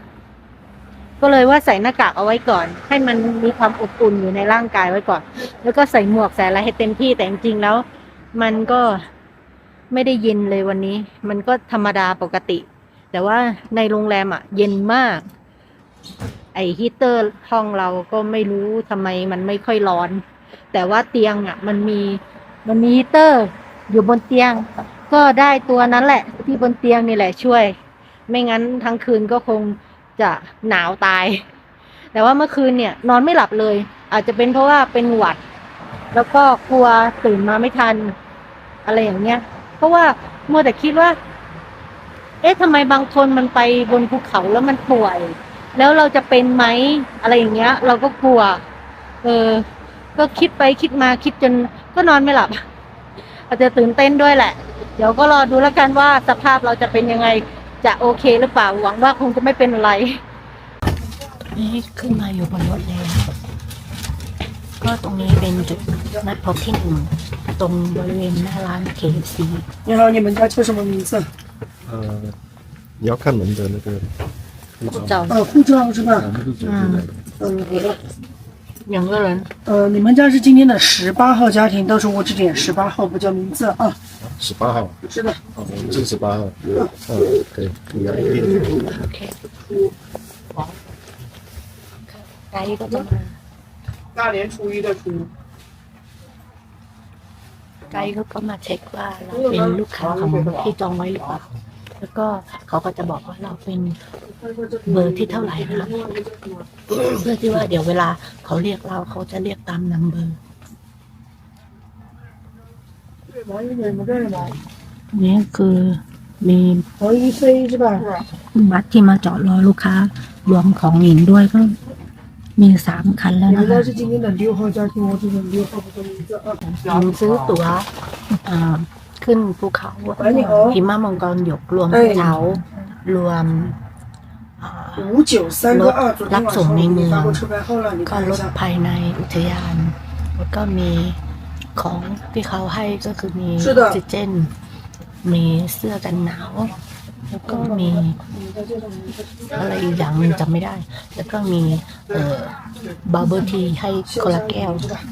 ก็น่าจะมีมื้อเที่ยงด้วยก็เดี๋ยวมาดูกันว่าที่ได้มาเนี่ยเป็นยังไงละกันนะคะ 好嘞，找空位坐。你们家是今天 จ 的 ริงๆ 9 แล้ว 号家 ยัง 庭， ไม่เคยเห็นมีคนรีวิวนะที่แบบซื้อทัวร์ของ trip.com แล้วก็เจอตรงไหน รับส่งตรงไหน แล้วเป็นยังไงบ้าง เดี๋ยวยังไงติดตามชมแล้วกันเนาะ เพราะว่าการซื้อทัวร์ของ trip.com ก็ราคาก็โอเคอยู่นะ ไม่ยุ่งยากแล้วก็มีภาษาอังกฤษก็คือว่าคนสมมติว่าพวก call center customer service เขาก็เราติดต่อตรงกับเขาได้ถ้ามีปัญหาเนี่ยโอเคยังไงติดตามชมแล้วกันพระอาทิตย์เริ่มฉายแสงออกมาในยามเช้าทำให้เราเห็นวิวทิวทัศน์ได้ชัดเจนขึ้นทิวเขาอันสวยงามและน้ำที่สะท้อนแสงทำให้เรารู้ว่าวันนี้ต้องเป็นวันที่ดีของเราแน่นอนระหว่างที่เราออกจากตัวเมืองเพื่อที่จะไปที่อุทยานภูเขาหิมะมังกรหยกไกด์ก็จะบรรยายบอกเราเกี่ยวกับสิ่งที่ควรทำและไม่ควรทำเมื่อไปถึงภูเขาหิมะมังกรหยกนะคะถ้าใครที่ฟังภาษาจีนไม่ออกก็แนะนำให้เปิดแอปภาษาซึ่งมันช่วยได้ดีมากเลยค่ะก่อนที่จะถึงอุทยานทัวร์ก็จะพาเราแวะไปที่ร้านซื้อยาจีนก่อนที่เขาบอกว่ายาเนี้ยจะช่วยในเรื่องโรคแพ้ความสูงซึ่งหญิงก็จัดไปแล้ว1 ขวดเพราะว่ากลัวจะเกิดอะไรขึ้นเนื่องจากเมื่อคืนก็นอนไม่พอแล้วก็มีอาการหวัดด้วยค่ะ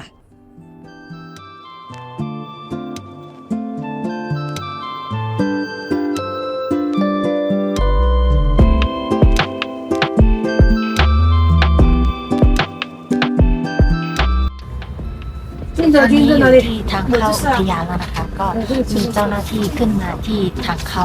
มาให้เราซื้อตั๋วก็เขาจะขอดูพาสปอร์ตเราก็ซื้อ ตรวจเขาได้เลยก็ใช้ 为了 ส 这 แก 手 น 给他们也不解释你这敏感可交嘞。 ผู้ชายคนนั้นนะที่ใส่แจ็คเก็ตแดงก็สแกนแล้วก็ใส่ตังค์พอทุกคนซื้อครบเสร็จแล้วใช่ไหมคะก็จะขับข้างในเพราะว่าอันเนี้ยมันไม่ได้รวมในคลิปของตอนนี้เห็นภูเขาดีมากมังกรหยดแล้วก็คือมีหิมะนิดหน่อยแต่ว่ามีแดดคิดว่าข้างบนน่าจะไม่ค่อยเย็นเท่าไหร่แต่ว่าเมื่อกี้ตอนลงไปที่รถเขาไม่ให้เราไปซื้อยาอะไรนะขวดแดงๆขวดหนึ่ง58 หยวนเดี๋ยวลงรูปให้ดูก็กินแล้วก็ไม่รู้สึกอะไรนะรสชาติก็เฟื่อนๆหน่อยๆไม่ค่อยมีรสชาติอะไรเดี๋ยวก็ซื้อกินกันเอาไว้แค่นั้นเอง58 หยวนใครไม่ซื้อก็ได้ถ้าเกิดว่าไม่เกินนั้นแต่ว่าแล้วก็ในแพ็กเกจเราก็มีออกซิเจนให้เขาบอกว่าออกซิเจนของเขาอ่ะมันของแท้แต่เบามากเลย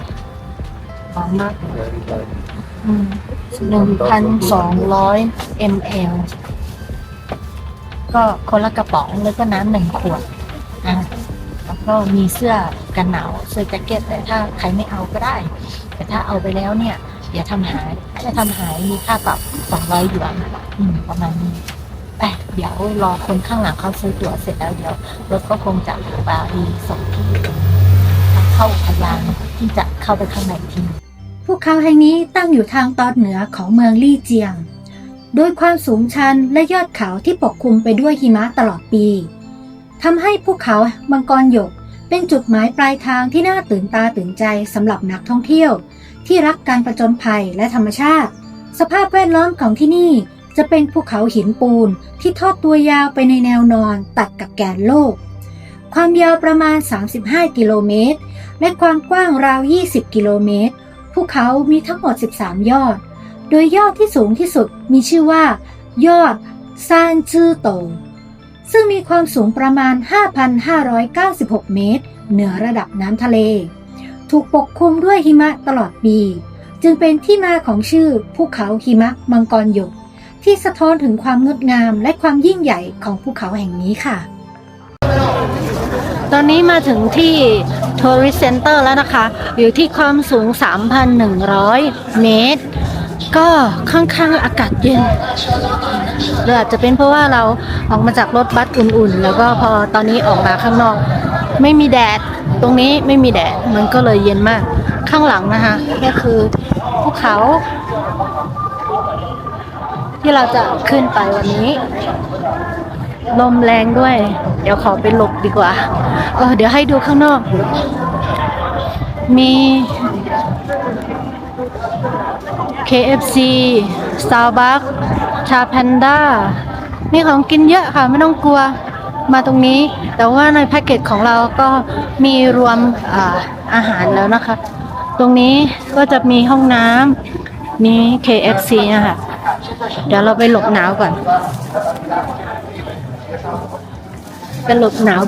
นิ้วแข็งหมดแล้วเมื่อกี้ตรวจตั๋วเสร็จแล้วเขาก็ดูแค่เวลาเข้าเพราะว่าในตั๋วมันจะมีระบุว่าของเรามันรอบ 9 โมงถึง 9 โมง 29 ถึงจะเข้ามาได้ส่วนรอบหลังจากนั้นก็ยังไม่สามารถเข้ามาตอนนี้คิดว่าเรากำลังเดินเข้ามาเพื่อที่จะเข้าคิวไปขึ้นรถบัสแล้วไปที่สถานีกระเช้าก็โอเคแหละตอนนี้สภาพร่างกายก็ยังปกติ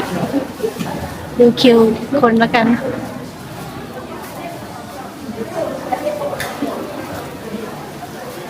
กำลัง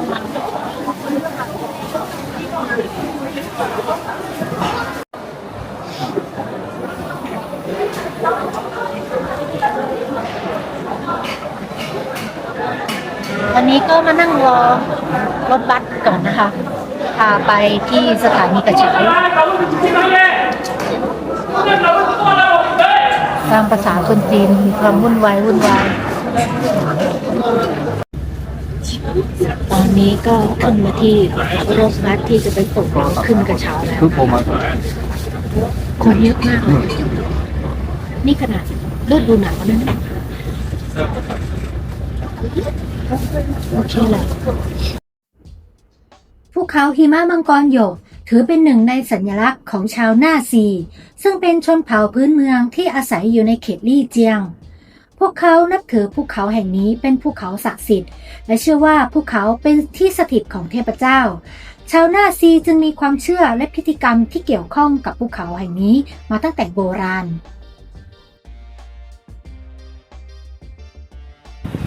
เรามาถึงจุดที่ขึ้นกระเช้าแล้วอยู่ที่ความสูง 3,356 เมตรจากน้ำทะเล 所有区域禁止吸烟，请主动上交货源，请勿乱扔垃圾，请2个人一排按顺序排队，禁止插队。谢谢。3356 ไปถึง 4506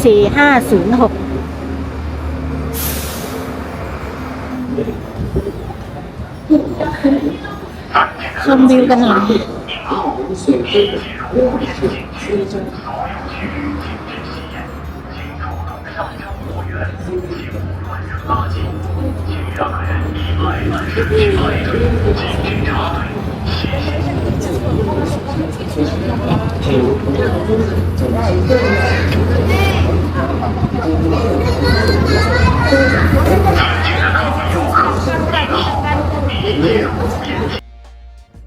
เกร็ดความรู้นะคะกำเนิดภูเขาหิมะมังกรหยก เกิดจากกระบวนการทางธรรมชาติที่เกี่ยวข้องกับการเปลี่ยนแปลงทางธรณีวิทยา และภูมิประเทศซึ่งเกิดขึ้นเป็นเวลาหลายล้านปี ประกอบไปด้วย การเคลื่อนที่ของแผ่นเปลือกโลก เกิดการชนกันของแผ่นเปลือกโลกยูเรเชีย และแผ่นเปลือกโลกของอินเดีย ซึ่งเป็นส่วนหนึ่งของเทือกเขาหิมาลัยทำให้เกิดการยกตัวขึ้นของภูเขาและเทือกเขาต่างๆ การกัดกร่อนและการสะสมตัวเมื่อน้ำแข็งและหิมะละลาย ส่งผลให้ภูมิประเทศเกิดการเปลี่ยนแปลงตามธรรมชาติ ภูมิอากาศหนาวเย็นและการสะสมตัวของหิมะ ด้วยยอดเขาที่สูงที่สุดถึง 5,596 เมตรทำให้พื้นที่บนภูเขามีอุณหภูมิต่ำและมีการสะสมตัวของหิมะและน้ำแข็งตลอดทั้งปี กลายเป็นภูเขาหิมะที่ปกคลุมไปด้วยน้ำแข็งและหิมะอยู่เสมอ การกัดกร่อนของธารน้ำแข็ง การเคลื่อนตัวของธารน้ำแข็งในช่วงเวลานานก่อให้เกิดการเปลี่ยนแปลงรูปร่างของภูเขาและภูมิประเทศทำให้พื้นที่มีลักษณะสูงชันและมีสันเขาที่เป็นเอกลักษณ์ ดังนั้นภูเขาหิมะมังกรหยกจึงเกิดขึ้นจากกระบวนการทางธรรมชาติที่ซับซ้อน ทั้งการเคลื่อนตัวของเปลือกโลกและการกัดกร่อนจากธารน้ำแข็งค่ะ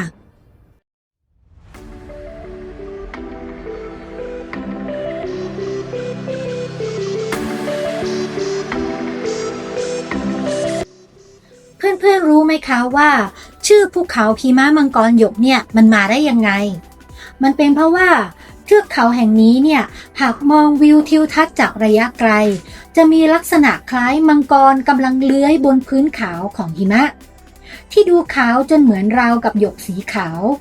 เมื่อตัดกับท้องฟ้าสีน้ำเงินแล้วก็ยิ่งคล้ายกับมังกรขาวบนท้องฟ้าจนเป็นที่มาของชื่อเรียกที่ว่าภูเขาหิมะมังกรหยกนั่นเองค่ะ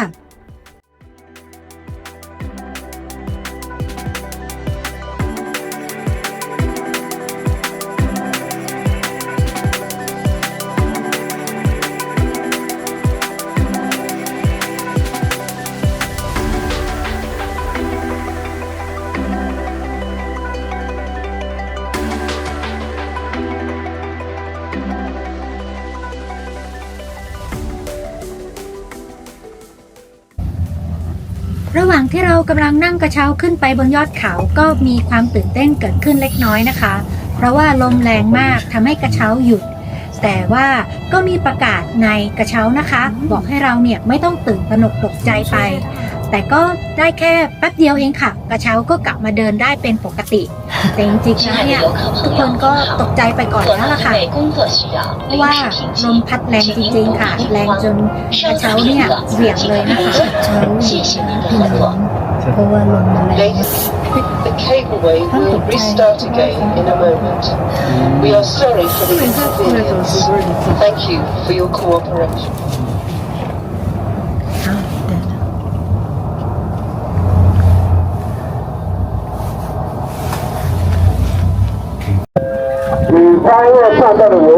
โปรเชียนกลับแล้วที่ความสูง 4,500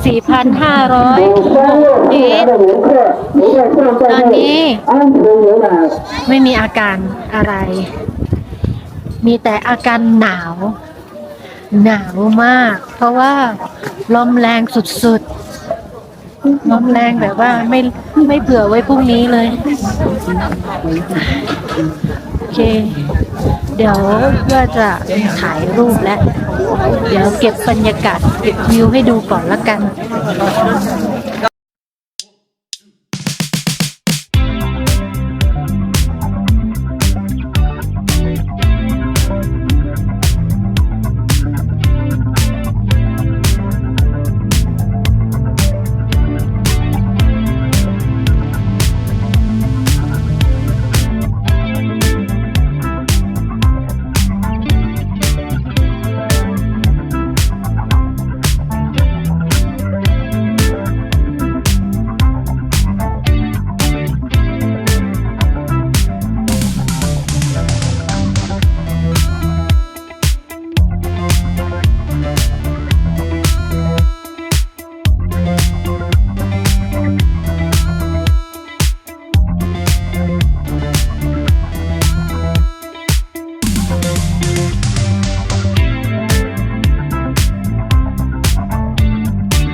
มีแต่อาการหนาวเย็นและนี้ใส่ทั้งหมวกใส่ทั้งถุงมือ เสื้อแจ็คเก็ต แบบว่าเตรียมพร้อมมากๆ แต่ว่ารู้สึกว่ายังกันหนาวยังไม่ค่อยได้เท่าไหร่ แล้วก็มีออกซิเจนด้วย นี่ ก็ไม่ได้มีอาการปวดหัว หูอื้อ เวียนหัว หรืออะไรเลย เขาบอกว่าคนที่มีอาการก็คือคนที่ออกกำลังกายเยอะ คนที่อายุยังน้อย เนี่ยไม่ออกกำลังกายแล้วก็อายุเยอะแล้ว ก็เลยไม่มีอาการ โอเค เดี๋ยวจะไปถ่ายรูปแล้ว ระหว่างที่เราถ่ายรูปและถ่ายคลิปมาฝากเพื่อนๆเสร็จเรียบร้อยแล้ว เราก็นั่งกระเช้าลงมาด้านล่าง และถ่ายรูปตามจุดต่างๆเพิ่มเติมเป็นที่ระลึก เราก็ไปรับประทานมื้อเที่ยงที่ศูนย์อาหาร เพราะแพ็กเกจของเรามีรวมมื้อเที่ยงอยู่ด้วย จากนั้นเราก็ลงจากเขาโดยการหาแท็กซี่แบบรวมเพื่อกลับเข้าเมืองกันค่ะ สรุปว่าน้องกลับพร้อมรถบัสไม่ไหวตอนบ่ายสามตอนนี้บ่ายโมงก็เรียกรถแท็กซี่แบบแชร์แท็กซี่โรงแรมก่อนคนละ20 หยวน ก็มีเยอะแยะมากมายเลยพอเดินออกมาที่ทางออกก็จะมีคนมาเดินถามว่าจะเอารถกลับเข้าเมืองมันอะไรแบบนี้ก็จริงๆราคามันน่าจะอยู่ที่ประมาณ15-20 นะไกด์บอก แต่ว่าพอเดินออกมาเจอคุณป้าคนหนึ่งเขาบอกว่า20เราก็เลยโอเค20ก็20ก็มานั่งแชร์รถแท็กซี่คนอีก4 คนรวมเป็น6 คนก็โอเคเลยเพราะว่าอยู่ต่อก็ไม่มีอะไรทำแล้วมันหนาวแล้วก็แดดมันจัดมาก แบบจัดเลยอะจ้าเลย สายตาจะเสียได้ไม่มีอะไรจะทำนั่งกินชานมก็แล้วถ่ายรูปก็แล้วก็เลยลงไปโรงแรมดีกว่าแล้วก็ไปพักคืนนี้ค่อยไปเดินที่เมืองเก่าเพราะว่าเมื่อวานยังไม่ได้ไปเดินเลยโอเคเดี๋ยวคืนนี้จะไปเดินที่ไหนยังไงเดี๋ยวพาไปดูแล้วกันนะก็จบวันของลี่เจียงที่ภูเขาหิมะมังกรหยกแล้วนะคะข้างหลังก็จะเป็นวิวเมืองเก่าลี่เจียงนะคะก็เราอยู่ที่จุดชมเมืองนะคะเดี๋ยวให้ดูแต่ว่าจะเป็นแบบหลังคาบ้านโบราณเลยวิวสวยมาก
สวัสดีค่ะเพื่อนๆวันนี้ก็เช้าวันใหม่แล้วนะคะ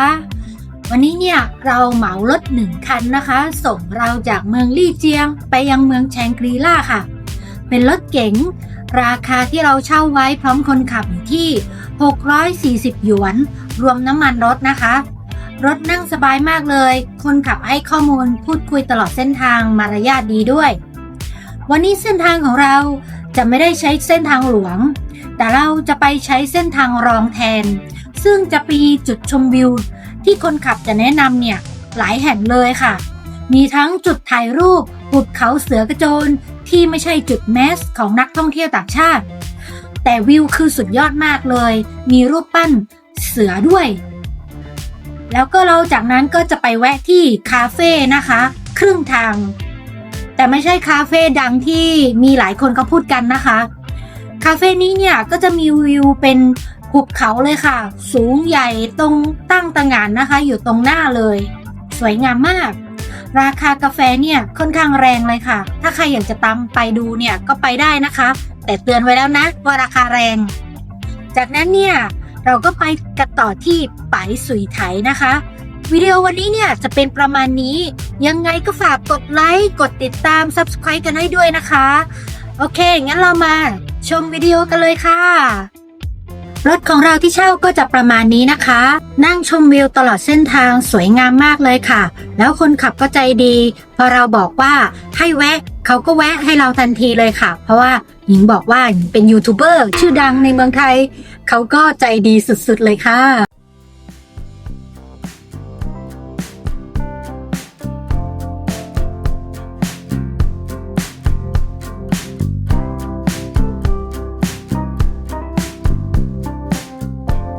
พอนั่งรถมากันไม่นานเราก็มาถึงจุดชมวิวแรกเราจะเห็นหุบเขาที่ตั้งสูงตระหง่านอยู่ตรงหน้าและเบื้องล่างก็คือสายน้ำจากแม่น้ำจินซาซึ่งเป็นแม่น้ำที่ไหลพาดผ่านจากบริเวณหุบเขาเสือกระโจนที่เป็นจุดท่องเที่ยวชื่อดังของบริเวณนี้บรรยากาศดีมากเลยค่ะไม่มีนักท่องเที่ยวที่ไหนเลยมีแค่เรา2 คนยืนถ่ายรูปอยู่ที่นั่นอากาศเย็นสบายสายน้ำที่เห็นสีเขียวใสสะอาดสวยงามและแสงยามเช้าก็กำลังดีด้วยค่ะจากนั้นเราก็ไปกันต่อนะคะสถานที่ต่อไปก็คือเราจะแวะพักที่คาเฟ่แห่งหนึ่งค่ะชื่ออาจจะเรียกยากสักหน่อยแต่ว่าเพื่อนๆดูจากในแมปได้เลยนะคะหญิงทำ A-Map กับ Google Map เปรียบเทียบไว้ให้ดูแล้วว่ามันจะอยู่ประมาณนี้คาเฟ่นี้สร้างออกมาได้สวยงามมากบรรยากาศดีถ่ายรูปสวยแต่ว่าราคากาแฟค่อนข้างแรงนะคะถ้ายังไงเนี่ยเพื่อนๆลองพิจารณาดูนะคะหญิงแนบรูปเมนูกาแฟไว้ในวิดีโอไว้ให้แล้ว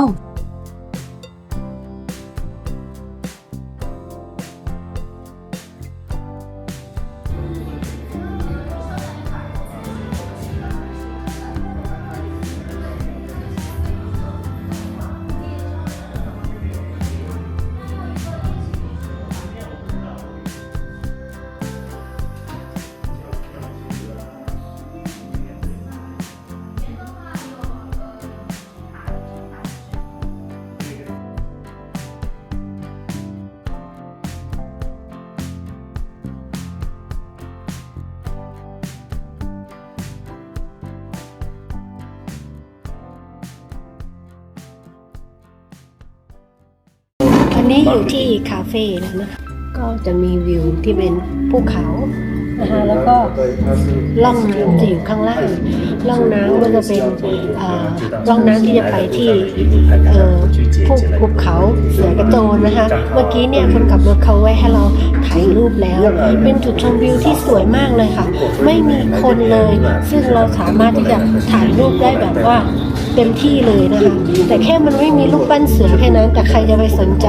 เพราะว่าเราไม่อยากจะไปแย่งถ่ายรูปกับคนอื่นเขาเราก็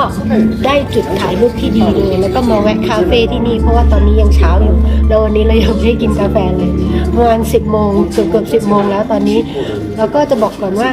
คาเฟ่นี้นะคะก็คือมันสวยเราก็กาแฟเนี่ยไม่ได้ถูกนะแต่ว่าเราก็อยากเอาบรรยากาศก็มาสั่งกาแฟกินกันคนละแก้วกันก่อนที่จะไปที่ต่อไปค่ะ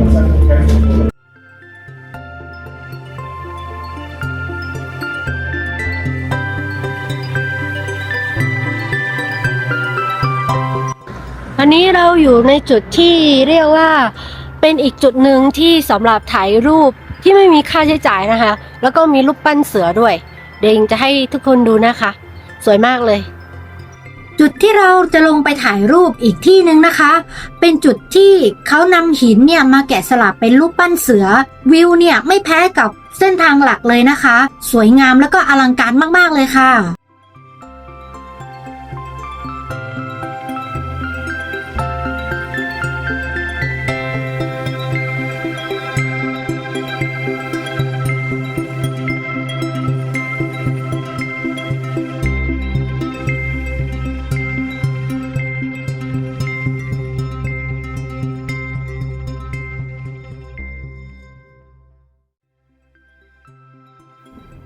หลังจากนี้นะคะวิวภูเขาที่เราจะเห็นเนี่ยเขาจะเรียกว่าภูเขาฮาปาสโนว์เมลเทนนะคะ ก็เราจะเห็นทุกๆมุมเลยค่ะ เพราะว่าเส้นทางรองเนี่ยจะเห็นภูเขาลูกนี้เนี่ยชัดเจนมากๆเลยค่ะ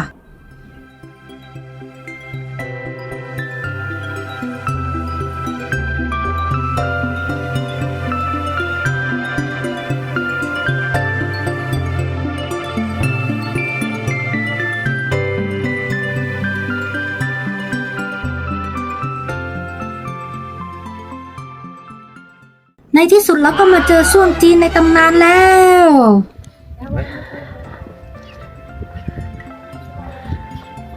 ข้างหน้านี้ก็คือภูเขาฮาปานะคะ สูงประมาณ 5,390 เป็นทางผ่านที่จะไปเชงกรีลา装备都忘拿出来了。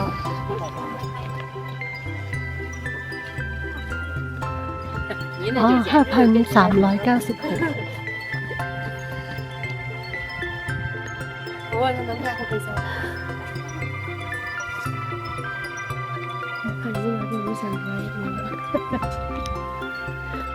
บริเวณตรงนี้เรียกว่าจิ๋วเซียนพีคเมลตันนะคะ จิ๋วเซียนก็หมายความว่า9เทวดา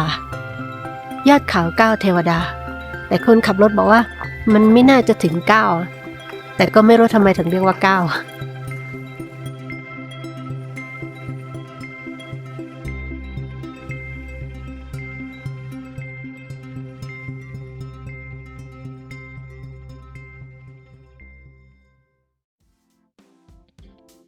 สถานที่ต่อไปที่เราจะแวะถ่ายรูปกันนะคะ ก็คือที่ราบไปสุยไถตามแผนที่นะคะก็จะอยู่ระหว่างทางเลย ที่ราบไปสุยไถที่รู้จักกันในชื่อนาขั้นบันไดสีขาวเป็นหนึ่งในสถานที่ท่องเที่ยวที่น่าดึงดูดใจที่สุดในดินแดนลึกลับอย่างแชงกรีล่า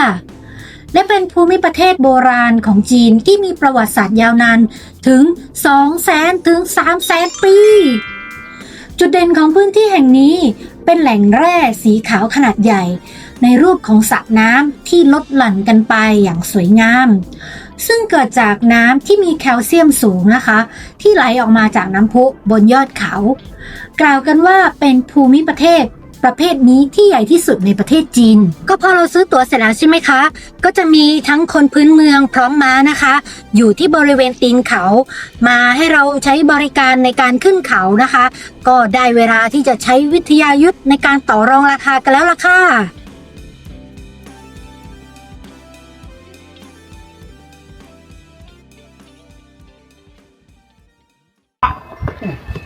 เดี๋ยวเราจะขี่ม้าขึ้นไปสุยไทนะคะเพราะว่าเขาบอกว่าระยะทางเดินขึ้นมัน3 กิโลก็เลยไม่อยากเหนื่อย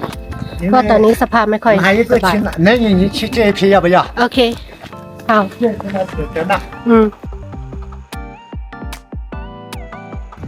这个。อ๋อ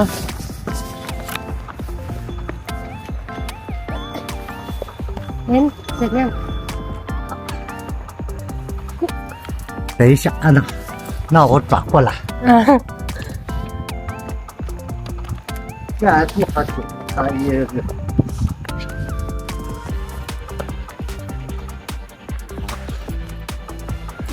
啊，你还是可以啊。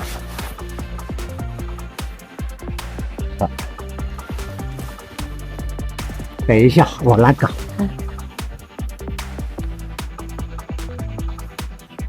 你要做这啊。 อืม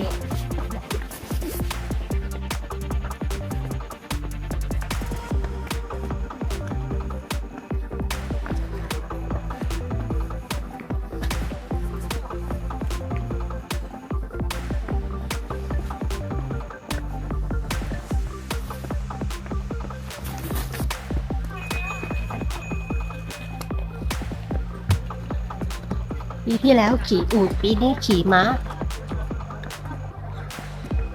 แต่ว่ารู้สึกม้ามันจะโยกเยกกว่าอูฐอีกนะ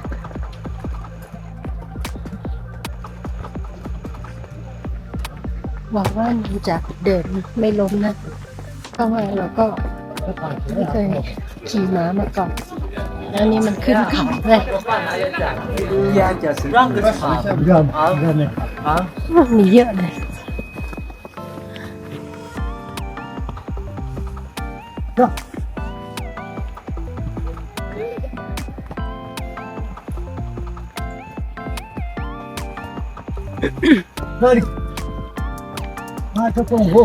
ลืมบอกราคาไปตอนแรกเขาบอกว่า80 หยวน แล้วเราก็ต่อราคาเขาเพราะว่าเราบอกว่าเรานั่งกัน2 คนเขาก็เลยลดให้เหลือ70ถ้าเขาไม่บอกว่าต้องเดิน3 กิโลเราก็เลยว่าเราก็คงจะเดินได้แหละค่อยๆเดินแต่ว่าบางทีเราก็นึกว่าโอเคเราก็ร่างกายไม่ค่อยแข็งแรงเริ่มเป็นหวัดใช่ไหมแล้วก็ว่าประหยัดแรงสักหน่อยนั่งม้าเอาประสบการณ์ด้วยแล้วก็จะได้ไม่ต้องเหนื่อยมากเกินยอมจ่าย80 หยวน ก็ลองดูแต่ว่าเรารู้สึกหวาดเสียวนิดหน่อยว่ะเดี๋ยวขอตั้งใจนั่งขี่ม้าก่อนแล้วกันนะ ที่ไปสุยไถมีพื้นที่ 3 ตารางกิโลเมตร ตั้งอยู่เชิงเขาฮาปาสโนว์เมลเทนห่างจากเมืองแชงกรีล่าไปทางตะวันออกเฉียงใต้ 101 กิโลเมตร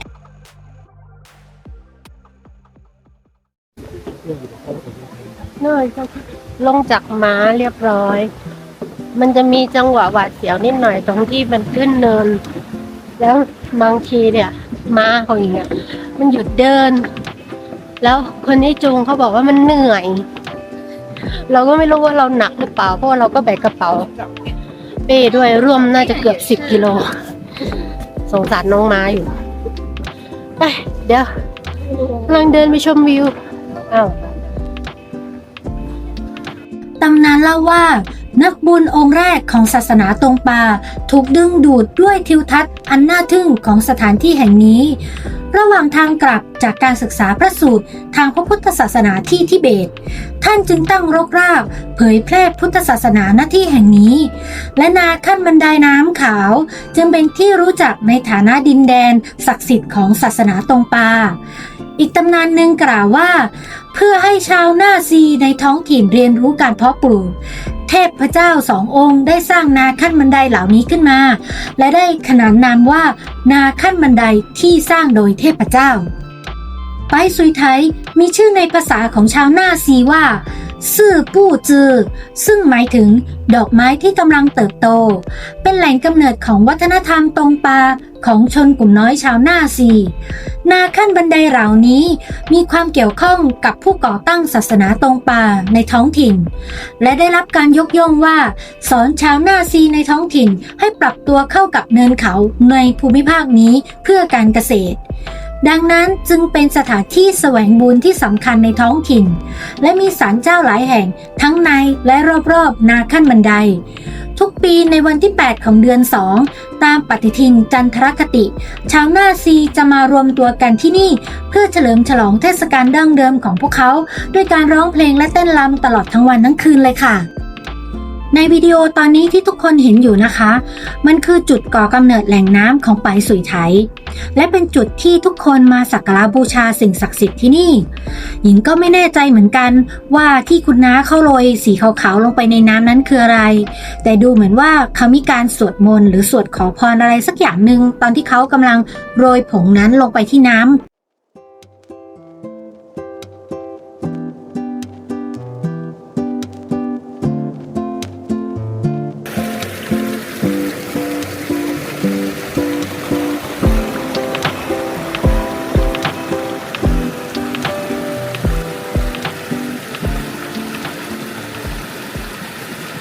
ด้านนี้จะเป็นฝั่งลงขาลงจากเขาแล้วนะคะ วิวนาขั้นบันไดสีขาวเนี่ยจะสวยกว่าทางขึ้นค่ะ น้ำเนี่ยจะใสเป็นสีฟ้า หินปูนก็จะขาวสะอาดกว่าเยอะเลย เราก็มายืนชมบรรยากาศ เก็บความสวยงามไว้ในใจของเราแบบนี้ตลอดไปอยู่สักพักหนึ่งก่อนที่จะเดินทางต่อไปยังจุดหมายปลายทางของเราในวันนี้ยังเมืองแชงกรีลา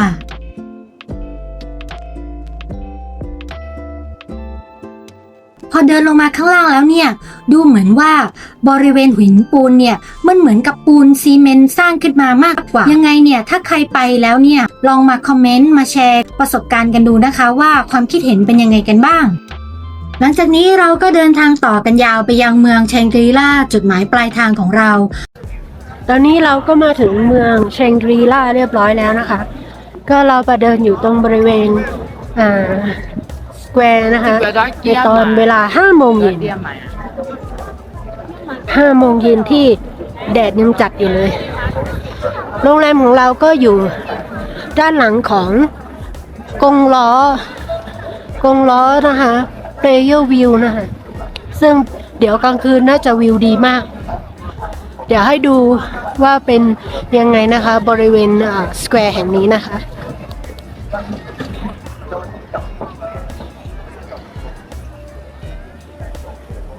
นี่จะเป็นวัดตูเคอร์จง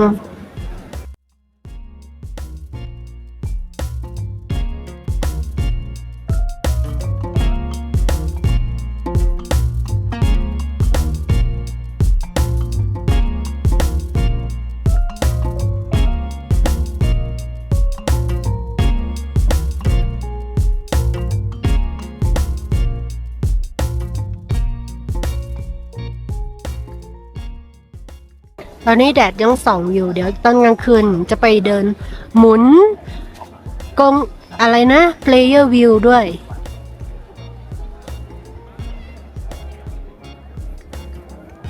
This one going in money also. No, which one? The museum. I don't know. You can go to have a look. อากาศที่นี่ก็ลมเย็นนะคะแล้วก็มีแดดมันก็เลยรู้สึกยังทนได้อยู่แต่ว่าพอออกมาจากรถที่มาส่งเราแล้วก็โรงแรมเนี่ยก็รู้สึกหนาวมากเลยเดี๋ยวถ่ายรูปก่อนแล้วกันนะ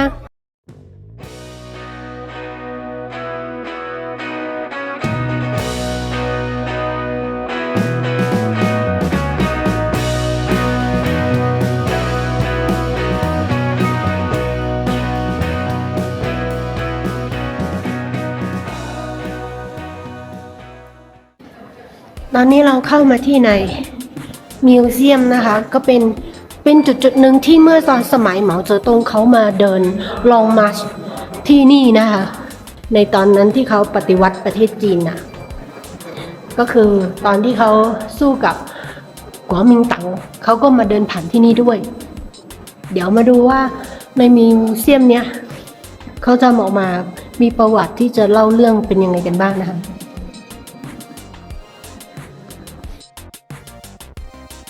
พิพิธภัณฑ์การเดินทัพทางไกลของกองทัพแดงทำหน้าที่เป็นพิพิธภัณฑ์ประวัติศาสตร์ที่อุทิศให้กับสังคมศาสตร์ของประเทศจีนอีกสถานที่หนึ่งเมื่อวันที่ 1 กรกฎาคม ปี 1984 พิพิธภัณฑ์แห่งนี้ก่อตั้งขึ้นในชื่อ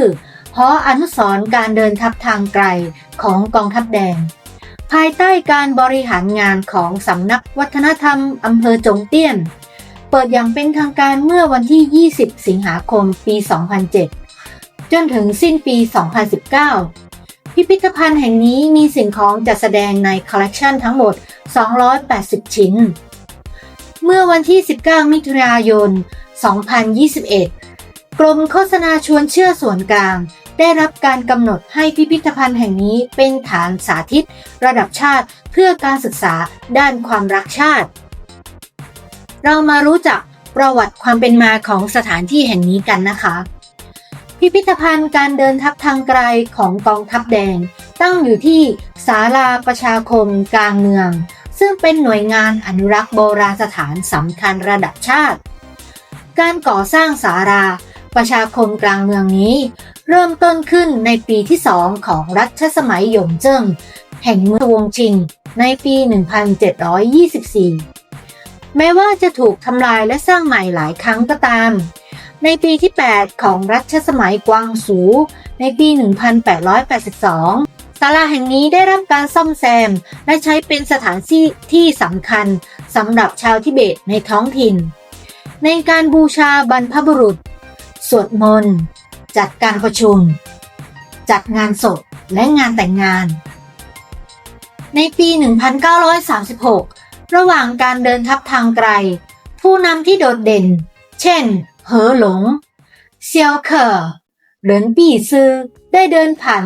จงเตี้ยน และตั้งกองบัญชาการไว้ที่นี่ ได้จัดการประชุมที่มีชื่อเสียงที่ชื่อว่าการประชุมจงเตี้ยนอันโด่งดังขึ้น ในช่วงการปฏิวัติวัฒนธรรม ศาลาแห่งนี้ถูกเก็บรักษาไว้เป็นคลังเก็บเสบียงอาหารด้วยเช่นกัน เมื่อในวันที่ 1 กรกฎาคม ปี 1984 คณะกรรมการพรรคและรัฐบาลอำเภอจงเตี้ยนได้ใช้หอประชุมหลักเป็นสถานที่จัดแสดงโบราณวัตถุของกองทัพแดง และจัดตั้งเป็นหออนุสรณ์การเดินทัพทางไกลของกองทัพแดง ภายใต้สำนักวัฒนธรรมอำเภอจงเตี้ยน ในปี 1995 สำนักงานบริหารจัดการวัตถุโบราณอำเภอจงเตี้ยนได้จัดตั้งขึ้นภายในหอประชุมแห่งนี้ และปลายปี 2006 หลังจากมีการย้ายถิ่นฐานของประชาชนรอบหอประชุมสาธารณะ เขตทหารตี้ชิงได้ย้ายคลินิกสุขภาพมายังอนุสรณ์สถานแห่งนี้ พร้อมทั้งปรับปรุงและบูรณะนิทรรศการเดิมและเปลี่ยนชื่ออย่างเป็นทางการเป็นพิพิธภัณฑ์การเดินทัพทางไกลของกองทัพแดงและเปิดทำการเมื่อวันที่ 20 สิงหาคม ปี 2007 เป็นต้นมา เมื่อเข้าไปในพิพิธภัณฑ์เราจะได้พบกับนิทรรศการต่างๆที่บอกเล่าประสบการณ์ของทหารในช่วงการเดินทัพทางไกล วัตถุโบราณ ภาพถ่ายและจอแสดงผลแบบอินเตอร์แอคทีฟแสดงให้เห็นถึงสภาพที่ยากลำบากที่ทหารต้องเผชิญได้อย่างชัดเจน หนึ่งในไฮไลท์คือแผนที่เส้นทางการเดินทัพทางไกลโดยละเอียดซึ่งให้ข้อมูลเชิงลึกแก่ผู้เข้าชมเกี่ยวกับการตัดสินใจเชิงกลยุทธ์ที่เกิดขึ้นตลอดเส้นทางนอกจากนี้พิพิธภัณฑ์ยังมีงานนำเสนอแบบมัลติมีเดียที่ทำให้เรื่องราวในอดีตมีชีวิตชีวาเกิดขึ้นผู้เข้าชมสามารถชมการจำลองเหตุการณ์ต่างๆและฟังเรื่องราวที่สะท้อนอารมณ์ความรู้สึกของทหารมันช่วยส่งเสริมความเข้าใจอย่างลึกซึ้งถึงการเสียสละที่เกิดขึ้นในช่วงเวลาสำคัญนี้ในประวัติศาสตร์จีนหากว่าใครชอบในประวัติศาสตร์การทหารหรือว่าแค่สงสัยเกี่ยวกับสงครามเดินทัพทางไกลการไปเยือนพิพิธภัณฑ์สงครามเดินทัพทางไกลกองทัพแดงที่นี่เป็นสิ่งที่ไม่ควรพลาดเลยทีเดียวสำรวจนิทรรศการไปกับเรื่องราวประวัติศาสตร์อันทรงพลังในแชงกรีลาค่ะสำหรับการมาเยี่ยมชมณพิพิธภัณฑ์แห่งนี้นะคะเปิดให้บริการตลอดทั้งปีไม่มีค่าเข้าชมทำให้นักท่องเที่ยวต่างชาติและนักท่องเที่ยวชาวจีนสามารถเข้าชมและเรียนรู้ประวัติศาสตร์ได้เป็นอย่างดีเลยพิพิธภัณฑ์ตั้งอยู่ในพื้นที่งดงามล้อมรอบด้วยความงดงามตามธรรมชาติของแชงกรีลา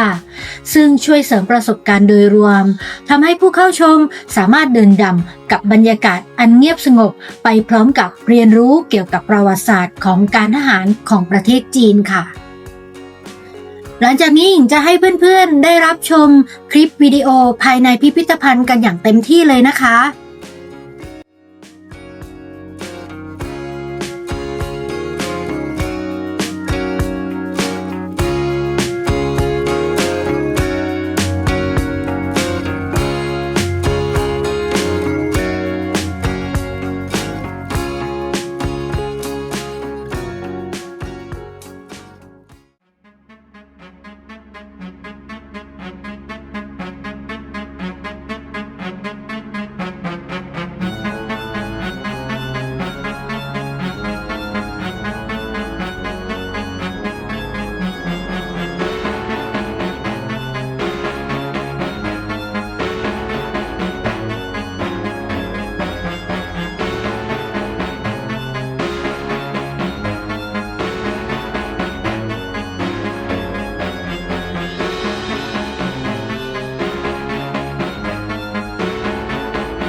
ดี๋ยวเราจะเข้าไปที่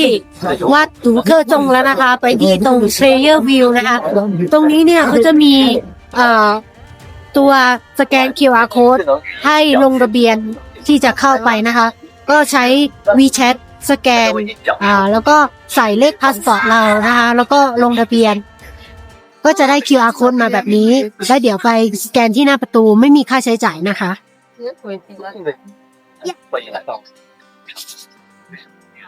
เมื่อกี้หญิงก็ลองสแกน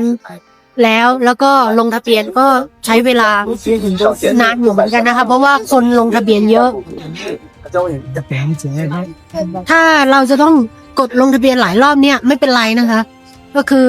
พอมันขึ้นว่าไม่สำเร็จหรือว่าให้รอเนี่ย เราก็กดใหม่เลย กดไปเรื่อยๆเลยหญิงทำไปประมาณสัก10 กว่าครั้งได้นะมั้งเพิ่งจะได้ ก็หญิงเลือกรอบตอนทุ่ม 1 ถึง 2 ทุ่มนะคะ ก็ประมาณนี้ แต่จริงๆเราก็อยู่นานเท่าไหร่ก็ได้ที่เราจะอยู่ไหวนะ โอเค เดี๋ยวหญิงเดินเข้าไปข้างในแล้วเดี๋ยวจะพาทุกคนเข้าไปดูนะคะ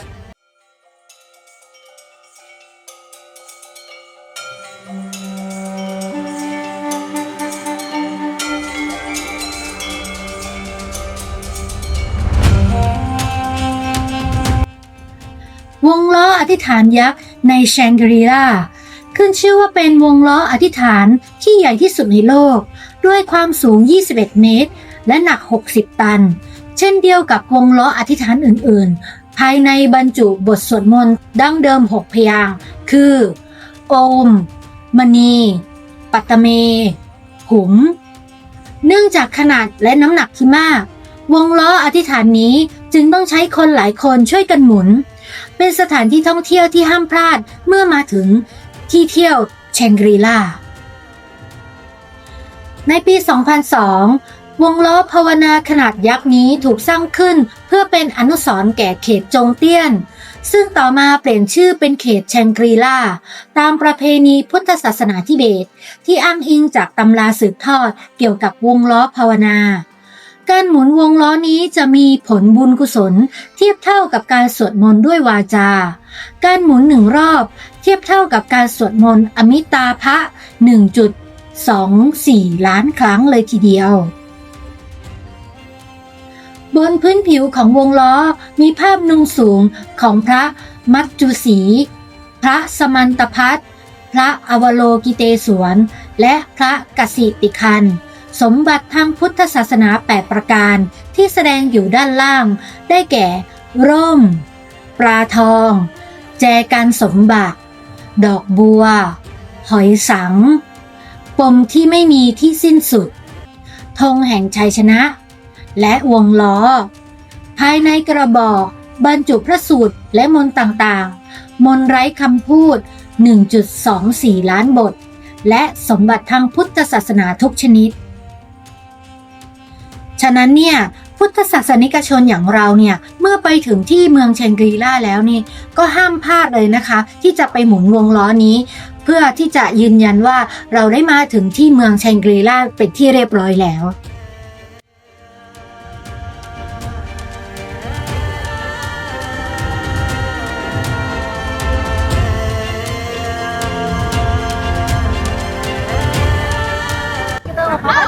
มาเดินแล้วมาหมุนแล้วนะเย่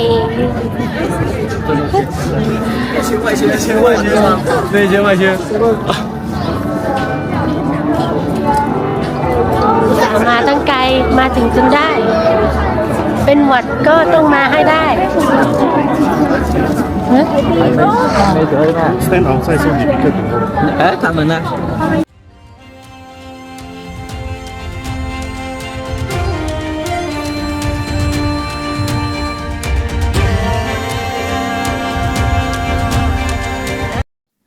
หลังจากที่เราเดินหมุนวงล้อภาวนาเสร็จเรียบร้อยแล้วนะคะด้านล่างบริเวณสแควร์เนี่ยเขาก็มีกิจกรรมเต้นรำร้องเพลงนะคะแก้หนาวด้วยดูแล้วสนุกสนานมากเลยค่ะก็มีกิจกรรมแบบนี้ทุกคืนถ้าใครมาพักที่นี่ก็ลองมาแจมกิจกรรมกับคนพื้นเมืองหรือคนจีนที่นี่ได้นะคะสำหรับคืนนี้ขอตัวไปพักผ่อนก่อนนะคะและในคลิปหน้าเราจะพาทุกคนไปเยือนวัดทรงจ้านหลินหรือวัดโปตาลาน้อยกันค่ะ ใครที่ยังไม่ได้กดติดตาม Subscribe กดไลค์หรือมาคอมเมนต์พูดคุยกันเนี่ยฝากกดให้ด้วยนะคะ เป็นกำลังใจให้หญิงทำคลิปให้ทุกคนได้ชมกันต่อ แล้วมารอชมคลิปต่อๆไปกันค่ะ วันนี้ลาไปก่อนค่ะ บ๊ายบายค่ะ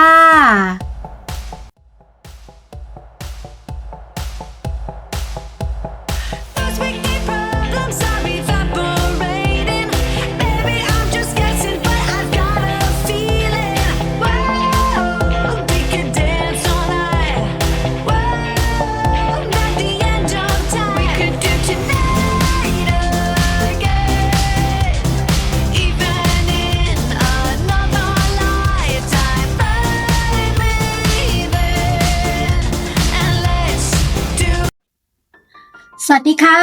คลิปวันนี้ของหญิงนะคะ ก็มาถึงสถานที่ที่หญิงตั้งใจรอให้ถึงวันนี้เอามากๆเลยค่ะ ก็คือการไปเยือนวัดซงจ้านหลิงที่แชงกรีลาซึ่งเป็นวัดที่สร้างด้วยแรงบันดาลใจมาจากวัดโปตลาในทิเบต เราจะไปดูความสวยงามของภาพวาดจิตรกรรมประติมากรรมแล้วก็ไหว้เทพเจ้าขอพรกันในคลิปนี้กันค่ะ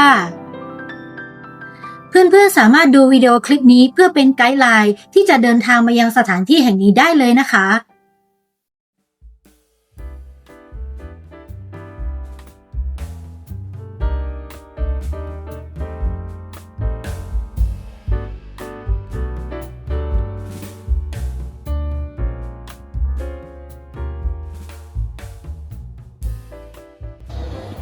สวัสดียามเช้า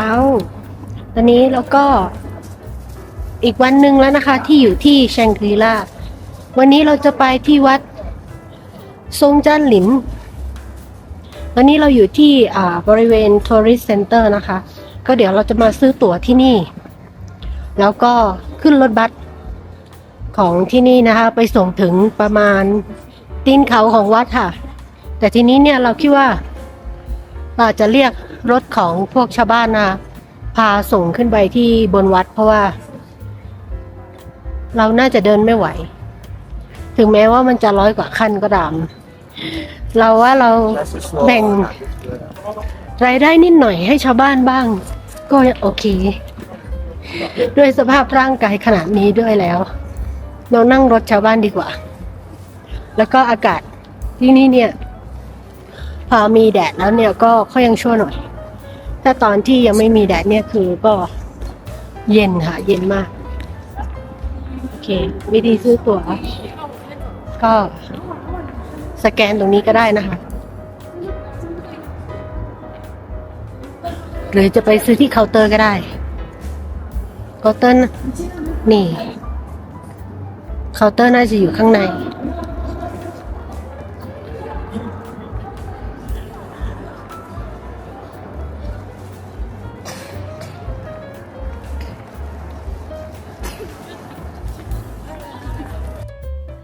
ค่าเข้าชมนะคะเพื่อนๆสามารถซื้อได้ที่เคาน์เตอร์แห่งนี้ราคาก็จะขึ้นอยู่กับช่วงฤดูกาลนะคะหลังจากที่เราได้ตั๋วเรียบร้อยแล้วเราก็เดินออกมาด้านนอกเพื่อที่จะไปวัดซงจ้านหลิงกันค่ะ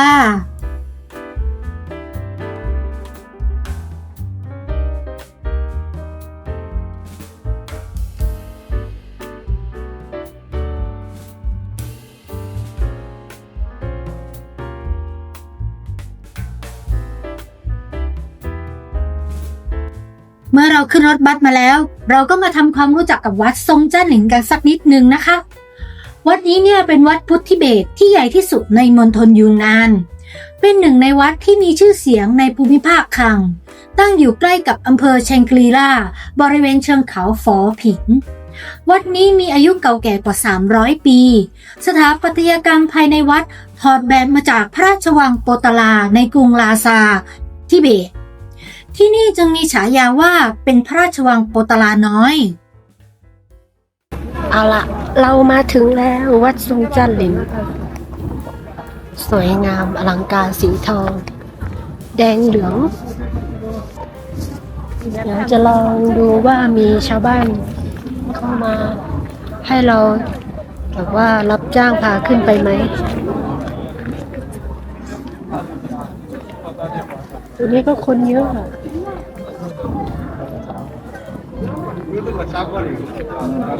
你好，两位坐车到山顶吗？可以坐车到山顶，就不用爬半小时的楼梯。多少钱一个人？有几个人？两个。一个人15块钱。15啊。这个可以坐上去走下来。好，我再问2个啊。我们一起上去，可以。可以啊，你看快点。好，来。你好，你们坐车到山顶吗？坐车到山顶吗？是不用爬半小时的楼梯。ซื้อค่าขึ้นรถกับยายบอกคนละ15หยวน2คนก็30ไปเพราะว่ายายเขาก็น่าจะหาคนให้เต็มรถแหละ坐车ขึ้นเต้นท่าเชียไปขึ้นรถกันเก็บพลังเก็บแรงเอาไว้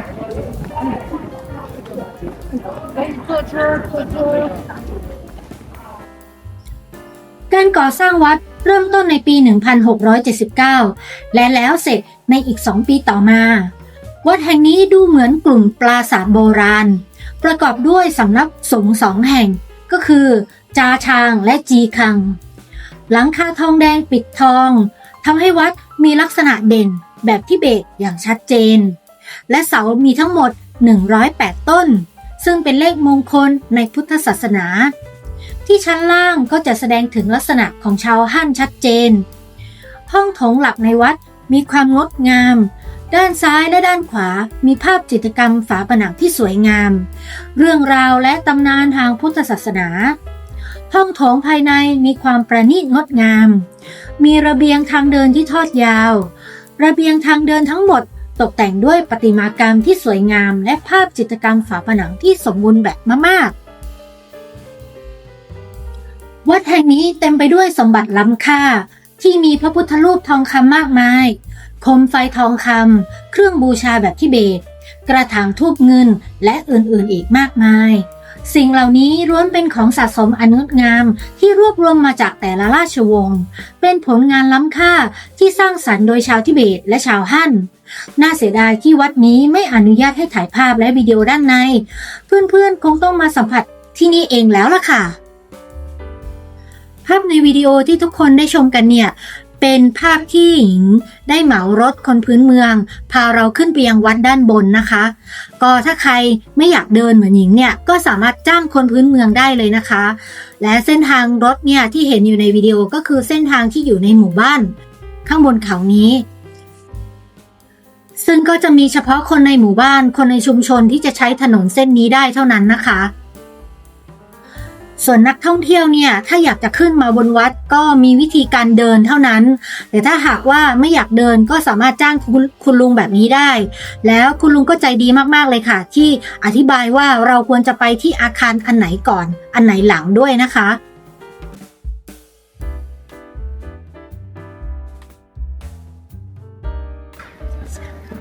หลังจากที่ลงรถของชาวบ้าน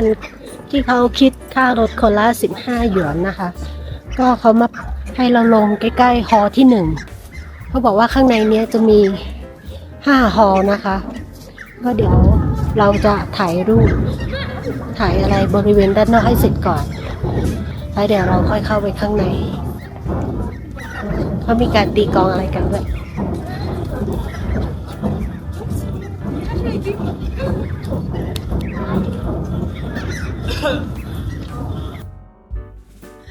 วัดซงจ้านหลินมีอีกชื่อหนึ่งว่าพระราชวังโปตาลาน้อยซึ่งได้ชื่อนี้เพราะวัดทั้งหลังสร้างในสไตล์ดั้งเดิมที่มีบรรยากาศลึกลับในปีค.ศ. 1679โดยพระดาไลลามะทรงเลือกสถานที่แห่งนี้โดยการทำนายและต่อมาได้กลายเป็นสถานที่สาธารณะที่สูงที่สุดในยูนนานซึ่งมีเอกลักษณ์เฉพาะถิ่นชาวทิเบตจะจัดงานเทศกาลเกดงขึ้นที่นี่ทุกปีผู้ศรัทธาจะมาที่นี่เพื่อสวดมนต์โดยคุกเข่าและหน้าผากแตะพื้นทุกย่างก้าวช่างมีความศักดิ์สิทธิ์จริงๆเลยนะคะถ้าเกิดว่าเพื่อนๆมีโอกาสมาตรงกับเทศกาลนี้เนี่ยลองมาแชร์ประสบการณ์แล้วก็มาพูดคุยกันได้นะคะจุดขอพรต่างๆนะคะในวิหารหลักเป็นศูนย์กลางความศรัทธาที่มีพระพุทธรูปสักยมุนีองค์ใหญ่สูง8 เมตรผู้ ผู้คนนิยมมาขอพรเรื่องความสำเร็จในชีวิตและจิตวิญญาณ โดยภายในวิหารจะมีตะเกียงน้ำมันเนยจุดบูชาอยู่ตลอดปี วิหารด้านข้างมีวิหารย่อยหลายหลังที่ประดิษฐานพระพุทธรูปในอดีต ปัจจุบันและอนาคต รวมถึงพระโพธิสัตว์องค์ต่างๆ ซึ่งแต่ละจุดมักขอพรในหัวข้อที่แตกต่างกันไป เช่น การงาน ความรัก หรือสุขภาพ ส่วนซุ้มประตูทางเข้าและกงล้อมนตราก่อนเดินขึ้นสู่ตัววัด นักท่องเที่ยวและผู้แสวงบุญนิยมหมุนกงล้อมนตราสีทองรอบๆวิหารเพื่อเป็นการแผ่เมตตาและขอพรให้โชคดี เมื่อเราขึ้นไปถึงด้านบนของวัดแล้ว เรามองไปยังด้านล่างก็จะมีทะเลสาบอยู่ด้านหน้าซึ่งตรงหลักกับฮวงจุ้ยเลยค่ะเพราะว่าด้านหลังของวัดนี้ก็คือภูเขาวัดแห่งนี้ตั้งอยู่ในพื้นที่สูงกว่า 3,300 เมตรมีหิมะตกแม้ในเดือนสิงหาคมและมีฤดูฝนตั้งแต่เดือนมิถุนายนจนถึงกันยายนดังนั้นเนี่ยฤดูใบไม้ผลิและฤดูร้อนจึงเป็นช่วงเวลาที่ดีที่สุดสำหรับการมาเยือนที่นี่ส่วนหญิงมาในช่วงฤดูหนาวก็ไม่ได้แย่อย่างที่คิดนะคะท้องฟ้าแจ่มใสอากาศแห้งและหนาวลมก็ค่อนข้างแรงแต่ทุกอย่างโอเคมากๆเลยค่ะวิวเนี่ยสวยมากเลยถ้าหากว่าใครเนี่ยกลัวเรื่อง AMS ก็เตรียมยาแล้วก็ออกซิเจนติดไม้ติดมือมาด้วยนะคะเพราะว่าเมืองนี้เนี่ยก็อยู่ค่อนข้างสูงเลยทีเดียวค่ะสำหรับการมาเยือนวัดแห่งนี้เนี่ยหญิงพยายามที่จะเก็บภาพบรรยากาศมาให้เพื่อนๆให้ได้มากที่สุดเลยนะคะก็ส่วนใหญ่จะเป็นด้านนอกแล้วก็ด้านในเนี่ยก็แอบถ่ายมาให้ดูนิดหน่อยนะคะ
ที่ทุกคนเห็นในภาพเนี่ยก็คือทางขึ้นและทางลงที่จะไปวัด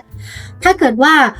เพื่อนๆไม่อยากจ้างรถของชาวพื้นเมืองที่จะขับขึ้นไปส่งด้านบนก็สามารถเดินขึ้นบันไดนี้ได้เลยค่ะสำหรับวัดซงเจ้าหลินนะคะเปิดตั้งแต่ 7:30 จนถึงเวลา 18:30 นาทีหลังจากที่ชื่นชมกับวัดในระยะมุมใกล้แล้วเราก็มาชื่นชมวัดในมุมไกลกันบ้างนะคะฝั่งตรงข้ามของวัดเนี่ยจะมีจุดชมวิวอยู่ค่ะหญิงก็เดินมาเรื่อยๆนะคะแล้วก็มาถ่ายบรรยากาศเก็บมาฝากเพื่อนๆทุกคนค่ะหวังว่าทุกคนจะชอบวิดีโอนี้และมีข้อมูลให้เพื่อนๆไว้ใช้ในการเดินทางไว้ให้ชมกันนะคะคลิปหน้าจะเป็นการพาทุกคนเที่ยวไปเรื่อยในตัวเมืองแชงกรีล่าจะเจอกับอะไรแปลกๆบ้างไหมต้องมารอชมกันนะคะวันนี้ตอนนี้ก็เป็นวันถัดมาที่เมืองแชงกรีล่าแล้วนะคะก็ประมาณ กี่โมงอ่ะ11 โมงแล้วก็กะว่าวันนี้ชิวๆนะคะไม่มีแพลนไปที่ไหน แต่ว่าคิดว่าเดี๋ยวไปหาอะไรกินเสร็จแล้วก็อาจจะไปตรงที่วงเวียนที่ตรงนั้นมันจะมีคล้ายๆเจดีย์สีขาวใหญ่ๆแล้วก็มีมนธงมนอยู่ที่นั่นเดี๋ยวก็ว่าจะนั่งแท็กซี่แล้วก็แวะไปถ่ายรูปที่นั่นข้างหลังหญิงอ่ะเห็นไหมคะมันจะมีหมาทิเบตอ่ะตัวใหญ่ๆอ่ะเขาก็ให้นักท่องเที่ยวอ่ะถ่ายรูปแล้วก็ฝั่งทางนี้เห็นไหมเนาะเห็นไหมมียักษ์ก็คือว่าตัวเมาหนิวนะคะสีขาวเลยสีขาวสวยเลยอยู่ข้างหลังนะคะเดี๋ยวจะแกล้งถ่ายเอาไว้ให้ดูละกันเพราะว่ากลัวเดี๋ยวเขาจะบอกว่าห้ามถ่ายต้องเก็บตังค์โอเคเดี๋ยวแบบว่าเดินเล่นแล้วถ่ายให้ดูละกันนี่ตัวสีขาวตาแดงใช่ไหมเขาบอกว่าตัวสีขาวมันจะแพงกว่าตัวสีดำเพราะว่าข้องนึงอ่ะบางทีมันไม่มีเลยแล้วเขาก็มาใช้กับนักท่องเที่ยวถ่ายรูปอะไรประมาณนี้ส่วนอันนี้เป็นหมาทิเบตจะถามว่าตัวใหญ่ไหมจริงๆเคยเห็นที่ตัวใหญ่กว่านี้นะเขาก็ให้นักท่องเที่ยวถ่ายจ่ายตังค์อะไรอย่างเงี้ยอันนี้ก็จะเป็นวิวนี่ตอนกลางวันนี้คือท้องฟ้าแจ่มใสอีกแล้วคือที่นี่ท้องฟ้าคือดีมากใสแจ๋วเลยไปเดี๋ยวไปหาอะไรกินดีกว่า11 โมงแล้วหิวแล้วคุณยายที่ทำความสะอาดห้องอ่ะเขาก็จะชอบบอกว่าเดินช้าๆนะเพราะว่าเราอยู่ในพื้นที่ราบสูงเนี่ยเราต้องทำอะไรให้มันช้าๆแต่เราเนี่ยมันติดนิสัยไงเดินเร็วกินเร็วพูดเร็วก็เลยเหนื่อยและอีกอย่างหนึ่งก็เป็นหวัดด้วยยิ่งเหนื่อยเข้าไปใหญ่เลยหายใจเนี่ยแทบจะลำบากเลยเดี๋ยวพรุ่งนี้เนี่ยจะนั่งรถไฟนะรอบ7:20ไปคุนหมิงละเขาจะเริ่มไปในที่ที่อบอุ่นขึ้นหวังว่าอาการบาดจะดีขึ้นนะมื้อเช้าเป็นประจำของเราที่เมืองแชงกรีลานะคะเราก็มาทานที่ KFC ค่ะเพราะว่า KFC ของเมืองจีนเนี่ยเขามีอาหารหลากหลายมากเลยนะคะโดยเฉพาะอาหารเช้ามีทั้งโจ๊กปลาท่องโกน้ำเต้าหู้ร้อนๆด้วยหญิงนี่มากินเกือบทุกวันเลยนะคะถ้าใครมาที่เมืองจีนเนี่ยก็ลองมาทานอาหารเช้าของ KFC ได้นะคะสำหรับวันนี้เนี่ยเราก็จะปล่อยตัวปล่อยใจนะคะเดินเล่นที่เมืองแชงกรีลาไปเรื่อยๆชมนั่นชมนี่นะคะดูผู้คนดูอาคารบ้านเมืองของเขาแล้วก็อาจจะไปแวะวัดนะคะนิดหน่อยยังไงเนี่ยเพื่อนๆต้องติดตามชมนะคะวันนี้ก็เป็นอีกวันนะคะที่อากาศดีมากแล้วก็ท้องฟ้าแจ่มใสเลยค่ะ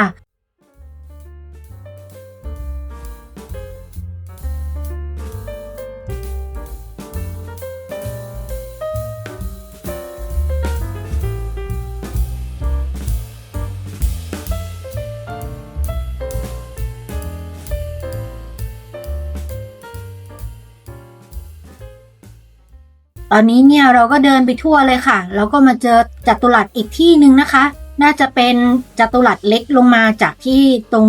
หน้าวัดบาลาเกอร์จง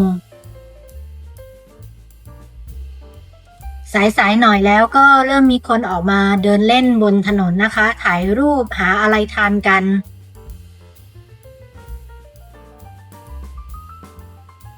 จากนั้นเราก็เดินไปเรื่อยอีกค่ะแล้วก็ไปเจอประตูเมืองนะคะเราก็ถ่ายคลิปมาให้เพื่อนๆดูกันนะคะมีความน่าสนใจมากๆเลยค่ะเพราะว่าสามารถเดินขึ้นไปข้างบนได้แล้วก็มีจุดชมวิวจุดถ่ายรูปนะคะเห็นวิวมุมสูงด้วยถ้าใครไปที่แชงกรีลาก็ลองหาประตูนี้แล้วขึ้นไปด้านบนเพื่อที่จะถ่ายรูปดูนะคะ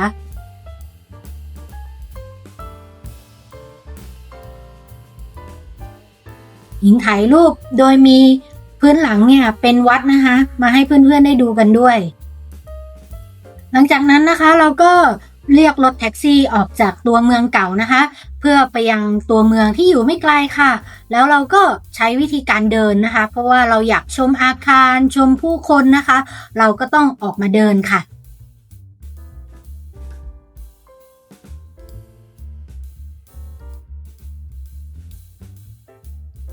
วันนี้เป็นวันที่ไม่เร่งรีบอะไรของพวกเรานะคะ ก็เลยใช้วิธีการเดินชมบรรยากาศตัวเมืองในสิ่งที่ถ้าเกิดว่าเรานั่งรถเนี่ยเราอาจจะไม่ได้เห็นสถานที่พวกนี้ก็เป็นได้ ถ้าเรามองทุกอย่างให้ช้าลงความสวยงามเนี่ยมันอยู่รอบๆตัวเราไปหมดเลยนะคะเพื่อนๆจากที่สังเกตมานะคะบ้านเมืองที่นี่เนี่ยจะมีความสูงไม่เกิน5ชั้นน่าจะเป็นเพราะว่าที่เนี่ยเป็นภูมิประเทศที่มีความสูงแล้วก็น่าจะมีความกดอากาศที่ต่ำฉะนั้นเนี่ยการสร้างอาคารที่สูงมากๆมันอาจจะทำให้ร่างกายของเราเนี่ยเหนื่อยจนเกินไปเพื่อนๆสังเกตไหมคะว่าคนพื้นเมืองเนี่ยต่อให้เขาเป็นคนจีนแต่เขามีผิวสีที่เข้มมากๆเลยเป็นเพราะว่าในพื้นที่แถบนี้นะคะอยู่สูงมากๆฉะนั้นเนี่ยก็จะอยู่ใกล้กับพระอาทิตย์ฉะนั้นเนี่ยแสง UV นี่มันก็เลยฉายตรงลงมาในผิวหนังของคนที่นี่เนี่ยจนทำให้พวกเขามีสีผิวที่เข้มขึ้นต่างจากคนจีนที่อยู่ในด้านอื่นๆของประเทศ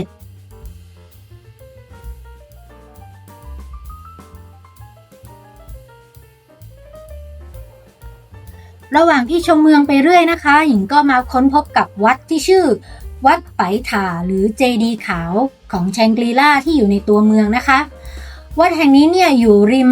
เขตเมืองโบราณตูเคอจงค่ะเป็นศูนย์กลางศาสนาทิเบตที่สวยงามและเข้าถึงง่ายอีกวัดหนึ่งนะคะอยู่ไม่ไกลจากวัดซงจ้านหลินเท่าไหร่แล้วก็อยู่ใกล้กับสถานที่ท่องเที่ยวอื่นๆในแชงกรีล่าด้วยค่ะวัดอยู่ห่างจากตัวเมืองตูเคอจงและจัตุรัสเนี่ยเพียงแค่10นาทีโดยการเดินแต่ถ้านั่งแท็กซี่ก็น่าจะประมาณ5นาทีเองนะคะวัดแห่งนี้มีเจดีย์สีขาวแบบทิเบตดั้งเดิมธงมนต์ภาวนาและทิวทัศน์อันงดงามของภูเขาโดยรอบสามารถมองเห็นแชงกรีล่าได้เกือบทั่วเลยค่ะในวัดดูเหมือนจะเป็นวัดที่ไม่มีพระหรือลามะหรือแม้แต่คนดูแลเลยประตูก็ปิดด้วยนะคะเราก็เลยได้แต่เดินรอบนอกเท่านั้นเก็บบรรยากาศมาให้ทุกคนได้ชมกันถือว่าเป็นการเริ่มต้นในการค้นพบและผจญภัยของวันสบายๆในแชงกรีล่าวันนี้เลยค่ะยังไงทุกคนลองชมดูนะคะว่าวัดแห่งนี้เนี่ยถึงแม้ว่าจะเงียบแต่ก็ดูศักดิ์สิทธิ์นะคะ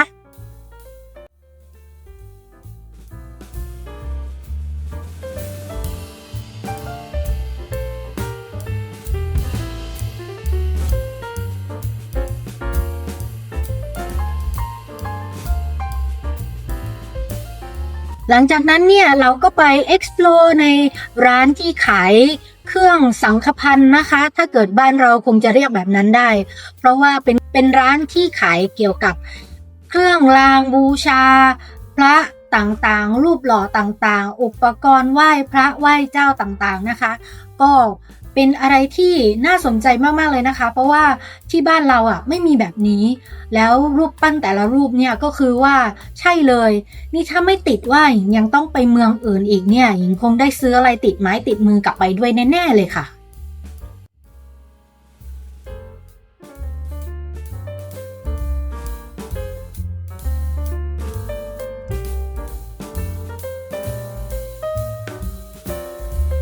ในช่วงที่หญิงไปเมืองแชงกรีล่าก็จะเป็นช่วงที่ก่อนตรุษจีนนะคะฉะนั้นเนี่ยตอนนี้หญิงก็มาเจอกับตลาดนะคะน่าจะเป็นตลาดสายๆแล้วแหละเพราะว่าคนเริ่มน้อยละก็เห็นคนเนี่ยขายของที่มันเกี่ยวกับตรุษจีนขนมขบเคี้ยวหรือว่าของจะไปตกแต่งบ้านอะไรพวกเนี้ยเต็มไปหมดเลยก็เลยเก็บภาพบรรยากาศเนี่ยมาให้ทุกคนได้ชมกันเพราะว่าบางคนอาจจะไม่ได้มาช่วงเดียวกับหญิงใช่ไหมคะก็อาจจะไม่ได้เจอตลาดแบบนี้ก็ได้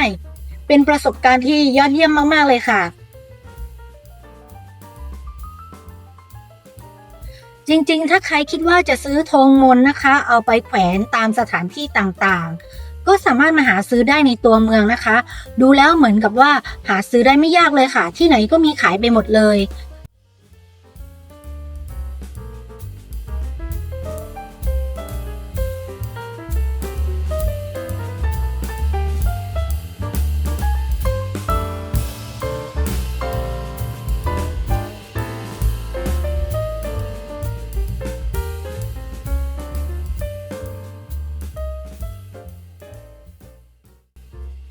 สินค้าของเขาแต่ละอย่างเนี่ยมีความแปลกหูแปลกตาไปจากบ้านเรามากๆเลยเพื่อนๆคิดว่ายังไงบ้างคะคิดว่าบ้านเราเนี่ยที่กรุงเทพหรือเยาวราชเนี่ยหรือหาดใหญ่เนี่ยเคยเห็นของพวกนี้ขายตามที่ตลาดบ้างไหมเอ่ยถ้ามีหรือไม่มียังไงก็ลองมาคอมเมนต์คุยกันได้นะคะแชร์ประสบการณ์ค่ะสนุกดี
มุมนี้นะคะก็จะมีพวกขนมขบเคี้ยว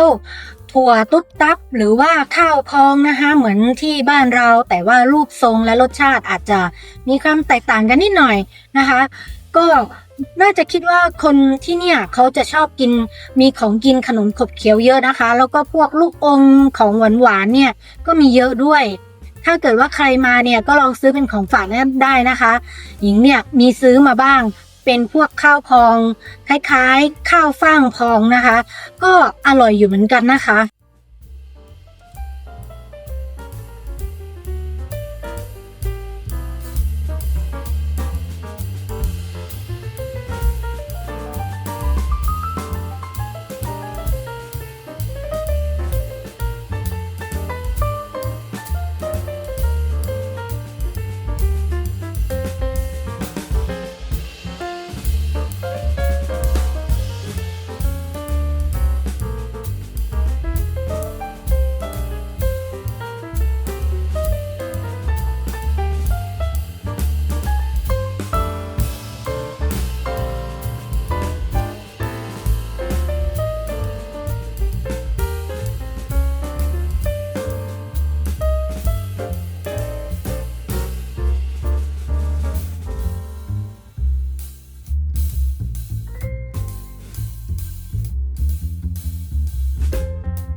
อันนี้เราก็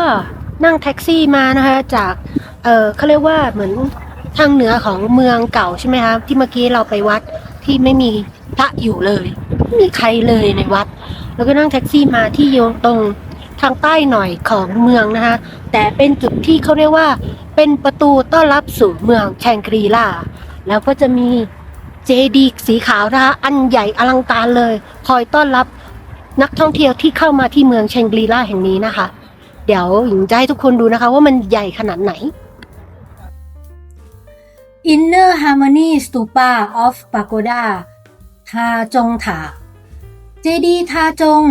หรือชื่อทางการว่าเจดีย์ความกลมกลืนซึ่งเป็นสัญลักษณ์แห่งความสงบสุขและสันติภาพของเมืองนี้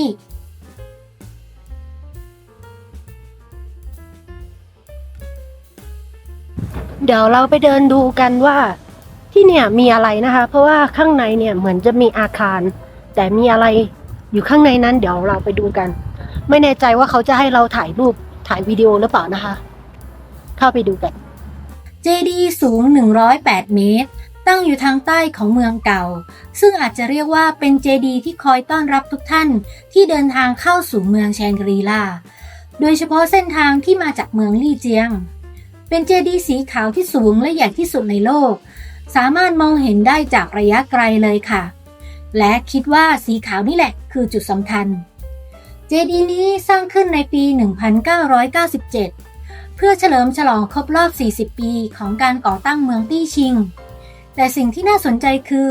ภายในเจดีย์ยังมีเจดีย์ขนาดเล็กกว่าอีกองค์ หญิงพยายามหาข้อมูลเพิ่มเติมเกี่ยวกับเจดีย์องค์เล็กนี้แต่หาไม่เจอนะคะ สังเกตเห็นว่าภายในมีภาพวาดมากมายที่อุทิศให้กับเจซงขปะ ผู้ก่อตั้งนิกายหมวกเหลืองหรือที่รู้จักกันในชื่อเกลุก เจดีย์ทาจงตั้งตระหง่านอยู่บนเนินเขา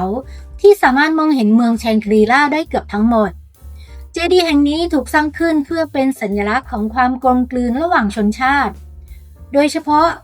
ระหว่างชาวทิเบตและชาวฮั่นที่อาศัยอยู่ในพื้นที่เดียวกัน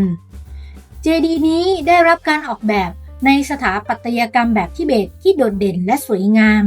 มีสีทองอารามที่สะท้อนแสงอาทิตย์ยามเย็นได้อย่างงดงามเลยค่ะ การออกแบบเจดีย์นั้นสะท้อนถึงความเชื่อทางพุทธศาสนาแบบทิเบตอย่างชัดเจน โดยแต่ละชั้นของเจดีย์จะมีความหมายที่แตกต่างกันออกไป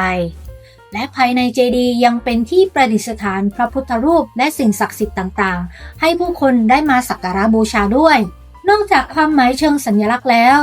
เจดีย์ทาจงยังเป็นจุดชมวิวที่ดีที่สุดแห่งหนึ่งด้วยนะคะ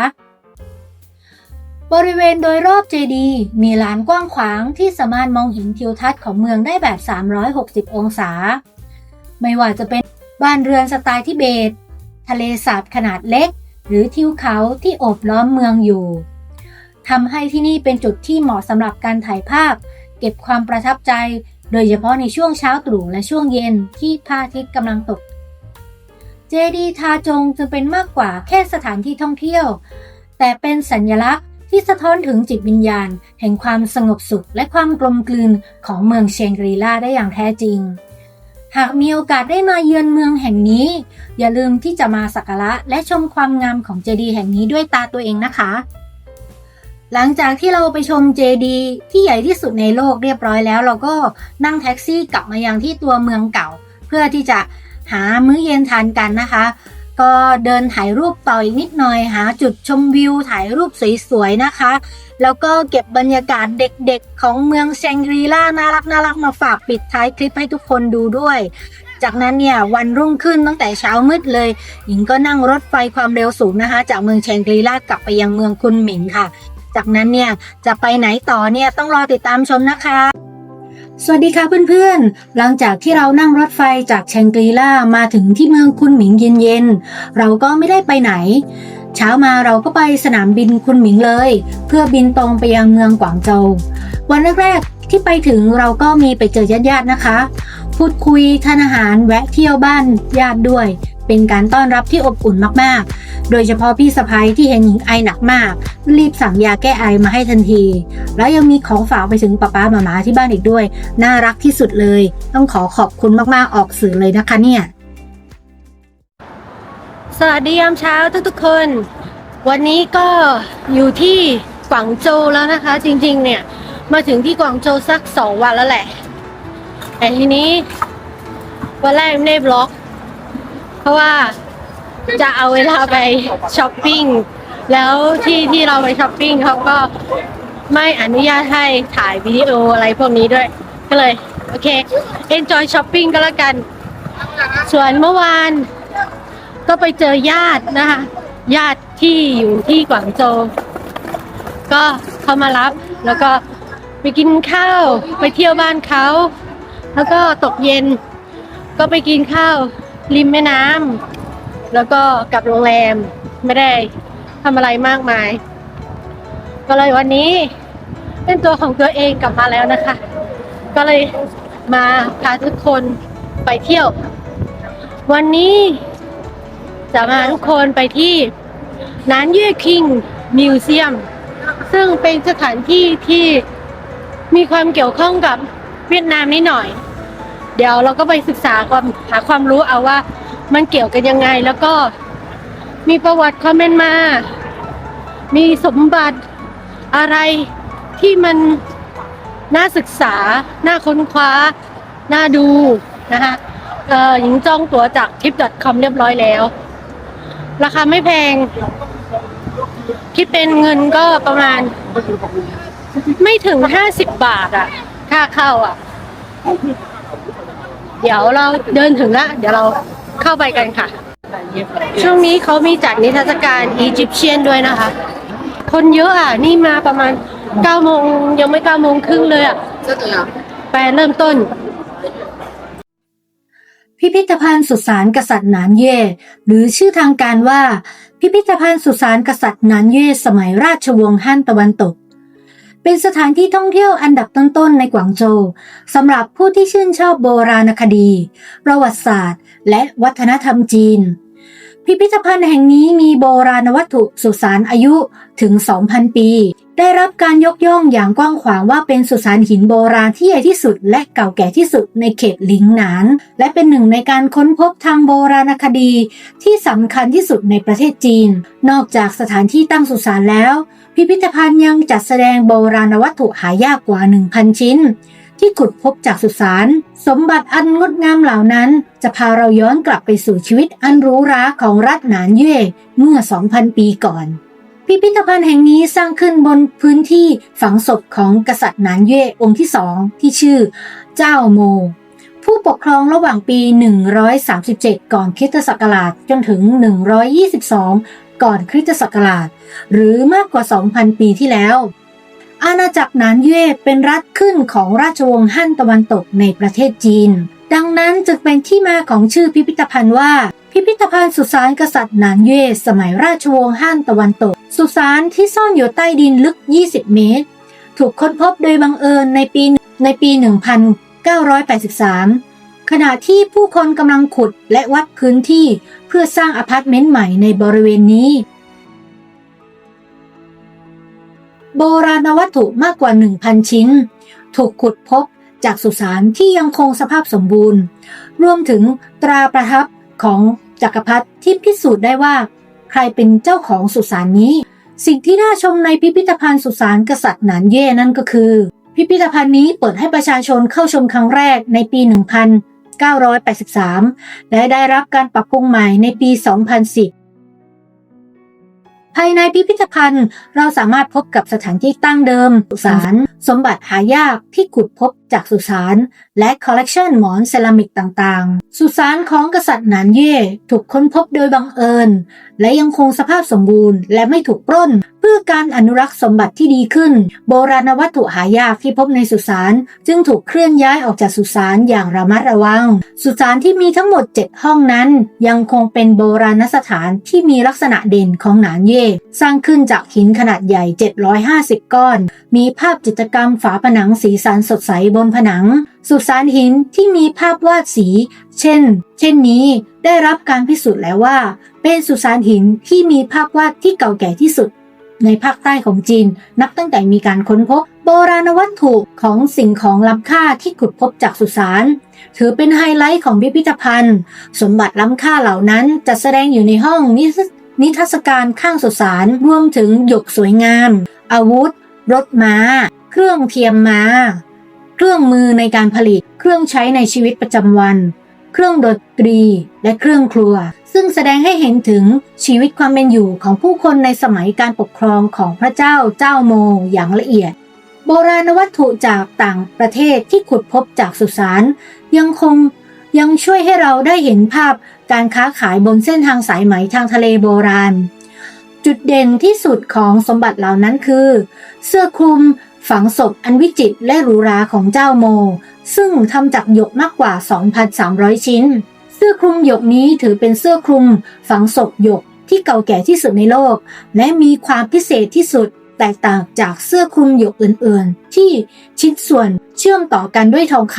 ำ เงินหรือทองแดงหยกทุกชิ้นในเสื้อคลุมฝังศพของเจ้าโมเชื่อมต่อกันด้วยเส้นไหมทั้งหมดภายในพิพิธภัณฑ์ยังมีคอลเลกชันหมอนเซรามิกกว่า400ใบและรูปทรงสีสันที่แตกต่างกันมากกว่า200ใบได้รับการบริจาคจากนักสะสมและนักอุตสาหกรรมชื่อดังชาวฮ่องกงหมอนรูปทรงและลวดลายที่แตกต่างกันสะท้อนให้เห็นถึงวัฒนธรรมที่แตกต่างกันในยุคสมัย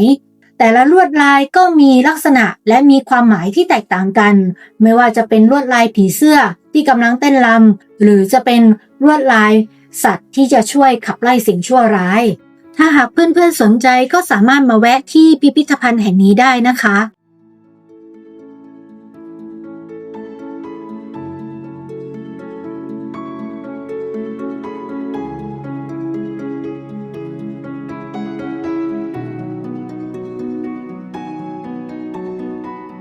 หออนุสรณ์ซุนยัตเซนสร้างขึ้นเพื่อรำลึกถึงบิดาแห่งชาติจีนดร.ซุนยัตเซนท่านได้ทุ่มเทอย่างไม่ย่อท้อเพื่ออนาคตของจีนในอดีตและเป็นผู้นำในการทำสงครามโค่นล้มราชวงศ์ชิงเมื่อปีค.ศ. 1644 ถึง 1911 ซึ่งเป็นยุคมืดของจีนภายในจัดแสดงวีรกรรมของดร.ซุนยัตเซนซึ่งเราสามารถเรียนรู้เพิ่มเติมเกี่ยวกับดร.ซุนยัตเซนพร้อมทั้งเข้าใจประวัติศาสตร์ของจีนในศตวรรษที่ผ่านมาได้อย่างแน่นอนสำหรับสถานที่ต่อไปนะคะเรียกได้ว่าเป็นการพบเจอกันแบบบังเอิญเพราะว่าเดินออกมาจากหออนุสรณ์ซุนยัตเซนเรียบร้อยก็เจอศาลเจ้าสามจักรพรรดิแห่งนี้ศาลเจ้าแห่งนี้นะคะในอดีตเนี่ยเขาเรียกว่าพระราชวังซานหยวนซึ่งเป็นพระราชวังโบราณที่มีประวัติศาสตร์วัฒนธรรมและศาสนามายาวนานกว่า1,000 ปีตั้งอยู่ท่ามกลางสถานที่ทางประวัติศาสตร์และวัฒนธรรมโดยรอบเช่นภูเขาเย่ชิวอนุสรณ์สถานซุนยัตเซนบ่อน้ำกษัตริย์เย่และสุสานกษัตริย์หนานเย่ตั้งอยู่บนเนินเขาทางทิศใต้ของภูเขาเย่ชิวหันหน้าไปทางทิศใต้ครอบคลุมพื้นที่ประมาณ 5,100 ตารางเมตรพระราชวังซานหยวนสร้างขึ้นครั้งแรกในปีค.ศ. 319 โดยเปาเหลียงเจ้าเมืองลัทธิเต๋าแห่งอำเภอหนานไห่ในสมัยราชวงศ์จีนตะวันออกเพื่อให้เป่ากู้บุตรสาวของเขาได้ฝึกฝนลัทธิเต๋าและการแพทย์ต่อมาได้มีการสร้างอนุสาวรีย์เพื่อเป็นการอนุสรณ์แก่เป่ากู้และเรียกมันว่าศาลเจ้าเป่ากู้ต่อมาได้มีการบูรณะใหม่ในสมัยหวานลี่แห่งราชวงศ์หมิงในสมัยชงเจิ้นได้มีการขยายห้องโถงหลักศาลเจ้าเปลี่ยนเป็นชื่อศาลเจ้าสามจักรพรรดิศาลเจ้าเป่ากู้ถูกย้ายไปอยู่ห้องโถงด้านข้างและเปลี่ยนชื่อเป็นพระราชวังซานหยวนแทนด้านในจะมีพระพุทธรูปให้ทุกคนได้เข้ามากราบไหว้หลากหลายรูปแบบนะคะไม่ว่าจะเป็นเรื่องการเรียนการงานการขอลูกและการเดินทางให้ปลอดภัยนะคะและส่วนใหญ่ที่หญิงไปในวันนั้นเนี่ยหญิงจะเห็นมีแต่คนที่เป็นวัยรุ่นที่เข้ามาไหว้พระนะคะจะไม่ค่อยเห็นผู้สูงวัยเข้ามาไหว้พระสักเท่าไหร่น่าจะเป็นประวัติการใหม่แล้วนะคะที่คนรุ่นใหม่เนี่ยเข้ามาศาลเจ้าไหว้พระขอพรกันมากขึ้นอาจจะเป็นเพราะว่าผู้คนทางใต้ของจีนเนี่ยนับถือลัทธิเต๋ากันมากและการเข้ามาศาลเจ้าขอพรไหว้พระต่างๆเนี่ยเป็นเรื่องปกติไม่ว่าจะเป็นวัยรุ่นนะคะหรือวัยทำงานก็เข้ามาพึ่งพาสิ่งศักดิ์สิทธิ์กันทั้งนั้นหญิงก็ถ่ายบรรยากาศมาให้เพื่อนๆได้ดูนะคะโดยรอบว่าภายในวัดเนี่ยเป็นยังไงบ้างก็เพื่อนๆลองชมดูนะคะถ้าเกิดว่าใครไปกวางโจวแล้วอยากจะแวะมาไหว้พระขอพรก็สามารถเข้ามาที่นี่ได้บรรยากาศค่อนข้างเคร่งขรึมแล้วก็ดูศักดิ์สิทธิ์เลยทีเดียวค่ะ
Bridge. This one for fun Thai Sui. One for schooling. This one for to protect the house. This one is for the well. Can take from the top one. ภายในวัดเนี่ยก็มีขายยันขายอุปกรณ์สิ่งศักดิ์สิทธิ์นะคะก็เพื่อนๆลองดูนะคะราคาค่อนข้างแรงเลยนะคะเท่าที่หญิงดูเนี่ย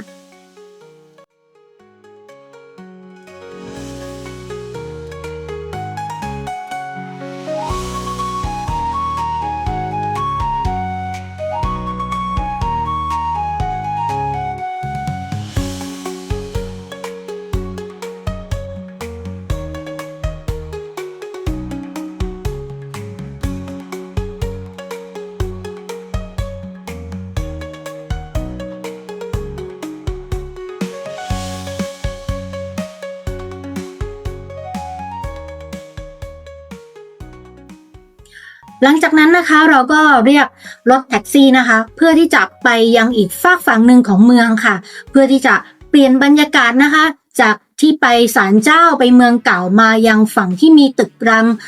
สูงนะคะแล้วก็เป็นออฟฟิศเป็นบริษัทนะคะหรือเรียกง่ายๆว่าย่าน CBD ค่ะบริเวณนี้นะคะก็จะมีบริษัทยักษ์ใหญ่มากมายของที่จีนตั้งออฟฟิศอยู่ที่นี่นะคะก็พาเพื่อนๆมาชมค่ะเพราะว่าบางครั้งเนี่ยอาจจะไม่ได้มาที่นี่กันเนาะแต่ว่าพอดีว่าสามีเนี่ยเขามีความสนใจแล้วก็อยากเห็นว่าตึกของบริษัทนั่นบริษัทนี้เนี่ยอยู่ที่บริเวณที่กวางโจวเนี่ยเป็นยังไงกันบ้างก็เก็บบรรยากาศมาให้เพื่อนๆดูกันค่ะ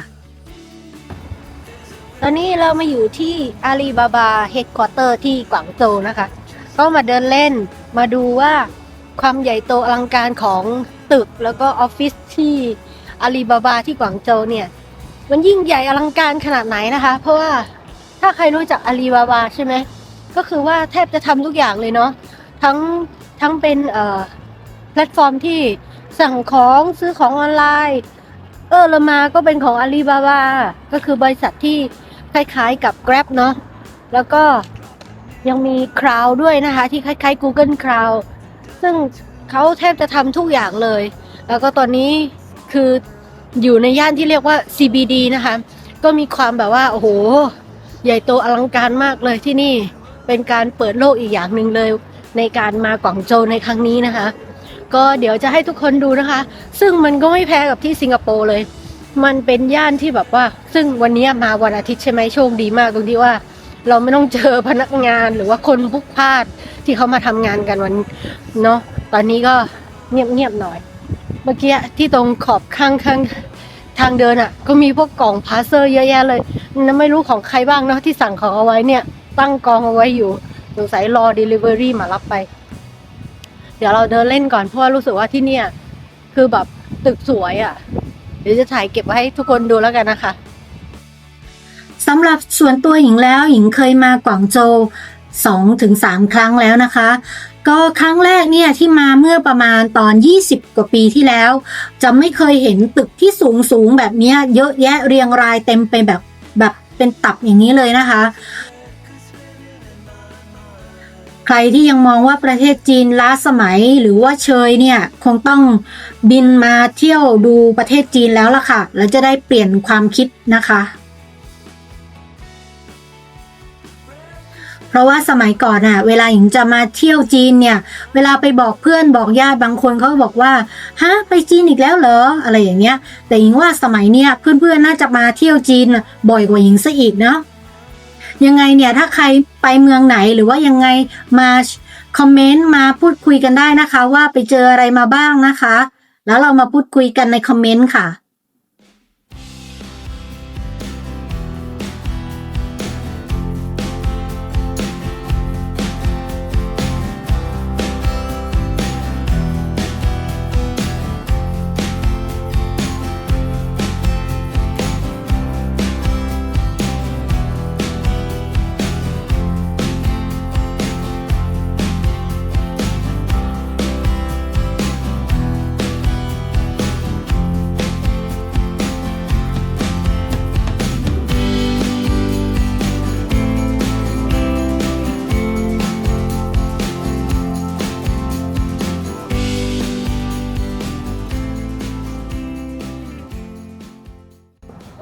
อนนี้เราเดินมาบนที่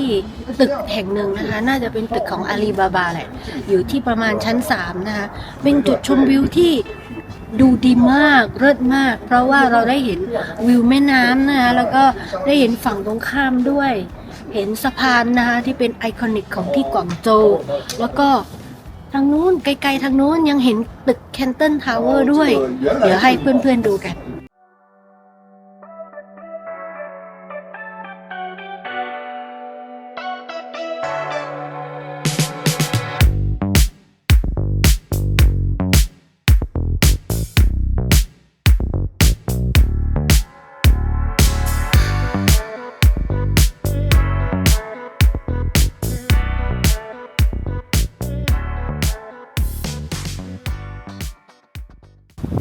ตอนนี้เราลงมาจากที่แพลตฟอร์มจุดชมวิวเมื่อกี้นะคะเราจะเดินไป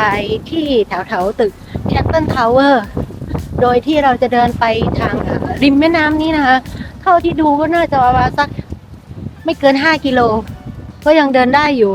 ถือซะว่าออกกำลังกายเพราะว่าอากาศก็ดีวันนี้ไม่ร้อนแล้วก็ไม่เย็นแต่ลมพัดอากาศดีค่ะก็เดี๋ยวเราก็เดินไปด้วยชมวิวไปด้วยเนาะด้านหลังก็โอ้โหตึกสวยๆทั้งนั้นเลยไปชมวิวกัน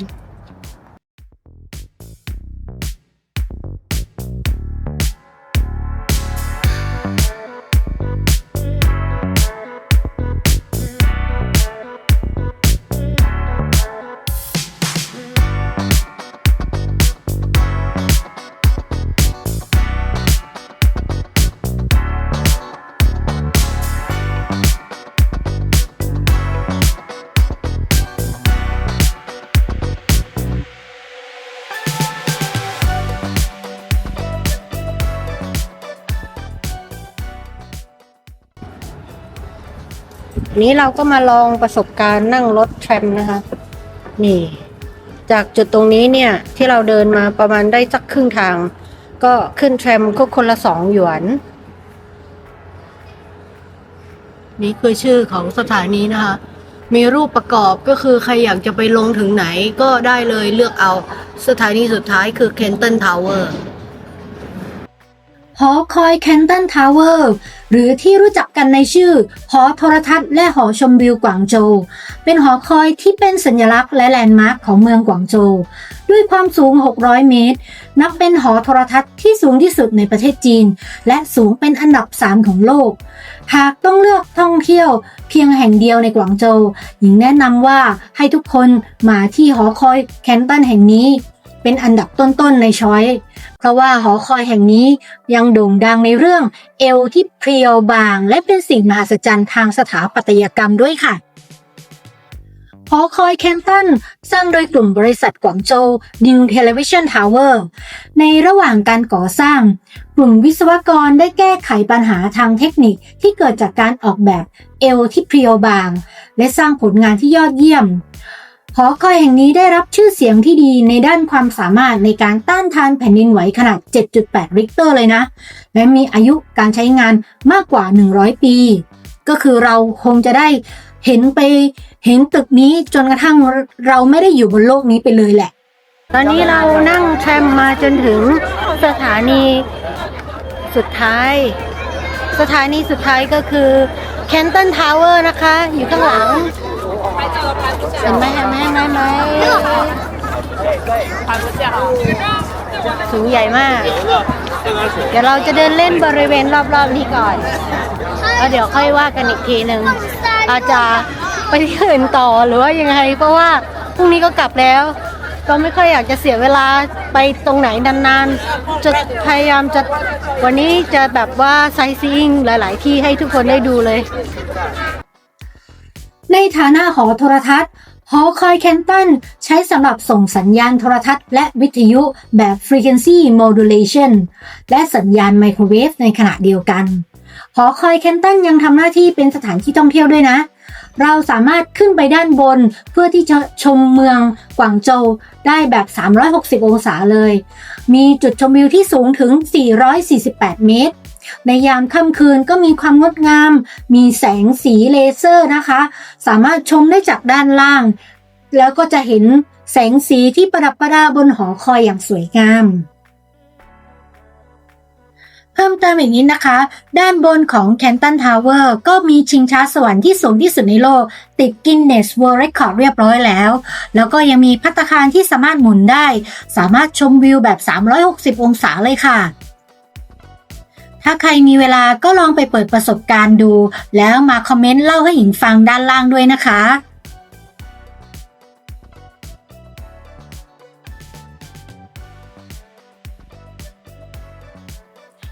คลิปนี้เป็นคลิปสุดท้ายของทริปท่องเที่ยวจีน21วันของหญิงแล้วนะคะ